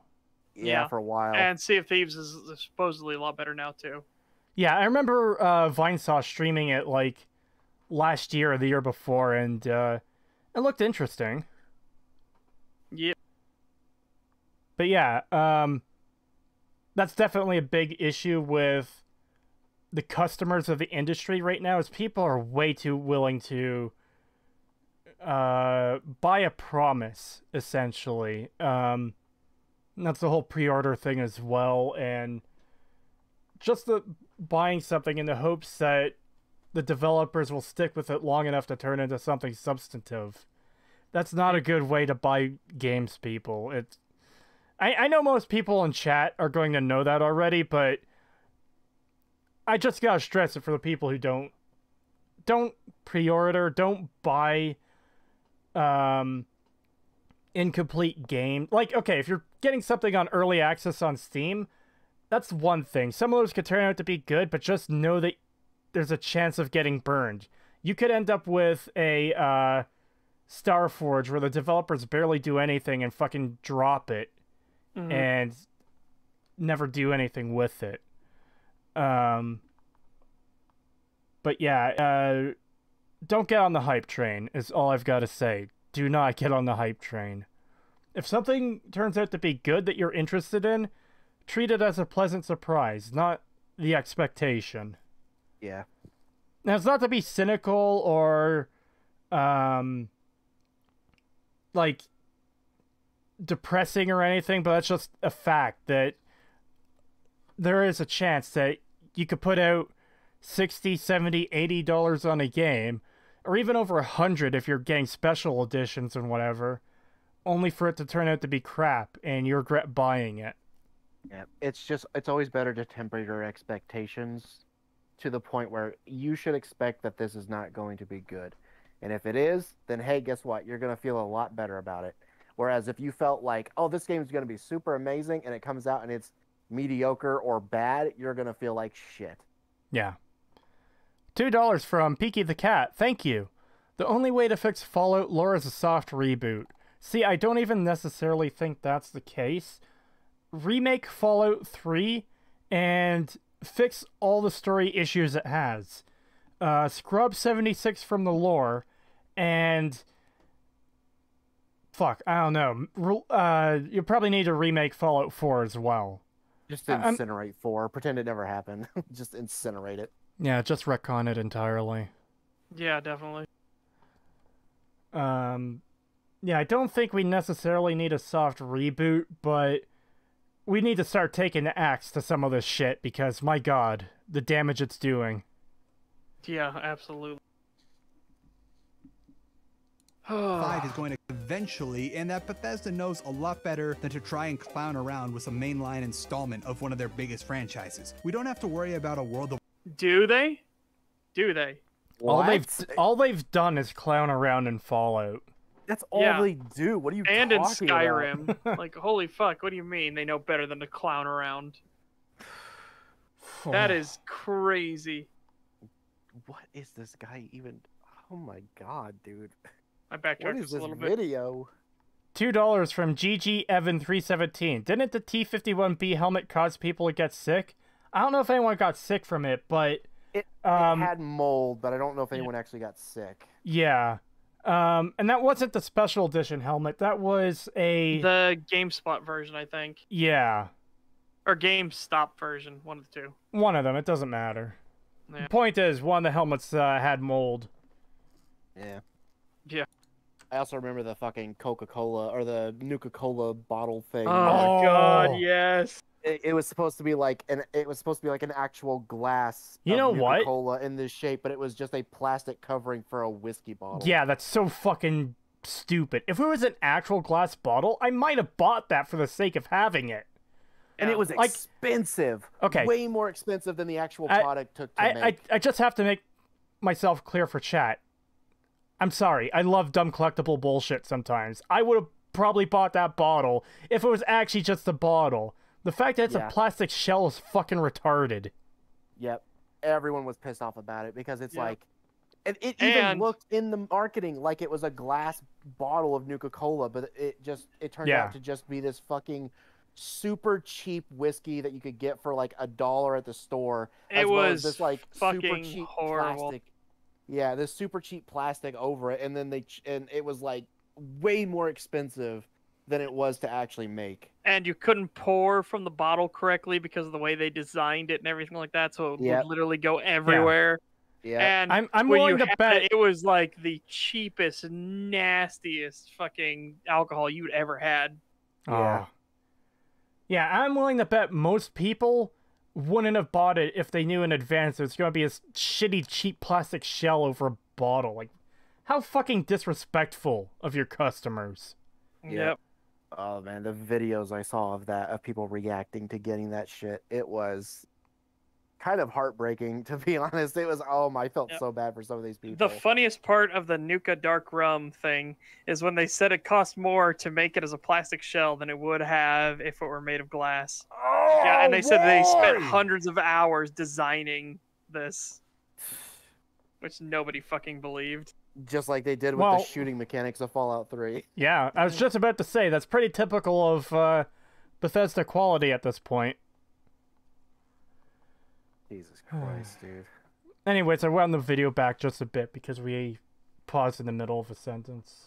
Figure out how they're going to redeem it. Right now, the best we can do is know that Fallout 5 is going to come eventually, and that Bethesda knows a lot better than to try and clown around with some mainline installment of one of their biggest franchises. We don't have to worry about a World of Warcraft type situation, because even with Elder Scrolls Online, we're still getting Elder Scrolls 6. And what do you mean? Because it's not made by the same company.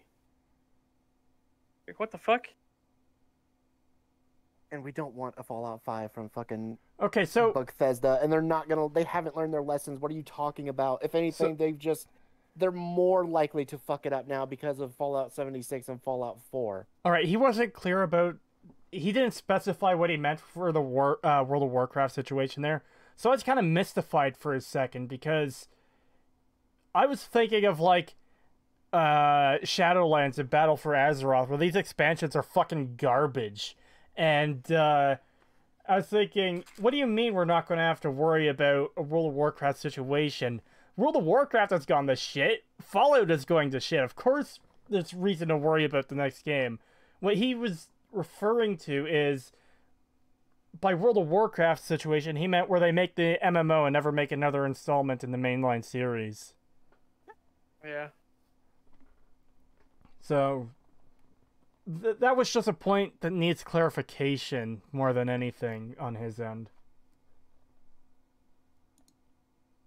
And Fallout, this is not going to be a game that has much staying power by the way this is going. You wanna bet? They're probably They're working still working on on it it right now. So for now, just mod Fallout 4 to high heaven to pass the time, or maybe New Vegas or 3, whatever you want. Thank you all so much for watching the video, it's over. and I will see you in the next one. I'm glad there's like a minute and a half of fucking Patreon scrolling and whatever else. I just gotta make sure that there's no like cheeky last second things, you know? Yeah. Hold on. Oh yeah, that's another thing about the Half-Life video. The guy said he was done and he was wrapping up his video with 10 minutes left, and we were like, what the fuck could possibly be at the end of this video? And he went on for another 10 minutes with stupid bullshit. Yeah, about the fucking G-Man. Oh, God. We're going to get into another rant if we get into that.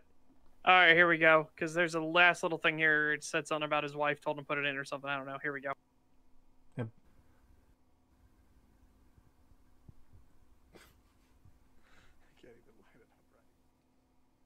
I tried to get as close to it as it was. Here we go. Yeah.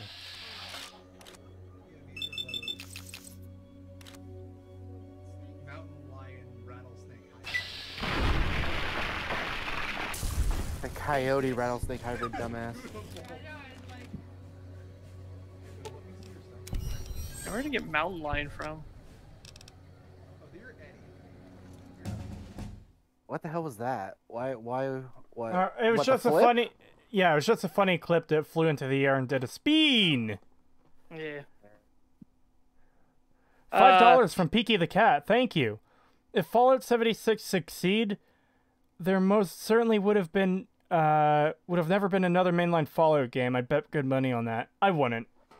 I wouldn't. They'd already said that they'd planned to make a Fallout 5 eventually anyway, regardless of 76.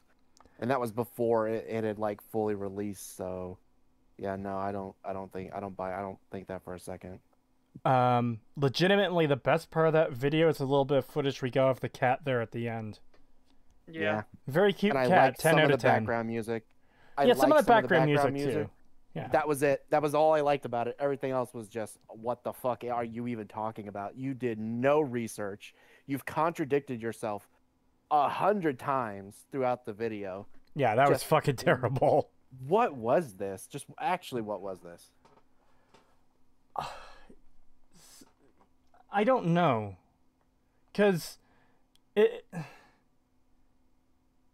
I can't imagine making a video like this because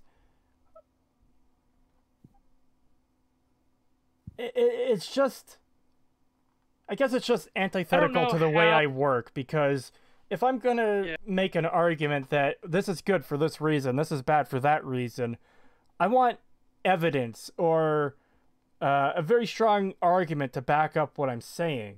Not just, hey, this is this, you know? Or It's even really... just one simple example. Yeah, that's This the dude doesn't worst even part. give Is he... that. Yeah. And what was worse was examples he did give were like proving him wrong. Exactly. That's what I'm saying. He was like, and Fallout 3 is a good game, a great game, in fact, and it still holds up today. And then he keeps talking about how, like, it's a dead, lifeless world, doesn't feel like much thought was put into it, the stuff is boring, but it did all the groundwork for New Vegas. Like, what? Yeah. So how are you... Remember, your claim was that Fallout 3 is a good game, and that because it's a good game, Fallout New Vegas is a good game. It's the only way that works. It's like, well, okay, you're going to have a lot of work here to do this. Yeah. Yeah. And then he would say shit like, It basically they was... took this. He was saying Go like ahead, they took shit like this from 3, and it's like, no, that's literally from Fallout 2. They skipped 3, went back to 2. Well, And he keeps doing that. He keeps fucking like putting stuff like what's the word? He's like giving 3 credit for something that was in 2 Well, that had that 3 didn't even have. my favorite example still is the whole reputation system thing where, you know, Fallout 3 had these groups you can interact with, but New Vegas expanded on it by adding the reputation system. No, motherfucker! The system's from the original games! Yeah. Exactly. How do you Or his say little that's... fucking... His comment about Fallout 4 having fucking localized reputation systems by not existing. It's just so subtle that they don't exist. Yeah. Yeah, that's insane. What the fuck? The only thing I can think he's possibly referencing is that you could become permanently hostile to the Brotherhood and the Institute, and I think even the Railroad under certain circumstances. But even then, that's not a reputation system. It's a light switch. You're either friendly with them or you're hostile with them. There's no... There's no complex faction interactions in that way. It's just a switch they flip at a certain point. Like, doing quests for the Institute won't turn the Brotherhood against you until you do the one quest where it's scripted they turn against you permanently. The game will even tell you, hey, the Brotherhood's gonna hate you forever after this. Yeah. That's not a reputation system. In the slightest. Oh man, what a terrible fucking video. It really was. Yeah. It really That was probably lost. the worst video that I have You're back covered with- with you guys. Maybe. Like the Oxhorn videos were bad, but this I don't think we've covered one in terms of like where I was with you guys that Yeah. was this bad. I think the Half-Life 2 video was still worse than this, but yeah, that's why I was saying with you. yeah, because no, I'm I know. like, I know. I think the Half-Life 2 one might have been worse, but holy shit, this was bad.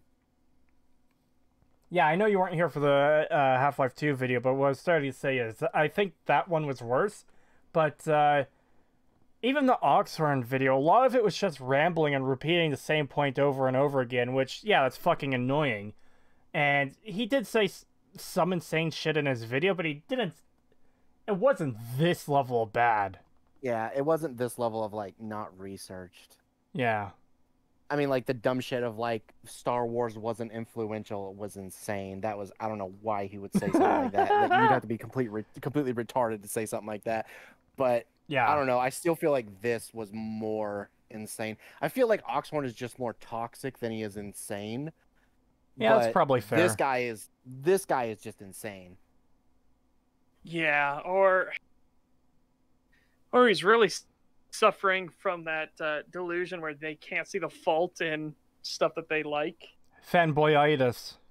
Yeah. Which is weird that he can't see it when he can literally When he keeps talking about it, yeah. He can name off the things that are wrong with it and that he doesn't like, and it to the point where he basically talks about the whole game being bad, but then can just turn right back around again and say it's amazing. And I'm just like, how can you say all that stuff about how bad it is, but then immediately turn right back around and say, oh, but it's good? And then, of course, there was that one thing where we were making fun of him about, like, because he was being so reductive that literally all these games are basically the same if he believes that. And then he fucking did it. Yeah. Like, Oblivion and Skyrim are exactly the same as Fallout 3. They're all the same game. Yeah, he realized his own fucking logical fallacy. And then, God. instead of, like, reversing and being like, no, wait, that was actually a dumb take. No, he stuck with... I've got something else to point out here. Look at this fucking thumbnail. Fixing Interplay's mistakes. What the fuck are you talking about? Yeah, what mistakes did they make? What are you talking about? You didn't even mention any of the mistakes they made. You made plenty about Bethesda's in Fallout 3, but you didn't say shit about fucking Interplay's mistakes. They didn't make any mistakes. Well, no, they made apparently mistakes, he did mention Brotherhood of Steel. That was his mistake. Okay, but that's like... one game that no one cares about. And still, none of this fixes that mistake if you count it to be a mistake.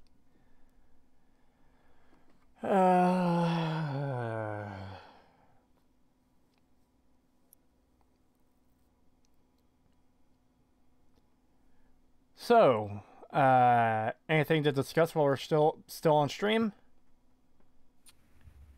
Well, I suppose we can talk about the Elder Scrolls video. The script for it has gone shockingly well. Yeah, it's probably going to lead to a smaller video, just so everyone knows. Don't expect, like, a 4-hour video for part 1. But, we've been playing through it pretty quickly, and, we're gonna reread it and go over it a few times to make sure everything's, like, filled out. Yeah. But for this first part, we're mostly just focusing on... mechanics. Yeah, mainly the mechanical elements and a few other things somewhat related to them.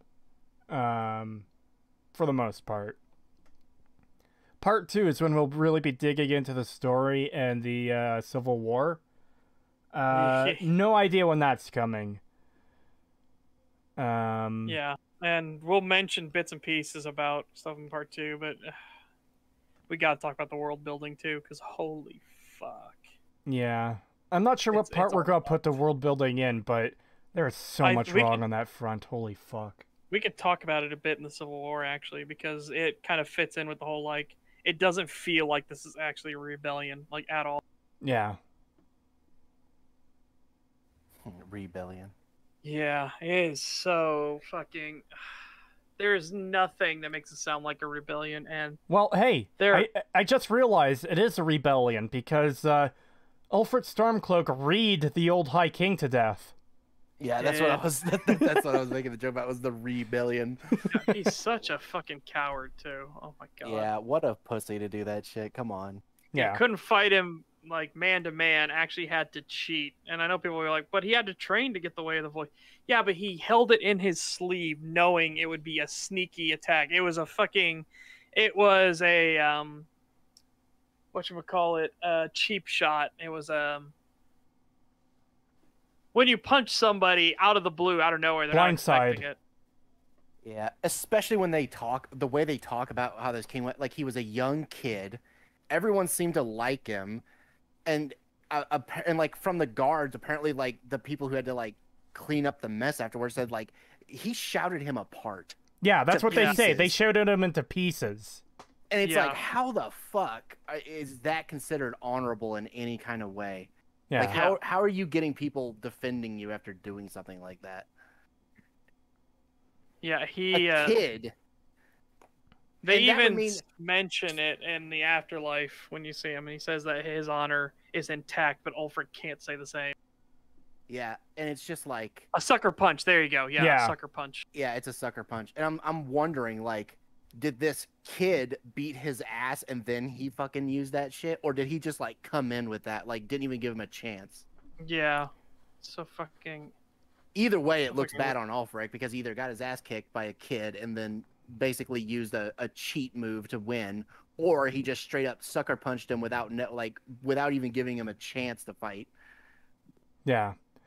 Creetosis, I recently watched 11 hours video analysis of Oblivion by Patrician TV.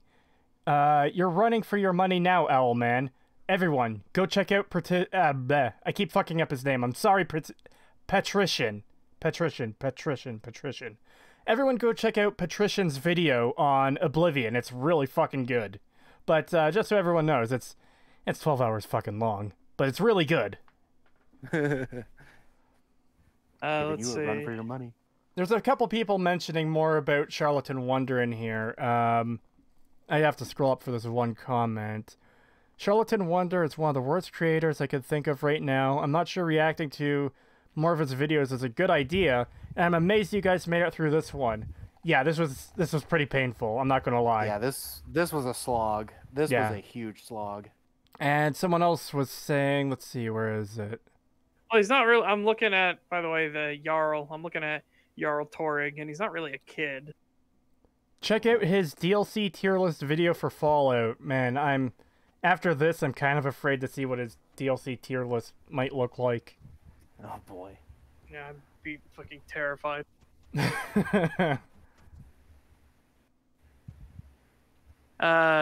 The Ulfric attack is like in Gladiator when the Emperor stabbed Maximus before the final duel. That's exactly what I put. I said there was the same thing. Like, it would have been as if he came in with like a poisoned blade if Ulfric had done that. That's kind of the dirty fucking pool that he played. Yeah. Anyways, I guess if we have nothing else to really talk about, we could probably end the stream here. Yeah, sure. All right. Before we go, to everyone in chat, thank you for coming out. It's very much appreciated. We are still planning on doing more of these streams. We don't have any other videos planned at the moment, but we will be doing more of these streams at some point in the future, and we're still looking for names to name the stream, so feel free to hop into the Discord server and put your name suggestions in the suggestions channel. Or just comment on this video with whatever name suggestions you have. Yeah. Preferably something we can abbreviate, so it's easy to just, like, say... whatever. Similar to EFAP, I guess, but I don't want, like, to, like, steal their name or anything close to their name, so... Furfap. Yeah. No! No! God damn it, Pagan. Why the fuck did you... I was thinking of OW, OOW, objective owl watching. No, but yeah, there's stuff like that. But yeah. Anyways, have a good night, everyone. Thank you for coming out. It's greatly appreciated. Final note, this stream and the first part of it will be taken down similar to the Half-Life 2 stream, and I'm going to combine them into one video and re-upload them because my fucking internet went out, and goddamn, that's annoying. People are saying Furfap in the chat. No! God damn it, Pagan! I couldn't help it. There are some who would call it Tim. Wow. Fucking love that joke in Monty Python, the Holy Grail. Call it Tim. Anyways, yeah, that's it. Have a good night, everyone. Thank you for coming out. Yep. Take care, everybody.